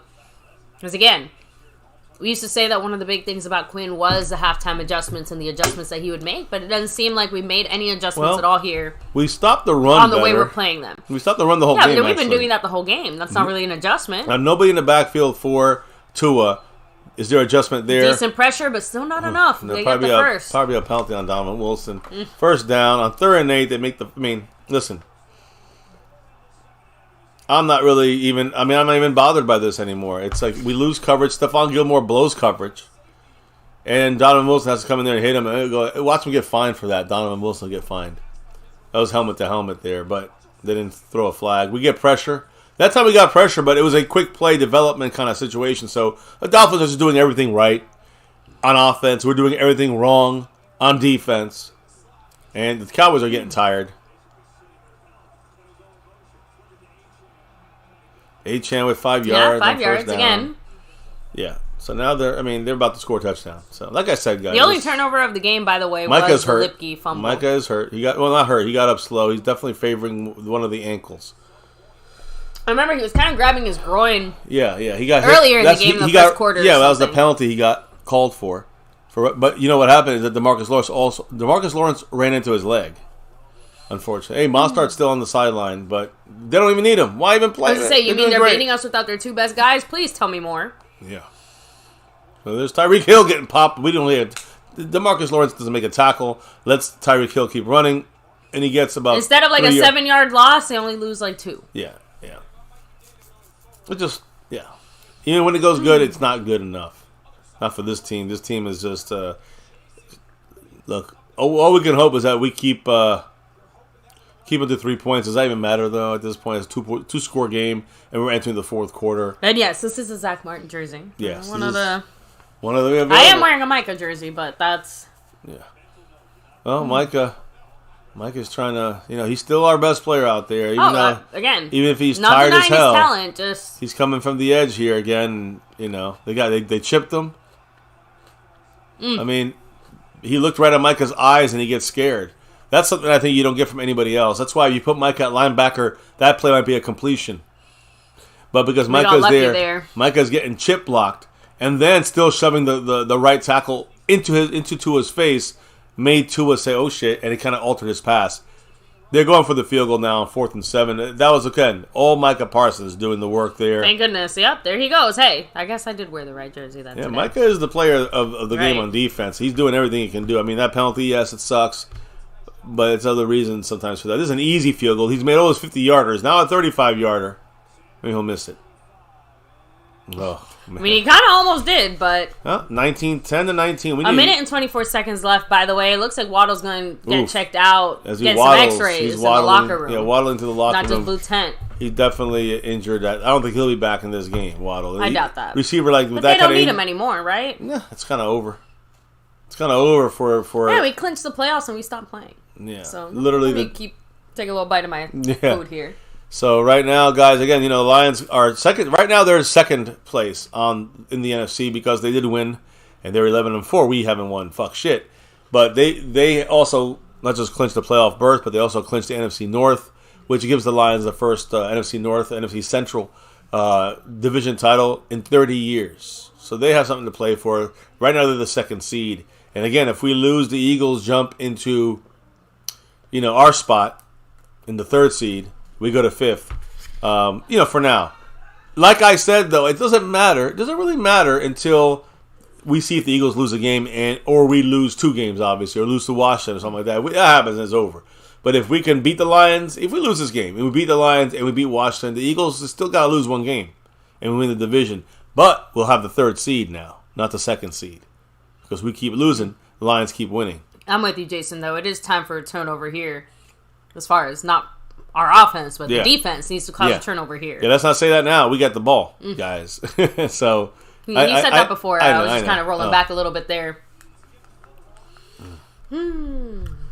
Tomorrow's Giants and Eagles, 4:00 Eastern Christmas time. Miracle?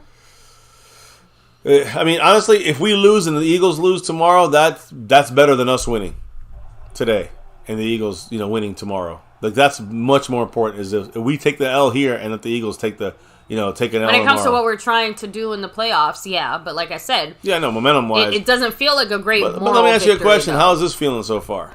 Like that's what I just said. It doesn't feel like a great moral victory now. No, it's not. If that's the way that things, I don't even know if the Cowboys. I'm confident enough in my Cowboys to be able to win the last 2 games, even against Washington. Cowboys on the road. I think Detroit is going to be a bigger challenge than any of us have really kind of talked about in a way. They may be. I mean, they almost blew the game against the Vikings. I'm not too worried about them. But I know, but I think Detroit is like the absolute definition of a team that plays up or down to the talent. Well, they're going to be in our house, so that's got to be a flag. No flag, but a great catch by Ferguson. What a catch! Ferguson. The Cowboys are just lining up and trying to go quick. Again, huddle. don't forget. You're not going to find a fucking flag if that's what you're looking for. Man, I don't see where that should have been a flag anyway. They're just trying to get a play off before they decide to review that. We better reset right. Here we go. Dax under center. Looks like a run. It's a play action. We're going. Dumps it down to Ferguson. Ferguson again. We asked for more Ferguson. We finally get more Ferguson. That's it. Fourth quarter. We're not using a timeout. No, why would we? Oh, true. You got me all fucked up, baby. That was my mistake. I forgot. Oh my god! If that's the case, the game was over. What quarter we were in? I know. Sorry for a second. My brain was going to it was the second quarter. So ignore MCW there on that. That was a let's call it a holiday moment, holiday ring. We need a fucking touchdown, exactly. William Burney said it looks exactly like last week, except the defense held Miami to field goals and not touchdowns.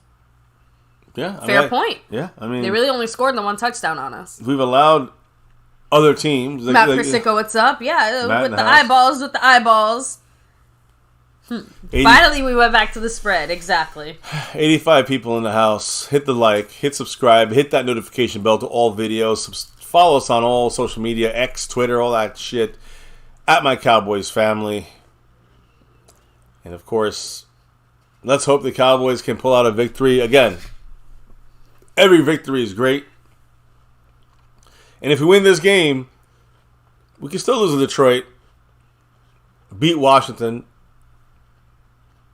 Eagles lose any of their last 3 games, and we're the 3rd seed. But yeah, that's the thing. Or maybe the second. If we beat Detroit, we could be the 2nd seed. Again, if we lose today, we win next week. We actually are better than Detroit. We'd be better than Detroit, and then we have to win the last game, which would finalize us being better than Detroit. So again, and Greg will think we control our own destiny for that 2nd seed. If we lose today, we win out and lose to Washington. I mean, and the Eagles lose to one of their games. We get the 2nd seed still. So none of this shit really matters for today's games. Really, for the Cowboys, you look at it really. So I'm not even going to let myself get upset about this shit. I'm really not. By the way, yes, welcome to the family. I appreciate you. As that drop takes us down to 72 points. That's for again, more online representation. Yeah, old Frederick there. Show some fight and discipline offense in C.80. Yeah. I'm really not seeing that. BENMO fan, what's up? Much love. Yep, he said not us. I'm guessing that was a response to Cowboy fan asking who's going to win the Super Bowl. Mm-hmm. The way we're playing, you're right. It's not us. Shit, there's not a chance. We won't get out of the first. We won't get out of the wild card round if we play like this shit. Pioneer also said that Micah, Dak, and CD are only pimps. Micah, Dak, and CD. I would say yes. I'm trying to think. I mean, definitely Bland's not there, and a couple other. I mean, I would say like someone like Zach Martin. He's a pimp for sure. He is. But it's he's big pimping. The point is that everybody else. Sometimes our starters will make a mistake, and nobody comes to their help. Sometimes the other way around as well. Sometimes we want to see more guys step up, and we don't. This also hasn't even been a sloppy game that bad when it comes to penalties. Like Dak pulls it down. He runs this time. He gets 15, 20 yards and more, almost 25 yards. So do you remember how in the first half you were saying that Dak was waiting like a half second too long to make those types of decisions? Right. That is what we mean by making those decisions at the right time. So let me just see what happened. So finally Dak saw the linebackers turn their backs and run down the field, and Dak immediately ran at that moment. And I think that's something they study on film. I don't know if it was happening in the first half because they were getting pressure. So if they don't get pressure, kind of like Tua, right? If you don't get pressure right away, instead of Dak hitting someone, it's more Dak. I disagree. It was happening. Like I said, Dak just was waiting too long. Trickery. Nice job by Dak there. Come on, just get CD there we gets go, about there we go. 8 yards. Like 4 or 5 yards. I'm sorry. Yeah, no, we got more than that. But maybe all right, you're right. Maybe 6. Well, yeah, I think you're right. 4 or 5. The point is, both teams have the same amount of explosive plays. 20-yard catches or 10-yard runs, 5 and 5 for each. But you made a couple of good points there with the last comments about the way. Just a couple. Well, that's a lot here. Merry Christmas. Merry Christmas. Play action with Dak Prescott rolling to the right. Oh fuck! And then of course again the tip ball. Dak is second definitely or third one. Dak's very accurate. Dak's very accurate at hitting the fingertips of these players. 3rd and 5. And this is one of those situations where you want to settle for another field goal. Ferguson was right there too. 13:52. Dak's in a shotgun. We're on the Dolphins' 28-yard line. I'm sorry. Shotgun for Dak. Got double on the left, one guy on the right, which is Cooks, going in motion inside. Dak's looking. They're blitzing. They're holding up for Dak. Dak one-hands it there, and there's a flag. Brandon Cooks dropped the ball, but again, we got bailed out by Xavier Howard's penalty on Brandon Cooks. It looks like it. Illegal. Defensive push off. I don't know what it's holding. Called. Yeah. Illegal contact. There we go. Illegal I was just about to say, I'm like, it's not illegal hands, damn it. I was trying to think of it. It should be illegal contact. At least what they're saying it should be. Yes. There it is. So again, it wasn't even on Brandon Cooks. It was on somebody else down the field. It was number 40 that did that. So number 40. Against Ferguson. Yeah, he held. I mean, that's a hold. If I didn't see a hold, that's a hold right there. At least they called it though. We'll take anything we can at this point. Hole is a hole is a hole. That's why you have good Just coverage. the fact that it's an automatic first. Yeah, that's huge. And you had asked earlier, do we go for it, do we not in that situation? The problem is, kicking the field goal keeps us alive in the game. Well, going for it and missing ends the game. Ends the game now way too early. Well, you don't have to worry about that right now. It doesn't end the game, but it puts more pressure on the rest of the game. Here it is. Is that Cooks? Who is that? Nope, Tolbert with another catch. About a 4-yard gain on first down. I'll take it. Whatever. I don't even know how many yards it was. Might have been 2 yards. Either way, I'll take it. You get my point, though? Yes, I do. So if I'm McCarthy and I'm setting up in that situation, I see McCarthy going for the field goal over, attempting to go for it on that fourth down. But at the same time, I guess, I don't know. 6 yards on that. Good. So, yeah, it's a second and 4 now. Shotgun for Dak. CD in motion from left to right. Dak's looking down the field. We're running the ball here to Tony Pollard for about 2 yards. That's like 2 yards. So, 2-yard gain for Pollard. We're on a 3rd and 3 now. I mean, 3rd and 3 is what it's showing. It should be yeah. So it's really a yard gain. It was like a 5.5 yard gain. So the first down. So it was like a 4.5, not 4. Either way, it's 3rd and 3 now. We got Marco Seppian dropping that 5 on it. A big mahalo to you once again, Mark. Yes. And we'll get your comment in a minute. There's a big 3rd and 3 here in scoring area, in the red zone, on the 15. We need 3 yards for our first. Rico Dowdle's the running back on the right side. They're blitzing left side. Run, Dak, run. Goes to the end zone, overthrows. It's just the pressure. They blitz. This is the 3rd time they've done that. They blitz from the opposite side. We get the help. When Dak gets fooled, he moves the running back, and they blitz from the opposite side. Every time. McCarthy just said fuck. McCarthy just said fuck. Every time they've done this to us. Now what do? You should have read Dak, but no, they're going to kick the field goal. Yep. I told you. That's not analytics. Kicking the field goal ends your game basically now. That's after the record. That's 32 Chat, let us know. You take the field goal or you go for 32 in a row. He's going for a 33-yarder. He has 33 in a row. 33 yards for 33 field goals. Yeah, in a row. To start off a career. The record was 19. Or 8, think about that craziness. So we get 19, that's many field goals Bama said take the field goal, by the way. Yeah. He never missed again. Don Oliver said we could have run easily for a first. This is so dumb. We could have maybe on a 3rd and 3, not a 4th and 3.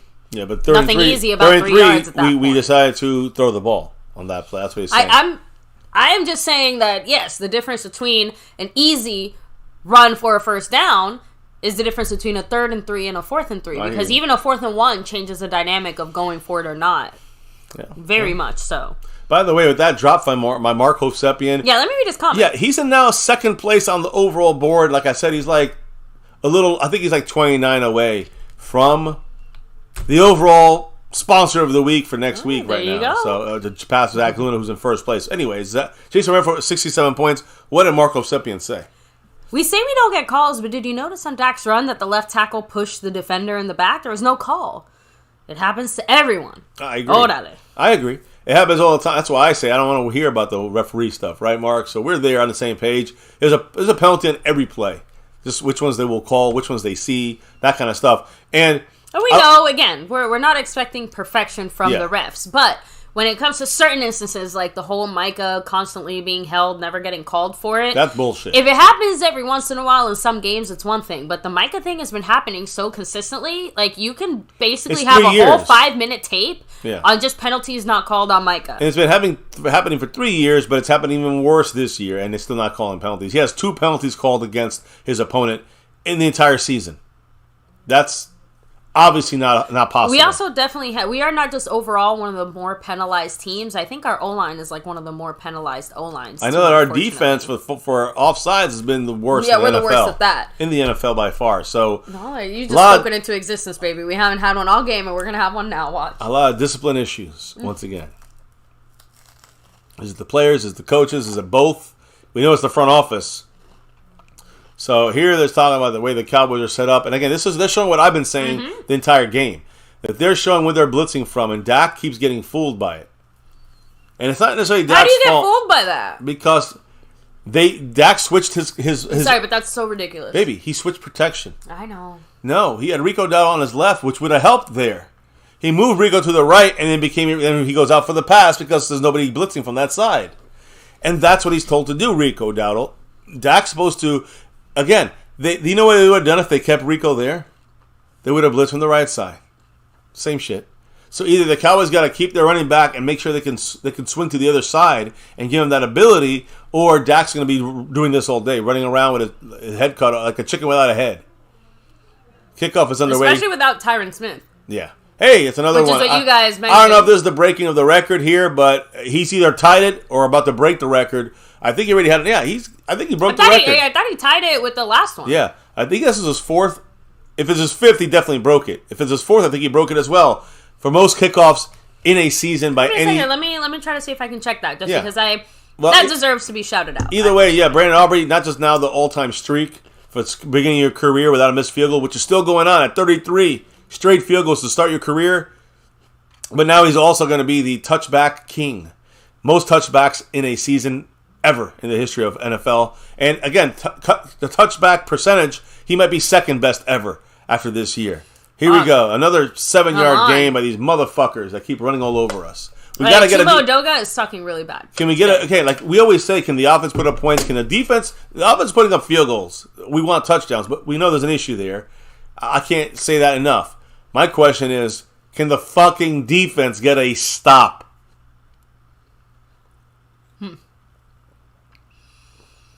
That's the question. I'm trying to see if I can find a live game stat. If we cannot get a stop, then this game is over. So we'll probably have to wait a little bit just because I haven't seen anything about it officially, and I don't want to say it if it hasn't happened yet. They're stretching us out. They're trying to go inside. They do. It's tip. Great pressure, at least. Great tip at the line of scrimmage. It's 2nd and 3 goes to the 3rd and 3. And we'll see what happens on this play. Can we force them to punt for once in our fucking lives? Because they seem to have, when they have that extra field, that's where they kill us, because they can go deep on us. Overall, I will say, even though the defense has been playing some dumb mistakes and some stupid shit going on. We held a very high-powered offense to not many touchdowns. As of right now, yeah, we're slowing them down too. But we got to keep up with them on the offense. It does make me feel a little bit better to know that we've slowed them down at least a bit. But, again, a little bit better. Yeah, and they've still been hurting us. 3rd and 3, a big play here, especially if they don't gain anything. False start? False start on them, hopefully. Yes, yeah, I was going to say, if they stop the play, you have to imagine it's a false start. So that's an extra help. Now it's 3rd and 8. That's huge. Can we get pressure on Tua? He will not run the ball. He's not a scrambler. That was on Lester Cotton, number 66. Can we please? I would blitz Tua. I need to see Tua get pressured right now. If Tua gets pressured right now, this could be a high percentage incompletion for our defense here. So I say put pressure on Tua. I would even say blitz Tua on this 3rd and 8. Dan Quinn, it's in your hands. Get the shit right. Blitz. I don't know who you're going to blitz, where you're going to bring it from. Use that disguise shit that you use there, Dan Quinn. And let's put pressure on Tua. Make this an incompletion and get the ball back with 11 minutes and a half to go. Or that's how much will be left. Mike, we're not offsides. We're good. There's a little offsides, but sure. Here it comes. Mike is coming. We're getting pressure. Yes! We're getting sacks. Woo! How about them Cowboys? And I don't know who got the sack. I don't give a fuck. I mean, right now... Whoa! They just shoved Micah there, I think. We got the sack. It looks like Armstrong's getting the credit for that one. That's why officially, at least. That's why I said we needed it right then and there. We got it right there. Playmakers make big plays when it counts, and that was huge, and it counted. Yeah. Oof. Technically, Armstrong was the first one to get in there. Yeah, he went back inside. Get hands on him. Ooh.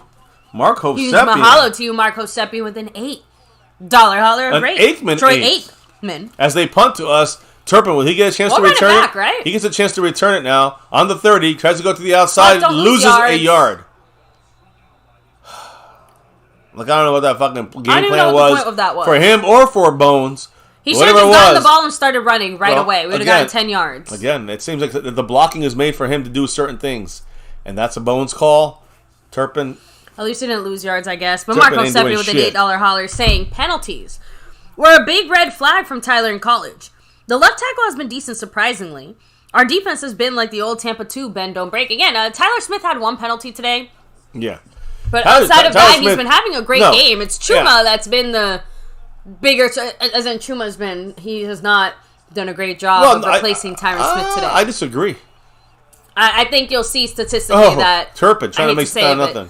I think you'll see statistically after the game that we'll see. A little more right than wrong on this. I think that Chuma. Here's what I'm trying to say. He's not as good as Tyron Smith, but the guy is playing very well. I don't expect him to play like Tyron Smith, but I haven't heard much of his name being called in this game.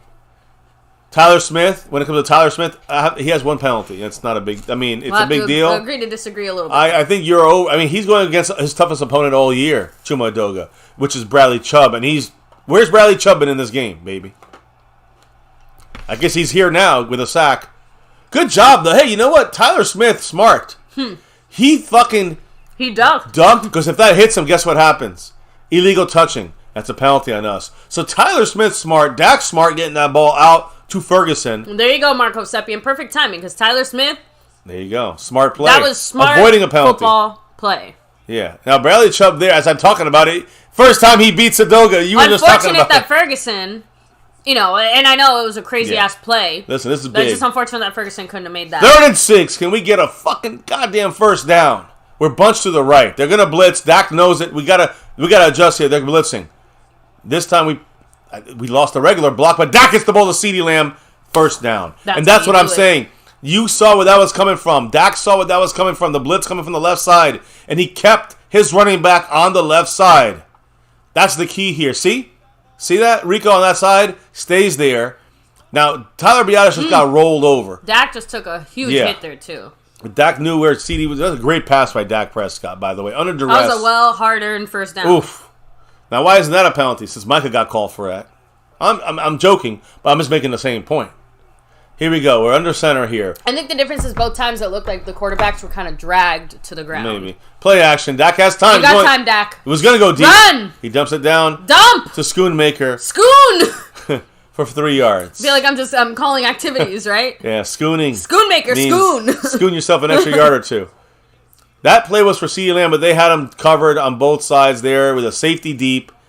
They had basically triple teamed CeeDee Lamb on that play. 9.5 minutes left, by the way, in the fourth quarter. Yeah. 2nd and 6. Tolbert comes in the game. All right. By the way, Tolbert has been very CD effective out. today. CD tired right Taking now. a break, that's fine. Yeah. So we're bunching up our Turpin, Tolbert, and Ferguson. It looks on the right side with... Now we got... I'm guessing Ferguson's the desired Turpin target here. is the running back on this play in a jet go sweep. Turpin, go Turpin, we're about, hey. Oh, man, he got hit hard. It's but fine, now, it's a 3rd and 1. Yeah, 3rd and 2. Okay, 3rd and 2. They're going to mark 3rd and 2.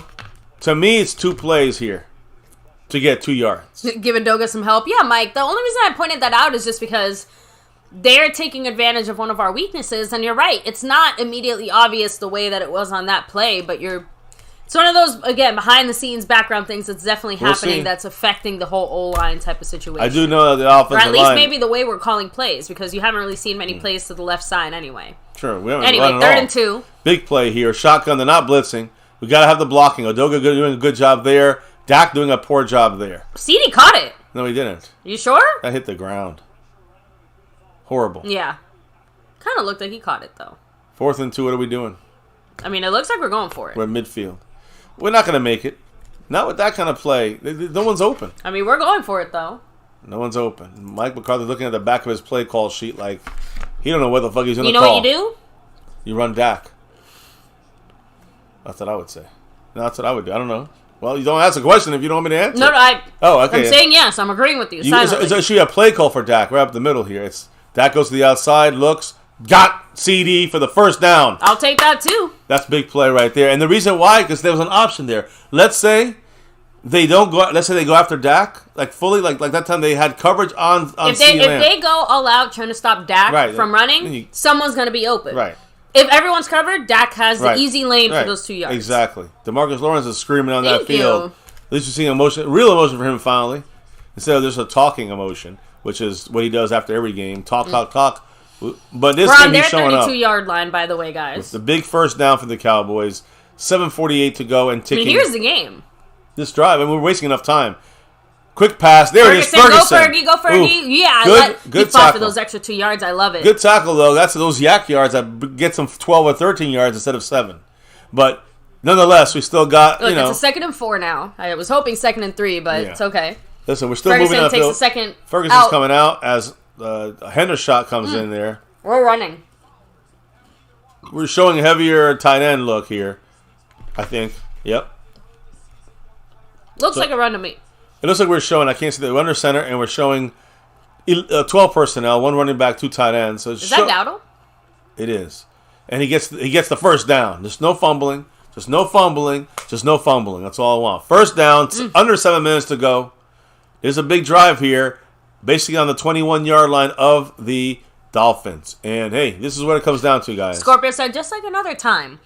3rd and 1, we throw it. 3rd and 2, we throw it. And both times failed. I hear you. Again, the abandoning of the run game here, I think, is the more surprising part. It's not like we've been down enough the good news to is, completely throw it out the window the way that there's kind of Lipke. seems like we did. So this tells me it's a pass. Here we go. Dak looking, calling the play here. They're blitzing up the middle. Lipke trying to pick up the blitz. Does not. Dak throws the ball. About getting Dak, sacked. legend. Dak to Gallup. Gallup, thank goodness. And a great... Dak just made a play out of nothing, guys. Dak, the blitz was missed by... Lipke's having a horrible game. Just a horrible game. He started off really hot for like 5 plays. Hunter Lipke's fucking sucking All a big one. downhill from there. And Dak got that ball out while going down with Ramsey in coverage against Gallup. What a play by Dak Prescott. Prescott. This is one of those things where like... That's something that Dak can only do. Just when I thought I was out, you pull me back in. Like, Dak is having kind of a rough game, and then he makes plays like that. 2nd and 2. We're going to run up the middle. Go Tony Pollard. Pollard. First down and goal on the 7-yard line. 7-yard line with under 5 minutes. I mean, this is exactly what we needed. Yep. We'll just tie it up with the extra point to go. 5.5 minutes and ticking, though. Yep. And remember, now the defense has to do their complimentary football shit and make sure that the Dolphins can't score even a field goal. The good thing here is the Dolphins' offense, we're resting our defense, but their offense is getting cold. They're sitting there kind of like, we got to stretch out before we go on the field. We have the ball for like 6 minutes now. Yeah, we're running this clock. 1st and goal. Another run. Pollard running the ball for about 2-3 yards. So, again, 2nd and goal, about the 4.5-yard line. We got to get a touchdown. We got to get a touchdown here, obviously. It all comes back to that Lipke fumble. They're going back and showing it.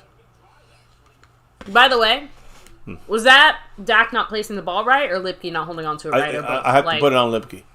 I have to because that thing... 2nd and goal on the 5. It has to. I mean, I put it on Dak only because of that reason. 2nd and goal. From the 4.5. I'm sorry, yeah. No, I put on Lipke over Dak on that because Dak knows usually where they're blitzing. Someone's got to be open. Yeah, no. Why did CeeDee Lamb? Like, I don't mind. See, I don't understand why CeeDee Lamb stops. Because he expects the flags to just magically happen. This is where it becomes personal for me. He got held or whatever. He stopped instead of going for the ball. He stopped. I just don't understand. I don't know what that kind of. He was held. That's great. Okay. His ass showed and everything, but who cares? No flag, which sucks, and I agree. But why do you stop running the flag? I mean, you got to go get the fucking touchdown. All I can hear is everyone is. What I imagine, I'm not looking for a second, but everybody in the chat just saying, why didn't we just run there? I can just hear everybody saying, why are the refs cheating on us? Dak moves up. Run, Dak! And we drop the touchdown. Drop the pass on the 1. I mean, we got to go for it. Hendershot shot himself in the foot. We got to go for it here. There's no option. Look, you see how they're fucking with us? They just took our towel. Yeah, they're just taking our towel. They're taking us like bitches. I mean, it just doesn't stop. The Cowboys are bundled up. I don't know what the fuck route that is. Cowboys are double running into each other on the field. It's just stupid. I don't even care, guys. How do we even fight through this shit, Mike Aldana? Because we're going for it. We have to. This is the game. Yeah, it sucks. I mean, I don't feel very comfortable or confident. They're gonna blitz. 4th and goal. Not blitzing. There's no flag there.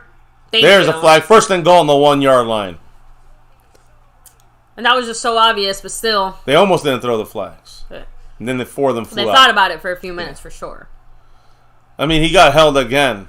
Deshaun Elliott, come on. And again, it took the whole team yelling and screaming and pointing, like, I don't know. 4:20 to go. 4:19 to go. In the game. Down 6, 1st and goal on the 1. If they pick up the flag, I'm walking out. I know. Give me a second to wash my hands. And yeah, go ahead. I'm done here. Hurry up because I'm going to call this snack meal.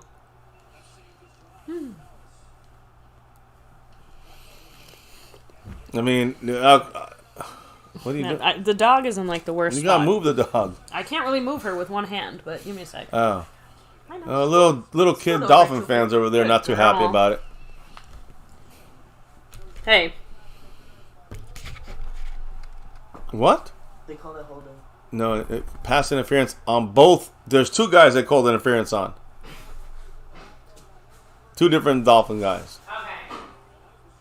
So they're just holding the whole team. Yeah, Xavier. I mean, they've been holding a lot. I know they've been holding quite a bit.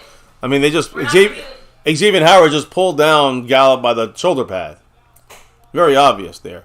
First and goal on the goddamn 1-inch line, like last time, and we fucked it up.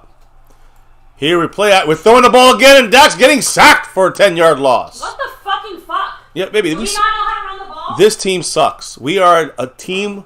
Cowboys are a team of fucking cocksuckers. No. McCarthy is a fucking giant cocksucker. I'm sorry. I could take a fucking toddler and show them that, and they know to run the fucking ball.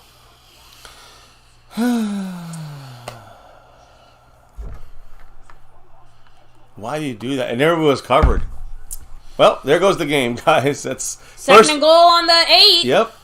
Second and goal on the Woo! 8. And, man, we're real just a bad team. Just not a good team. Nope, out of bounds. Is that a surprise? These No. announcers are stupid. They don't realize he was out of bounds in the moment he fucking went for that. Yeah, great catch. Just, the feet weren't... Well, he's getting pushed out. Yeah, first foot's out.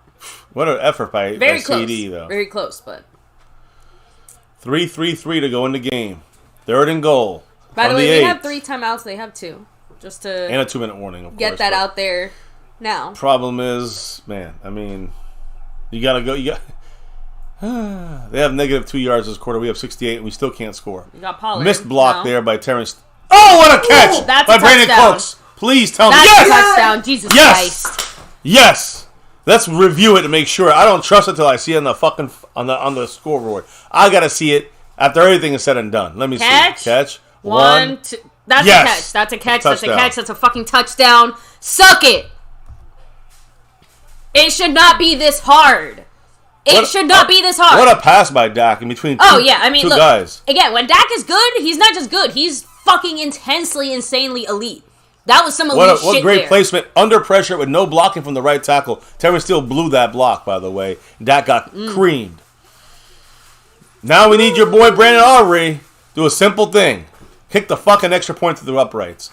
And let's take a 1-point lead in a game that we're playing like shit against a very good team in the Dolphins. On the road, we take the lead. Miss again. We take the lead, baby. That's major. Defense. You have one job. Defense. One job. Defense. You can't blame the offense this time, offense haters and Dak haters. You can't blame the offense. The offense doing everything they can against this Dolphin defense. Now, I do feel very heartened by the amount of comments that are saying run the fucking ball, McCarthy. Thank you. That's the only thing that brings joy to my cold, dead little heart right now. Because holy shit, guys, we should not have had Brandon Cooks making that insane-ass play and Dak Prescott making that insane-ass throw just to get points on the board. Well, we had him there, 1, 2, 3, and then 1, 2, 3. Yeah, 6 plays. Anyway, 6 plays, 6 plays, 6 chances! And that's not even counting the chances before that. 4-3-4 Cowboys, we do not have time. We don't have time. Jalen said we should sneak the ball half-yard line. We get sacked, right? Thank you. Alonda Hanslu, much love. She comes through with the $2 holler saying, I'm wearing my white Dolphins miniskirt. I'm going to avoid saying, that means, right? I'm avoiding saying my initial first thought. It's going to be torn up. It's going to be torn. No, you're just prepared. You know what? I'm going to say it anyway. Because if I don't say it now, I probably won't have a chance to say it, but you're just preparing yourself to get fucked by the Cowboys. That's it. That's all you're doing. I respect it. I don't think she minds. Great pass, great catch, great coverage, great football, said Pioneer. Exactly. Well, great player football, bad play calls by McCarthy, and also horrible blocking by Terrence Steele. McCarthy has 2 playbooks. One for home, one for the road. That's the problem. Somebody needs to take that road playbook and fucking burn it. Yeah. Burn that shit. Throw in the trash. We are due for a pick, but I don't see them. Well, maybe. Throw it into the Yuletide fireplace, whatever. I don't know. Just fucking burn that shit. The Yule log. The Yule log. Whatever Told y'all, don't give up. Jeff, trust me, we're never giving up. It's but just don't tell me that you feel comfortable about this team in the playoffs, because I don't. And if you do, you're watching a different game. Like I said, even if we win this game, it's not really inspiring confidence in me. when it comes to the playoffs. Not against the fucking Washington I already Commanders. hear some people saying, "Oh, but we're in the playoffs. We have a chance. We have this," and no one's denying that we have a chance. But you know, wouldn't you like to be the prettiest belle at the ball, so to speak, right? Like, yeah, I guess Prince Charming has a chance of picking us, but wouldn't it be better if you were fucking Cinderella? Because right now I feel like the ugly stepsister. You can never be that. Well, magic of liquid to gas. You see that? Anyways. right, defense has to come through and play huge. Let's play some damn defense, said Asmodeus. Guys, let's do it. By the way, Aubrey. Oh, well, no, I guess it wasn't Aubrey. It was Anger, wasn't it? Or is it Aubrey with the kickoffs? Right? Because that's another kickoff we scored. Yeah, that's it. No, he's shattered the record now, guys. Great to see. Right? Our guy, yeah, he just got another kickoff. There you go. So, yeah, so I think that one officially either ties or breaks the record. I'm almost positive.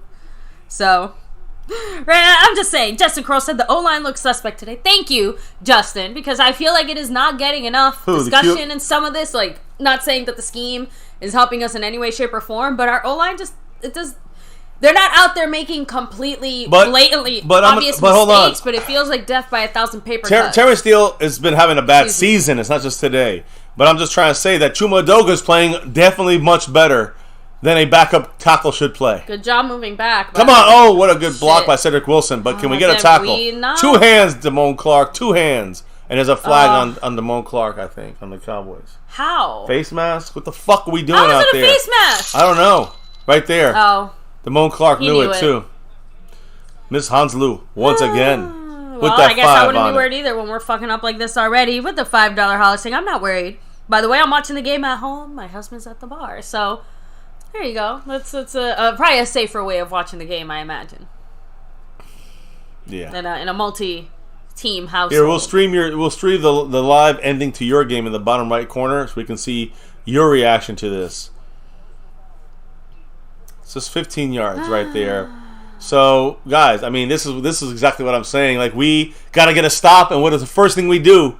Face mask. We give them 15 yards. And you can say, it's just bad luck. Guys, it's called undisciplined football. And I'm not going to say it anymore. Going back to that comment, I can't remember who said it, but someone did say it earlier in this stream. They already got the lead, when we're talking about undisciplined teams, yeah. Don't you put some of that on the coaches in the sense of, isn't it up to the coaches to discipline the teams? That to me is the biggest issue, is the fact that we have not found anything when it comes to disciplining, having disciplined players on this team. Is it the player? Is it the coaching? Is it both? Probably. Just leaving guys wide open here. There's now Stephon Gilmore just broke his arm because Donovan Wilson just cracked him right in the arm. I'm telling you now, it's his hand. Yeah, it's hand, his arm, somewhere. Wherever it is, though, unfortunately, he's out for at least one play, maybe much more than that. Yeah, forget it. He's holding his head, actually. Whatever it is, it looks pretty major, and it could be a broken wrist or broken hand or a finger, and a guy that needs to use his hand. I mean, listen, this is what happens when you don't get that touchdown from. How do you think our defense is going to look without Gilmore out there? By the way, in case since we're having this discussion and we're talking about this, does that look like a drive stopping defense? No, it looks to me. If we lose Gilmore, you know what's going to happen? Not even one and done, just done in the first round. That's what's going to happen. Yeah. Cheers and go Cowboys! Happy Hanukkah, his Merry wrist. Christmas. So a few people are saying it looks like he was grabbing his wrist. Yeah, that's a Donovan Wilson hitting him in the helmet with the helmet. And if we did a better job earlier in the game, do you understand how these things don't happen as badly later in the game? If you lose a war because the other side beat you, there's at least a small measure of honor in that, in a way. Like not like just that's it. You lost against another opponent. Okay. When you lose to friendly fire, I mean, it's the story of the Cowboys, though. I hate to even say clown show, because this is, at this rate, not even our front office's fault in any obvious way. It's what right? But this is clownery to like the highest level. Clownery to the highest level. Even I don't know what Jerry and Steven are supposed to do about this shit. That's what I'm saying. It's not about Jerry and Steven. It's just a clown show. That's what it is. And it doesn't matter if it's them or if it's some bullshit that happens to us. At least he looks like he's in better shape, Gilmore. We just can't catch a break. The only breaks we're catching are fucking broken wrists. Now, Gilmore looks okay. Listen, right now, Deshaun Wright's in the game against Tyreek Hill. I'm going to fucking jump out a window. We just got to make it through one play, hopefully. Yeah, he'll be back. Gilmore comes back, right? But his one play could be big. First, the second down and 1, and exactly what I would do. I mean, yeah. All you got to do is tackle here. Look, they get the first. Getting Deshaun Wright the fuck out the game, please. Man, that's like. I mean, That's like a pee-wee player against an NFL player. Gilmore's coming out there, so it looks like he just got, let's call it a stinger on his wrist or his arm for a bit. 1st and 10. They're already basically in field goal range. And it's only, they got control to basically end this game whenever they want to. We have 3 timeouts. Oh, they're gonna get the clock down to 0 and just kick the field goal. Yeah, exactly. That's what they're doing. You already see it happening, guys. That's what's happening here. And if not, they're gonna maybe take some shots at the end zone. But why would they? Why give us a chance to get the ball back again? Blitz, wide. Oh, again, they'll do it because that's the type of team they are. By the way, what happened there? Tua had pressure, right? Yeah. And he missed. Now it stops the clock. Let's just focus on what's going on here. Everything else we can't, it's spilled milk. And again, it's going to come back to haunt us, like I said earlier, but can't change it. Because we had pressure on Tua missed horribly. A wide open Tyreek Hill, that would have been a touchdown. Let's be honest. So right now, 2:10, the other important thing is it stops the clock. It's 2nd and 10. If I'm the Dolphins, I just run. If the Cowboys can stop them here on a 1-yard gain or something like this, or no yard, timeout Cowboys. Tua has it still. They do a little dump down. All right, to the 2-minute warning. I guess you don't. No need for a timeout. No need for a timeout. It's 2-minute warning, and they definitely got a field goal. So at this point, it's all about.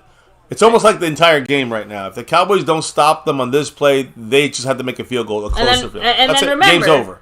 And then remember, let's say we do stop them. They still kick the field goal. They make it whatever. We now have to score a field goal. Yeah, I don't think that's impossible. I'm okay with that. In 2-minute drill, I feel comfortable. I'd rather have that. Listen, if they get a first down, game's over. Yeah. That's it. Unless they shank it, we block the kick. We have 3 timeouts, so I guess they have to make that's what I'm saying. Right now, it's 3rd down, right? 3rd and 3. Yeah, it's a 3rd and 3. We have 3 timeouts. And this is a 2-minute warning. They have 2 timeouts. I'm saying they have 3 timeouts. So if they get a first down, they just run the clock 3 plays, and we use all our 3 timeouts. But my thing is that if they don't make it, obviously you call timeout. Yeah. If it's incomplete, obviously it stops. But this is the play of the game right here. And again, if I'm the Dolphins, I run here. They're going to do pretty much the same thing. If you don't run, you have some little dump down option that can get you those 2-3 yards. I think that's exactly what they're going to do. Something that you just saw, something similar to that. Whether they use different players or the tight end or the running back or receiver, look for something like that to be utilized here. What is the chat saying? I'm seeing Swole Geek said, let him score, just put it in Dak's hands. Scorpio said, we have to blitz Tua. Pioneer said, they have a field goal right now. We will have time, though. The problem is that if they score and go for 2 and then make it, then we're done. Then the game's over, that's not happening. They're not going to go for 2. Forget all that. Oh, they would go for 2, actually. But my point is not that. That's where we're going. Guys, you're thinking they're going to go a touchdown here. That'd probably be the dumbest thing they can do, is letting us get the ball back. Who cares? The game is right now stopping them on 3rd down and 3. This is the game. The fucking game. I blitz. And if they run... you overwhelm them. If they run, they're not going to go anywhere because you got to. Ireland said, "Watching this D in clutch time is like watching a Chappelle show skit. That's funny and good, though. This is not funny or good. It's funny and good for the Dolphin fans. It is laughable. It is laughable. Makes me want to cry. So, I'm sure there's lots of Dolphins fans having a grand old time right now. Listen, the point is simple. The Cowboys' defense has come up a couple times on these big plays, on stopping them, even if they've bent. This is the way they can't break here. This is one of those, this is not you can't break in the goal line. This is you can't break now for this 3rd down. This is the game. Now, if they get a first down, you can still call all 3 timeouts to get one more chance. If they do get another first down, the game is pretty much over. Here we go. They have been playing this. Trust me, Mike McDaniel knows what they need to do. If they hit the end zone, I think that's the dumbest thing they can do, but I'd almost risk it. If I'm Dan Quinn, I'd risk the deep pass. It just seems stupid because the whole point is you want to do something fast enough where we can't get sacked or the pressure can't impact Tua as much. Let me see. This is run it. The ball. This is the game here, and the Cowboys should blitz. It doesn't quite look like a run. I'll give you that. Well, they got Achan, and he's could get the it could be that pass to. I think Tyreek Hill is the danger here. Yeah. Oh shit, he slipped already. Here it is. There it is. There it is. Told you. Game over. So we take an L, guys, like I thought we would. And that's it. They get a field goal now. And that's it. I mean, I think Tyreek Hill is the obvious choice. We had a slip from Jordan Lewis. Slipped, then that was it. When we over pursued it, Stephon Gilmore, I don't know, he got blocked out the play. That's a game. It is what it is. I mean, again, I'm happy that we came close, but I'm disgusted with the way we played. Even if we won, I'm not happy. I know some of you guys would be happy if we won. Honestly, in the end, accept the 3rd seed now. That's what we're fighting. Actually, I'm sorry, no. We just got to beat the Detroit Lions and beat Washington, and the Eagles will lose a game. And we get the NFC East and the 2nd seed. So no, we're going to end up the 5th seed because we're going to end up losing. To the Lions and Washington. Game. We won't lose to Washington. No, Listen, we'll win. We'll get up for that We'll win at home against the Lions. I'm saying it now. First time we lost back-to-back in a long time. And again, this game is almost meaningless, so I'm over it already. And we're winning. They're just going to run the ball. Of course. Run. And look, let them go all the way at this point. Again, I'm at this point, it might be better if we just let them run, get the touchdown. What would happen is they would probably take a knee at the goal line. That's what they would do. That's the smart thing. The game's over. Unless they shank the field goal or we block the field goal. That's it. There's no other chances. I don't care about the time. They're going to get a first down in this next play, and they're just going to take a knee. Yeah. That's it. Expect the worst and accept it, family. Sometimes you got to tell your family the truth, the hard truth. Intervention time. This is it. I've been saying it all year, though. This defense is fake as shit. Should have turned off the game at halftime. Yeah. CeeDee's in the sideline upset. Well, too fucking bad. I don't feel bad for these Cowboy players. We cocked ourselves. Now we got to take... You fucked around, you find out. Yeah. And I'm cool with it. I'm actually not even down about it. I'm good. How about this? I'll make it easy. Do you guys put this more on the offense and McCarthy, the defense and Quinn, or both? There we go. Stop. Just throwing it out there. Let me know in the chat. Fumble!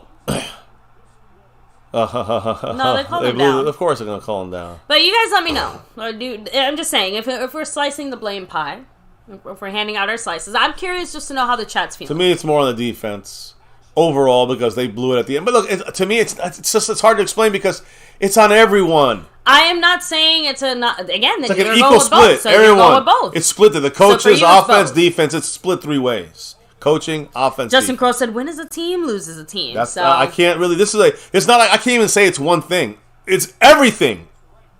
Dak was off.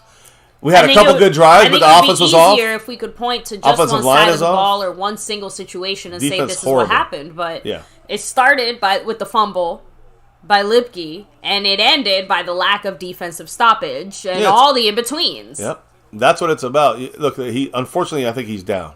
That's too bad. It would have been nice, wouldn't it? This is it. This is 3rd and 2, and again, I still think it doesn't matter because they got this field goal no matter what happens. If we get a chance and we get a stop, that's the only good thing here. We don't get a stop. Game over. Congratulations, Alanda, the Dolphin fans. Good job. We're the warm sushi. Hey, I'm not. It just bothers me that we have to see this star right here take a loss. That's what bothers me about this game. Nothing else. Why? They're not bothered by it, clearly. Like, they don't give a shit. No. Cowboys are fooled once again. They followed Tyreek Hill. But they've been getting... Listen, they lost control. You know the moment we lost control of the game is the moment Tyler Lipke fumbled the ball on the goal line. From that point on, the wind was out of our sails. We lost the game. We gave the game away. We allowed them to control it. And now they won. Who do we blame? The team. It's a team loss. Once again. And when we get to the playoffs, like I've said all year, to those really optimistic, Cowboy fans, like I told you guys, at the end of the year, it's going to end in the playoffs with even in the wild card round or the divisional round. That's a fact. You know how McCarthy said December football is so important? We've lost like 2 out of our 3 it's all lip December service. Football situations. It's all lip service. It's all lip service. They win. They beat their first good team, and I don't even call us a good team.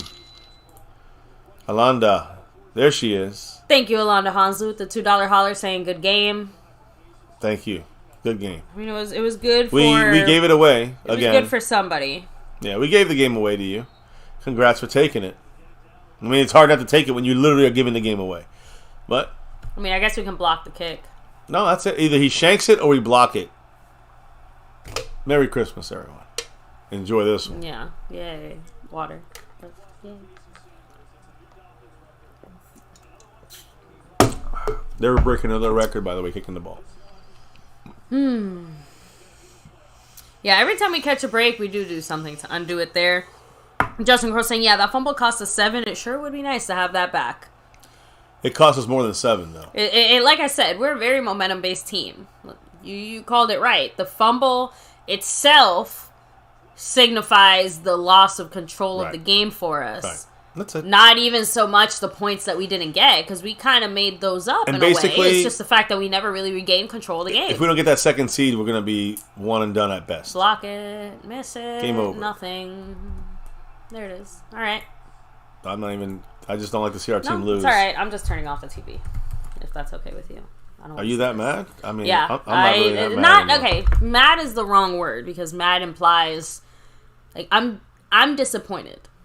Like, I'm not disappointed in this team. That's fine. That's good for you, because you were able to live through the glory days and whatever. This is all I get. So, yeah, I get to be disappointed in this team for fooling me for even half a second, thinking that maybe we were going to do something different than we had done in previous years. But no. That's it. And they don't deserve my belief in them in some ways, because it's just frustrating. They're not that good. I still had hope in me going into this game. Like, okay, if we play decently against this team, if we win, like, you know, I'll still have like a measure of hope heading into the playoffs. You know what I mean? Mm-hmm. That hope has been snuffed out. Yeah. At this point, like you said, we will be lucky to get one playoff win heading into the postseason, especially again on the road. If we get and it's fun again. I just want to make sure we'll probably get the 5th seed, just because again, that's exactly where we're trending. What I'm trying to say here is no, we're not actually. This game really does. I just want to say something to you. We're going to be out anyways. The only chance we have is we play at home. Let me explain something to you guys. Okay. You guys out there, I just listened to what you said. I hear what you're saying. This team is not that good. And I said it last week. I said on the road, this team is just something different, and we're not going to win more than one game on the road if we're lucky. That's what I'm trying to say, guys. As Alonda Hanslu drops another $2 holler. She said, I tried to tell y'all, the curse of the skirt. Well, it doesn't get ripped. But this time, your skirt fucked the Cowboys. And you'll see it later, I'm sure, tonight when your husband gets home. Anyways, I think we're wearing the skirts. Listen, look. Cowboy players. Here's the thing, baby. And I'm telling this to the chat. I remember this moment hit me last year at a certain spot where I said, let's get healthy and just save it for the playoffs. I remember saying that at a certain point when I knew we were the 5th seed. I said, just rest your players and get good for the playoffs. I'm not saying that's where we're at now. We are far from that. In fact, it's now the last chance for we know what we are. We're not a Super Bowl team. But we can still become one. And I'm going to tell you how. I know that you guys are pissed. You're pissed. What, closing our eyes and laying down on the pillow and dreaming about it? Nope.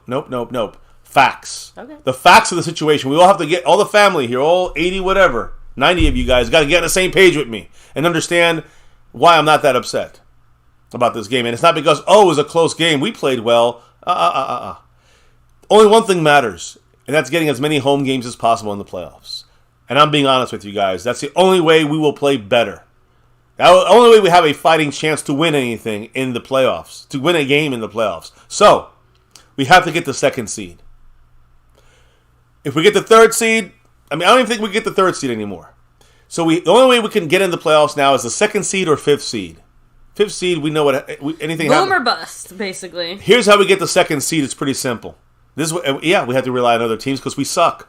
We have to beat the Detroit Lions, which gives us tiebreaker for the 2nd seed. Okay. And we got to beat the Washington Commanders. And the Eagles have to lose a game, which we knew already. They got 3 games. They got to lose against the Giants at home, in Philly against the Cardinals, or at the Giants. That's it. There's nothing else that matters. Who cares about this game? Flush it. We suck. We're not that good. Now, we get a home game against the fucking Vikings. All right? We should win that game. We get a home game against the Eagles. I think we could win that game. Do you understand what I'm trying to say here? On the road against San Francisco, we probably lose. We're going to lose. But if you want to try to get a successful ending to the season, that's the road. That's the only fucking road. And any other road is going to be through Atlanta or Tampa or wherever. And we'll probably maybe win that game or not on the road. And the next game we're losing. It's a done fucking deal. The Detroit Lions going to whip our ass. The Niners going to whip our ass at their home. And of course the Eagles will be the other team there. They're going to whip our ass in Philly. So I'll leave it at that. I hope you guys understand what I'm saying. I'm just being real. You want to have a good end of the season? The only chance is maybe getting lucky against San Francisco in that conference championship game by getting that second fucking seed. Let me shut the fuck up. Seppian, big mahalo to you with the $5 holler. He said, just like I said, inconsistent. Beat bad teams, lose to better ones. It's not Dak's fault, but why doesn't Dak take command? A franchise quarterback should be allowed to. Again, because that is just not the way that Dak or this team is built. You're asking why he doesn't take command? This team is not built. It's never going to change. Ever for Dak Prescott to take command. The answer will never be... That's it. The answer, it's not even matter. The problem is bigger than Dak. The problem is bigger than all that stuff. You're trying to repeat the same stuff we know already, Mark. And again, the reason that is because, remember, the scheme for the offense doesn't lie on Dak. It goes through Dak, right? But it lies on McCarthy, and that's what I'm saying. It just that controls. McCarthy's not going to cede that control. He's not going to hand that over. My question is, why are the Cowboys why are we failing? Why are we okay? From the beginning, haven't we said inconsistency? I think I know we said it in the Garrett years, but since the beginning of our channel 6.5 years ago, we've been saying inconsistent. We're inconsistent. We win 3, we lose 3. It's inconsistent. And then, of course, the good teams, bad teams. Now we lose to a good team, close, but the real reason, Mark, is the road versus away. If McCarthy is stinky cheese on the road, how long is it going to last before Jerry says, I want cheese that doesn't stink on the road? Listen, it's simple. It's not the good or bad teams, Mark. It is the road and away, which is the bigger issue. We've beaten good teams. We beat 2 or 3 of them, right? 3 of them this year. We lost to some real shitty teams on the road, too. We've done badly on the road. Even to Carolina on the road. I do want to shout out here because we have a lot of drops. Back-to-back $5 Speaking of hollers. 33 points for Jason Renfro on the stream ball. Unfortunately, Damone Clark started the final drive of shittery. Yeah, that was. But thank you, Big D, with the $5 holler, saying the Cowboys put a coal in my stocking tonight. Yeah, Santa skipping this house. Santa skipped this house, clearly. Yeah, I put the festival's coal out. Seppian with the $5 holler said, strength of schedule right there. We played a very good offense, and our D held them in check, but we played a solid defense, but our O was inconsistent. It was pathetic. Yeah, I mean... In some ways, you're not wrong in the sense that when it came to it, the defense failed us in the end, but this offense should have scored more, and the biggest point to that is the freaking fumble. That's what I'm saying. If you want to go back to, one play, one drive, one whatever, technically, our team held them to 1 touchdown. Our defense. Yeah. Very high-powered offense. Barely scraped over 20 points. So, and it's so crazy for me to sit here and defend the defense that basically allowed the team to win in that last-minute drive, because I don't think that me saying that takes away from it. But even I have to agree, Mark is not too far off the mark here. If you want to start pointing fingers, yes, the defense gets their blame too. But it still feels like the inconsistency the defense played pretty much the same home or on the road. That has been the same defense we've seen the last few weeks. But the offense on the road and at home, 2 completely different offenses. So I feel like on that side of things, Mark has a fair point. Let me keep rolling here though, because Swole Geek also had a $5 holler. Clark motherfucking Kent, right, in the house. This is on Dan Quinn, fam. That tight end caught 3 fucking passes in the same damn plays, guys. Well, this is on Dan Quinn because he did the same thing in Atlanta. Again, basically he's saying that the lack of adjustments there at the end, we were playing our defense pretty much straight through the same way with no change, no nothing. And that's something we're going to have to, we'll know more about this in the next day or 2 when the film... And we had Hooker back. Well, yeah, no, what I'm saying, we played better run stop, for sure. So that's because we had Hooker, believe it or not, and we focused on stopping the run. So Dan Quinn did some good things there. But look, I'm going to be honest. I want to see, let me finish. Was it J-Ron Kerr slipping or missing a coverage? Or, you know what I'm saying? I want to see before we say, oh, Dan Quinn didn't make any adjustments, because he usually does.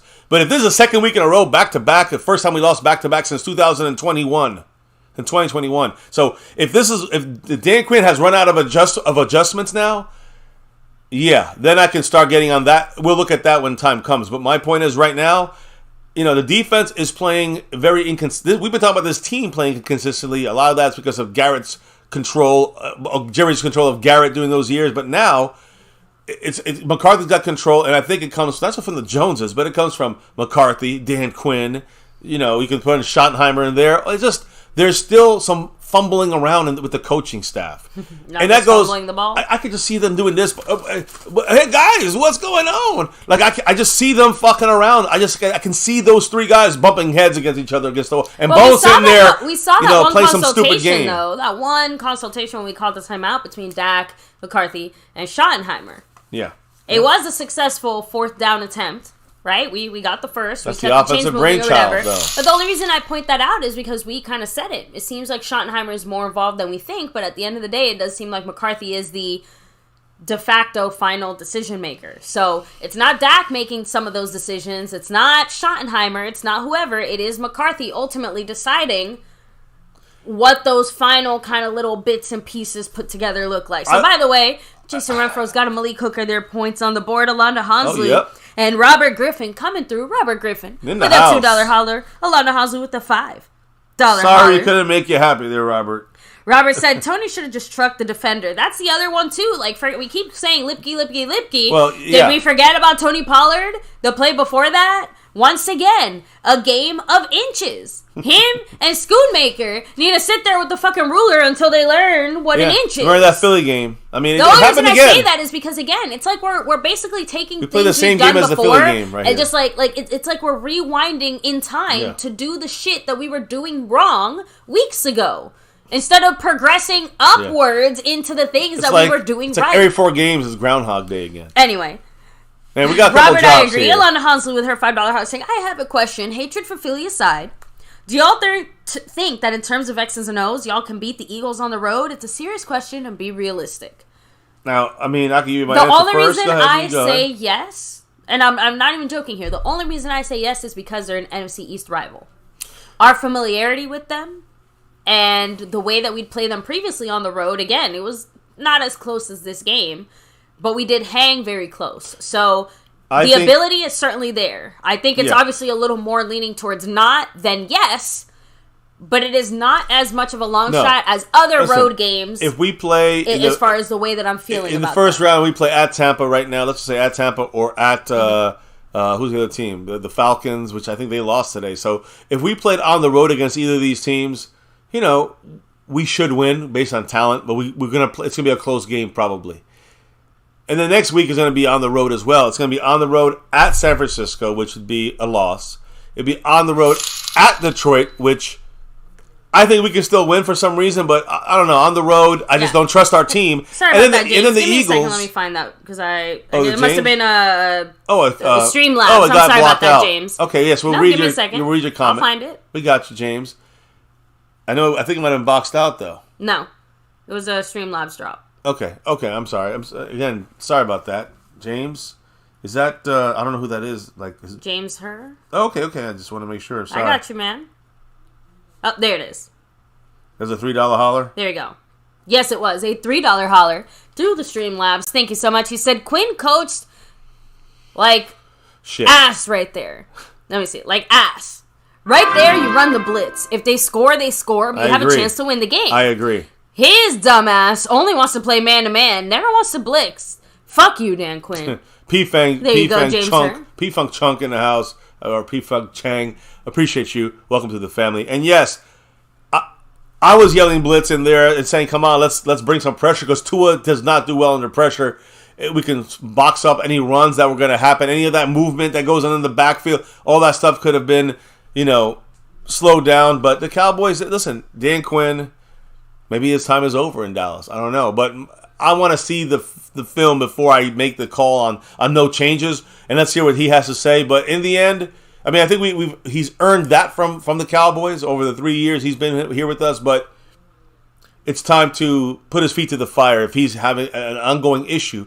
Obviously, something's going on that's ongoing with this defense and this team. It's not just Hooker or Hankins not being there. So definitely, I didn't like some of the defensive calls that we did. I didn't like some of the lack of adjustments. That was surprising to me when it comes to Dan Quinn. So I see. Listen, that's why I say it's. I know you guys are also blaming the offense and the defense, and I want to blame the entire team. Look, it is absolutely a whole team loss. Yeah. Most people aren't necessarily denying that. Right, it's right, more right. like we said, like so where weird. Exactly yeah. does it start and where exactly does it end? Because it does feel like, again, it started with the Hunter Limpy fumble and it ended with the fucking bullshit by the defense. So that's why it's so hard, because our defense is like, man, our defense is literally Robert Griffin with the $2 holler, by the way, said Chuma Edoga needs to go. The Chaz Green curse. Yeah, I don't think he was as bad as you may think. We'll have to wait and see on that as well. I think like he had a better game than it's not like expected. Dak was getting sacked 17,000 times from the left side or whatever, but I think when you go back and look,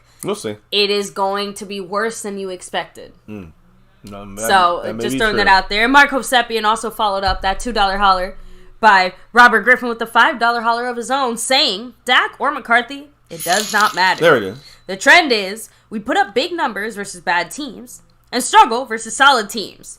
I'm just saying that these big stats just don't mean squat. And listen, I agree with the big stat stuff. I think every Cowboy fan understands that. I hope every Cowboy fan understands that at this point. So the stat bubble when we are against shitty teams, other teams don't do that. We do that. We can use that excuse, but we know that doesn't mean shit when it comes to the playoffs or playing good teams. Now here, in this game, we lost by 2. We gave the game away multiple times. Are we the better team with talent? Are we the better team with almost every ability to have won this game by who knows, double digits, possibly? But why are we losing? Again, we were playing well. My point is we're playing well against a good team, and I say well. We're not playing well, but we're hanging. We are hanging with a team, and that's what's most crazy about this. It's not like we were getting blown out the way that Niners game was, or whatever. Again, it reminds me a lot of that Eagles game on the road. Very much, then, in the sense that it was a bit of a back and forth. We were kind of on the losing side for the most part. We never got over that hump in the way we did in this game, where we were technically in the lead for all of 3 seconds. But I think that the Philly game in Dallas was the one that showed us, okay, we can hang at home with a good team. And let me refill my water while you make your point. I'm just saying, while you make your next points here. But that's my thing is that, again, on the road against Philly, I know Alonda asked that, I don't think the Cowboys, I think we can win on the road against Philly. I just don't think the Cowboys have the gumption to do it, the attitude to do it. Mary Alvarez dropping a $5 holler here for us. Let me go back and read what Mary says. She goes, not going to let the Cowboys ruin my Christmas. See you soon, everyone. Have a blessed Christmas, and God bless you all.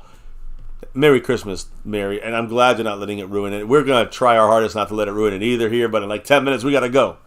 No matter what. I wasn't going to leave the stream early. I got to have to remind Jason Renfro with 10 points. That might change hands tonight. I just wish I wish we had a winning score at the bottom of the screen. Mary, appreciate you. Thank you. And listen, I think that the Cowboys could have done a lot. We held a very powerful offense of the Dolphins to 22 points. The defense played very well without getting a turnover in this game, in the sense of bending and not breaking. But yet the defense had so much blame in this game. It's overwhelming. Like I said, and that's what fucks with me on this. While our offense, who to me, our offense gave the ball over on the goal line, kept struggling throughout the game in inconsistency times, like Mark Hosepian said. And all this shit, and yet we still put up 20 points, which is far from enough, with no defensive help. And, came back when we needed to come back at the end and get the score to win the game, or try to take the lead there, right? We did all that, but they still played like shit, the offense. It still was rusty looking, and it's not efficient enough for a playoff run, a Super Bowl. So it's the good and bad on offense, the good and bad on defense, but we still took the fucking loss. Again, the good thing is, in the end, it doesn't matter, because if we win the home game against Detroit and we win in Washington, that's our last 2 games, and the Eagles take one loss out of the last 3, we get the 2nd seed. That's if we win our first home game on the wild card round, that's a 2nd home game in the divisional round with a chance to go to San Francisco, or if they blow a game and they lose and we get Philly in Dallas. I'm just saying, like, that's a major advantage that could give you a confidence boost throughout the playoffs. Outside of that, we ain't getting out the fucking divisional round. I guarantee it. I'm going to go ahead and hit up some of the $5 hollers here we got going on, like Mary Alvarez, Darren's the CEO, Davis. I read Mary. Marco Seppian. What, not going to let the Cowboys ruin my Christmas? Yes, all right, I read that Darren's, Davis said, bring in Martavius Bryant. Just use CD as a running back receiver like Deebo Samuels. If you're waiting for Martavius Bryant to save our season, we already lost. Yeah, we're done. Hey, no, Darren. I don't necessarily disagree about the get a little cuter, maybe the way we're using CD, just because we're obviously leaning in that direction. But lean more towards the answer is not Martavius Bryant, and an example of that is to say, like, you know, people were calling for Hunter Lipke to get more carries and look what happened. You can't overdo it there with him. With these guys, that's what the Cowboys did. Yeah. By the way, mahalo to Mark, who said, no doubt the D made boneheaded calls and coaching issues, but the bottom line is we held this O to 20 points, which is excellent. The offense just did not come through. Mary Alvarez with the $2 holler after that saying, go Cowboys all the way through thick and thin. Exactly. No matter what. To be a Cowboy fan I hear you. when we're up. Is it as easy when we're down? Not even. Abe Shepard, thank you. He said, we're getting out-coached every week. Dan Quinn, go get your head coaching job. Remember, he lost a 25-point lead at halftime in the Super Bowl. Okay, now, that was Kyle Shanahan. Does that not remind you, though? That was a lot of Kyle Shanahan, I know, but too, does that not remind you of what I had said? I think Dan Quinn might be in a position where if he does want that head coaching job, he's going to have to go for it now and settle in a way that he had more options last year. Maybe not the ones he wanted, but he was going to be more heavily pursued. I don't think teams are going to pursue him as heavily. Now, that doesn't mean everyone's interest is lost, because I don't think that's the case either. But I don't think the interest is going to be as high after this subpar defensive showing I agree. by our team, as our defense looks worse and worse towards the end of the season. They could easily push it as a, you know, we're missing this guy issue. The players didn't execute properly. And you know what? That sounds like a Quinn interview problem, right? That's up to Dan Quinn. That's how he'll get out of it. What I want to know is how what's-his-face is going to bullshit his way. Who, McCarthy? Yeah, how's McCarthy going to bullshit his way out of that? Out of what? Out of getting another? Out of... Oh, no. I just saw it on my side, and I... Shit, someone dropped through Streamlabs quick. I think Alonda's about to take over. She's going to make this day just a little bit darker for our Cowboys Quick, end fans. the stream. Oh, we are going to end the stream here, guys, though. So take one final second to hit like, subscribe, hit the bell. Follow us on all social media at MyCowboysFamily. Hop in the Discord links down below. But you know what? Hey, Alonda was very respectful. All things considered. Let's see if she's more respectful here on this last comment here. But as we wind this up, unless someone's going to drop $100 holler to take off Alonda, we're going to have to see Alonda's goddamn Miami Dolphin fan ass taking over that stream boss. She's going to represent the stream boss here in My Cowboys Family, adding salt to the wound. I'm so excited. And I just can't hide it. With that said, guys, I gotta let it drop. It's alright. We gotta let it drop, but take a second to hit like, subscribe, hit the bell. Follow us anywhere and everywhere at My Cowboys Family. We are going to be shouting out some news winners here as the sponsor of the week, the Membership King, of course, the Stream Boss, the Cash App King as well. So I gotta check on something though, because Mark has been dropping, so I gotta kind of add it up, make sure he's in first. If it's not Mark, if that's Luna, the case, then I gotta do some kitchen stuff then and get dinner kind of going. Maybe while you. You think you have like 5 minutes for me to get that going real quick? Let me give me a minute. 1 minute. We'll see here, guys. Anyway, all jokes aside, right? That's all I'm gonna say. Oh, guys, again, the fact that Stephen A. Smith lives more for our the Cowboys live rent free inside of everybody's heads. Doesn't matter if we're winning or losing, and that sounds more like a them problem than an us problem. Just saying. The Cowboys are in your head because you're a fan, like, that's one thing. But because you're a hater, like, I don't hate anything enough to let it take up free real estate permanently. So, Wiseman27 is asking, was this game indicative of the playoffs, or will the Lions be more indicative? Both. Because I think the Lions are also a playoff caliber-ish team at this point. I mean, they're both again, like you said, this is more indicative of the way the Niners will play us this game. So this is more important to see if we can get to the Super Bowl possibly. We can't. You're not going to get past the Niners. The thing is, the Detroit game next week is more important for us to get that second seed.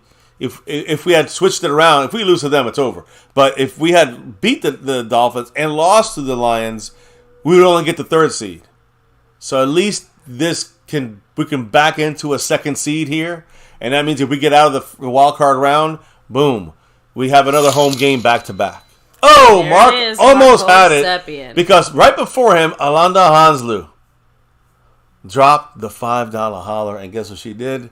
She took over the stream, boss, guys. She did, but Mark is already chipping away at her with a $10 holler. You know what he said? Down to 90 We need an overhaul everywhere. If we don't lose all, our Jerry Jones will continue the same shit, and we're just going to have good records and one playoff win. The problem with having good records and a playoff win is that you will never be in a situation where you blow up your whole team and you start over. That's never going to happen. If you do that, you're looking for 3 bad years at least in a row. And even we only managed to barely do that after an abysmal 8-8-ish type of season. Yeah. It's hard. To me, the loss here. Let me rephrase. The loss here is not hard. That I know. To me, we're in the same situation to get into the second seed. You know what I'm saying? Forget first seed is over. So for us to get the second seed, it's the same as it was yesterday. It was the same as it was before the game. We got to still win the last 2 games. The Eagles have to lose 1.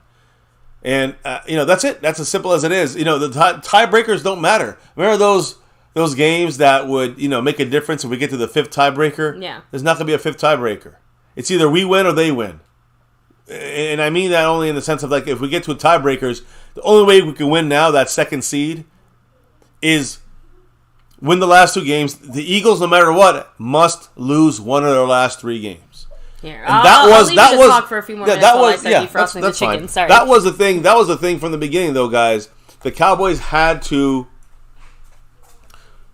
win again. What am I fucking talking? You don't see my face. Let me put up the freaking facts of the situation, and that's why the bigger thing. And maybe you were saying it. The bigger thing for the Cowboys is that this hurts the confidence to beat a team that is good. Yeah, it's a loss. You can see where we're at on the on the meter or whatever on the scale. I don't know. You can see where we're not.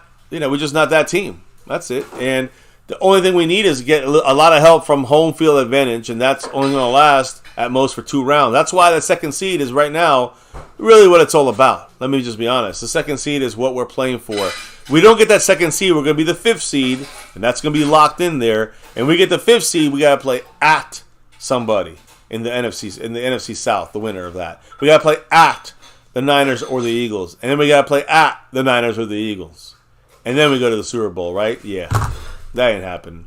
That ain't happening, guys. That's already what we're trending towards. Yeah. Now it's just decided. Yeah. So that at least we know more what we got to do here. We know kind of where we're at, and when it comes to let me put it up here, guys. If I can find there, it is tiebreakers. The Cowboys are what they are. An average team that has an above average record because we played below average teams. Yeah, I mean, I think we're still above average team. We're just not. We don't show it. Well, at home we do. I guess even the better teams. But my point is this: now the Eagles must lose. I mean, it's not now. It was always the case. The Eagles had to lose 1 game. Cardinal game, one of the Giant games. That's the bottom line. We got our loss. It says we can lose to the Dolphins or the Lions. Well, we lost to the Dolphins. And that's that. So to get the NFC East, Eagles have to lose a game. We got to beat the Lions. And, of course, we got to beat the Washington Commanders. If we do that, we win the second seed. We win the NFC East and we get the second seed, which is the best we can do right now. Alanda, congrats again. She drops it 2. She goes, is Dak still your consideration for league MVP? He wasn't my consideration for league MVP even after last week. People are still putting him in the running. I said, I don't even care really. But If you were asking me if he should be in the MVP running, last week I would have told you no. That's it. So that means, of course, he's not in the running for me this week either. By the way, with that J. Lou, yeah, I'm calling not a Bradley Chubb, but a J. Lou $2 holler. Alonda Hanslu is at 92 points on the stream, boss. Kicking off a new week with a Dolphin fan bossing the stream around. So, anyways, that's what it looks like for our playoff chances. See that strength of schedule, teams to root for, all this fucking the rooting guide, rooting tooting out of here. Right now, delete, gone forever. No need to ever show that again, because there's no way we can get to that point anymore. The Eagles must lose the game. That's only if we win out, guys. At fifth tiebreaker at strength of victory. We're not gonna. That's it. We didn't win out. That's it. It's over. If we are going 2-1 and they go 2-1, we win the NFC East and get the second seed. Maybe it's easier for people to understand it now that we got that strength of victory tiebreaker out the way. We got this loss out the way. The Dolphins off the board. We got the L. Now we got to win the last 2 games to have a chance to get the second seed. And the Eagles must lose one of their 3 games. They still got 3. They got. I don't care if they win 2 of them. They got to lose 1 out of their 3 games. And if we can beat the Lions, and that's a big if, although it's at home, I guarantee we'll play a lot better, even against a good team. If we lose that game, we're done. And if we lose against Washington, we're done. If we lose against Washington, we lose a tiebreaker to the Eagles there, the second tiebreaker. But if the Eagles lose one of their last 3 games, and it happens to be the Giants, and we beat the Lions and Washington, we'll be 5-1, they'll be 4-2, and we win that tiebreaker. Outside of that, the only other, again, if the Eagles, lose to the Cardinals, beat the Giants twice, we're both 5-1. If we beat the Washington, we beat the Lions, then it goes to record against common opponents, where there we would be, I think, 8-4, both of us. The Dolphin loss does not hurt us as much. Oh, it does hurt us, but it evens us out there with them. Now we cannot win that anymore. We can only tie them with that common opponent side of things. But we do win the conference because we would be 9-3. The Eagles would be 8-4 if they lose any of their last 3 games. Even the Cardinals, because they're in the NFC. So that's where our tiebreaker would end with them. The 5th one is now out of the question. So we can either go all the way down to that 4th tiebreaker, and or the Eagles blow 2 games and we win 2 games, and there you go. So again, we are 10-4, guys. Or I'm sorry, 10-5, right? Are we 10-5 now? We're 10-5. We are, 2 games to go, and that's it. We got to win out the regular. We got to win the last. If we want to win the Super Bowl, we got to win the next 6 games. That's it. 2 in the regular season, 4 in the postseason. We got to go on a 6-game winning streak, and it will not happen. 100%, it will not happen. If we got to play as the 5th seed, you can forget it. If we play as that 2nd seed, we're really upping our chances to at least give us a chance to surprise somebody. Maybe that's the only hope we got left. We get that 2nd seed. You already see how we do it. Beat the Lions, beat Washington, Eagles lose to anybody, and we get the 2nd seed, home field in the first round, probably against a team like the Vikings or the Packers. And so, we get that spot. That should be a win for the Cowboys in Dallas. I'm sorry. If we don't beat them, we don't deserve to even be in the playoffs. The 2nd round, though, things will get tougher, but guess what we'll be playing? In Dallas, and that is what it's about. If we play in Big D, we got a much bigger chance to win the game, and that's even against the Eagles. We can't play the Niners if we're the 2nd seed, but even if we play the Eagles or the Lions in Dallas, that should be a game. We have at least a chance to win at home against a good team, and then, of course, if we get past that, conference championship, probably the Niners. It'll be in San Francisco. We're probably going to get our asses handed to us. But if for some reason the Niners have a bad game in the divisional round and lose to the Eagles, guess what? Or they lose to the Lions, guess what? If we win our game, we could be at a home game as well against Detroit or against the Eagles. That's the advantage of having that 2nd seed. That's all that matters to me. If we get the 2nd seed, there's at least a chance. Outside that, there's no chance to make any kind of run in this thing, in my opinion. But I just try to be real with you guys, and hey, that's all I can do. Now, let's wrap it up here, guys. It's been. I'm going to shout out some of these winners. that we have here, like our sponsor of the week, the man Skeptical Fan, who's our repped the whole week. That star over everything, staying skeptical. Much love to him, as he's also our membership king of this week. But when it comes to this new week coming up, the skeptical one did it again, back to back, like our 90s, back in the 90s Dallas Cowboys. Skeptical Fan went back to back on the membership gifting board, so appreciate him. He's the big champion there. Alonda Hanslu, yes, Miami Dolphin fan. Maybe it's deserved here, but she is the stream boss. She just took that right now from us. And stream boss. and then let's end it up here. I'm also here to get Mr. MCF. Yeah, I'm ready. I know the family's done waiting. with the football and back to the family. Because guess what? Tomorrow, unfortunately, Merry Christmas. Back to the football. With that said, though, guys, huge shout out to everybody here. Yeah, I was just finishing up with the king of the Cash App, Stanley Smith. Who, let me double check it. I don't think there's any updates there, but back to back, 3 out of the last 5 weeks. But even though he's been repping it proudly and loudly, baby, you know why he's here. Snug X is going to be our Cash App King starting tomorrow.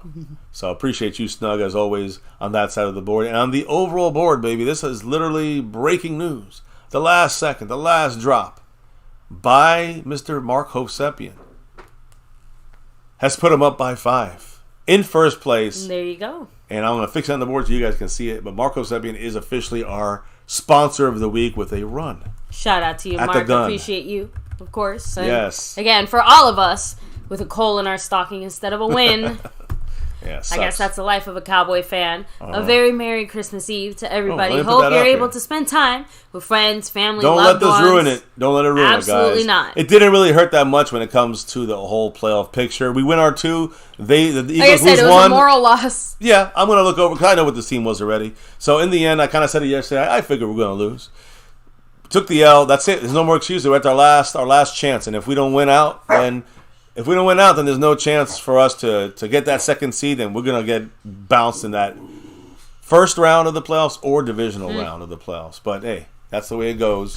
Let me do some when you're a shout-outs Cowboy here fan. Yeah. In the chat to the last people hanging with us. LT, House Nelson, Caveman, James Herr, Wiseman 27, Jared Jones, Swole Geek, Prince New York, Mike Rogers. We have... who else? Mary Alvarez, much love. Alonda Hanslu, William Burney, Mike Rogers, I Am Danny, Scorpio, Mark Hovsepian, Madman, Jay Palmer, Mackenzie 2 times, even you, Anonymous, Abe Shepard, P Funk, Darius Davis. We got a dying dog in the background.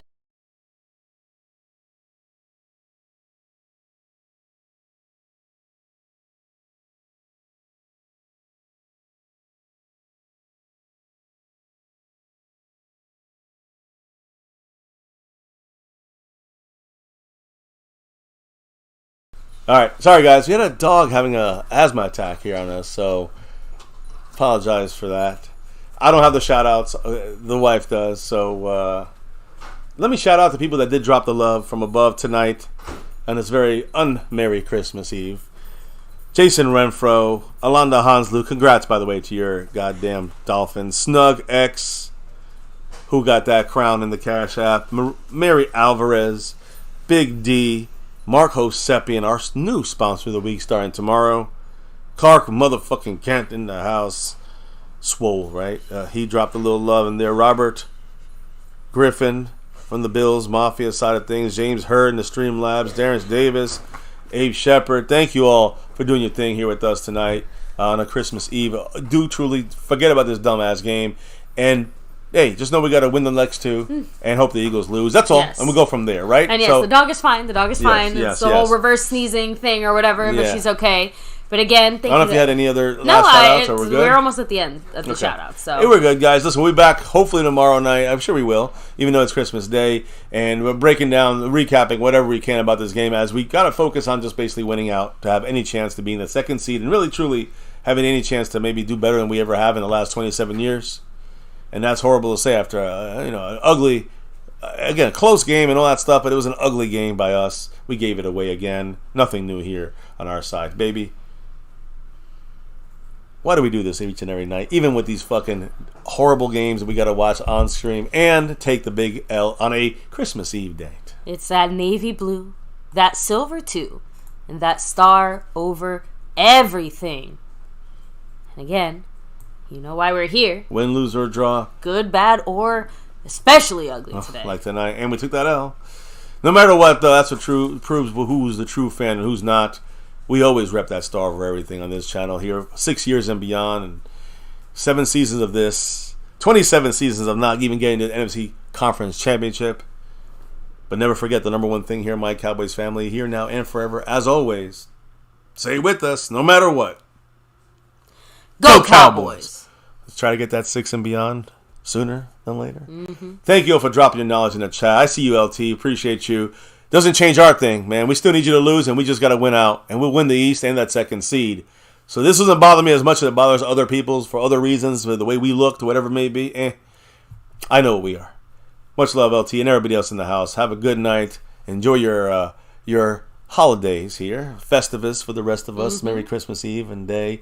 And guys, thank you for dropping the knowledge. Appreciate the drops of love from above. And baby, before we can drop out for the night, recap this and rant this out tomorrow night, tell everybody what we got to do. We got to drop the beat. And that's a wrap here. That's your favorite Cowboy Family channel. Again, Merry Christmas. Everybody have a great Christmas Eve. Forget about this dumbass game. We'll be relocked and reloaded tomorrow night. Talking about what's got to be in sight, and that is defeating the Lions. That's it. We'll go with that, right? And hey, maybe we get a Christmas Day gift and have the Eagles lose and blow a game to the Giants. Whoa, that would change everything once again, right? Because now we control our own destiny for the second seed if the Eagles lose to the Giants tomorrow night. So see, look at the happy side of things, right? Yeah, something I never do. I'm Mr. Pessimistic. We took a fucking L. It was ugly. Fuck the Dolphins. But congrats to Alonda and all the Dolphin fans out there who beat the Star. Anyways, guys, another one in the books here. Almost done with our 7th season of this thing on 6 years rolling on MCF, My Cowboys Family. Navy blue, silver 2-star over everything. You know why? The number one thing here on this channel here on My Cowboys Family. Never forget. Thank all you guys for rocking with us on the nightly, the daily, every one of these streams. We'll see you back tomorrow on a new week, refreshed on a ranting, recapping Monday, Christmas Day. And, of course, remember, hit the like, hit subscribe, and hit that bell. But stay safe, have fun, enjoy the holidays, and peace out. We'll see you back tomorrow, guys. Have a good one. Oh, yeah, never, ever forget. Go Cowboys!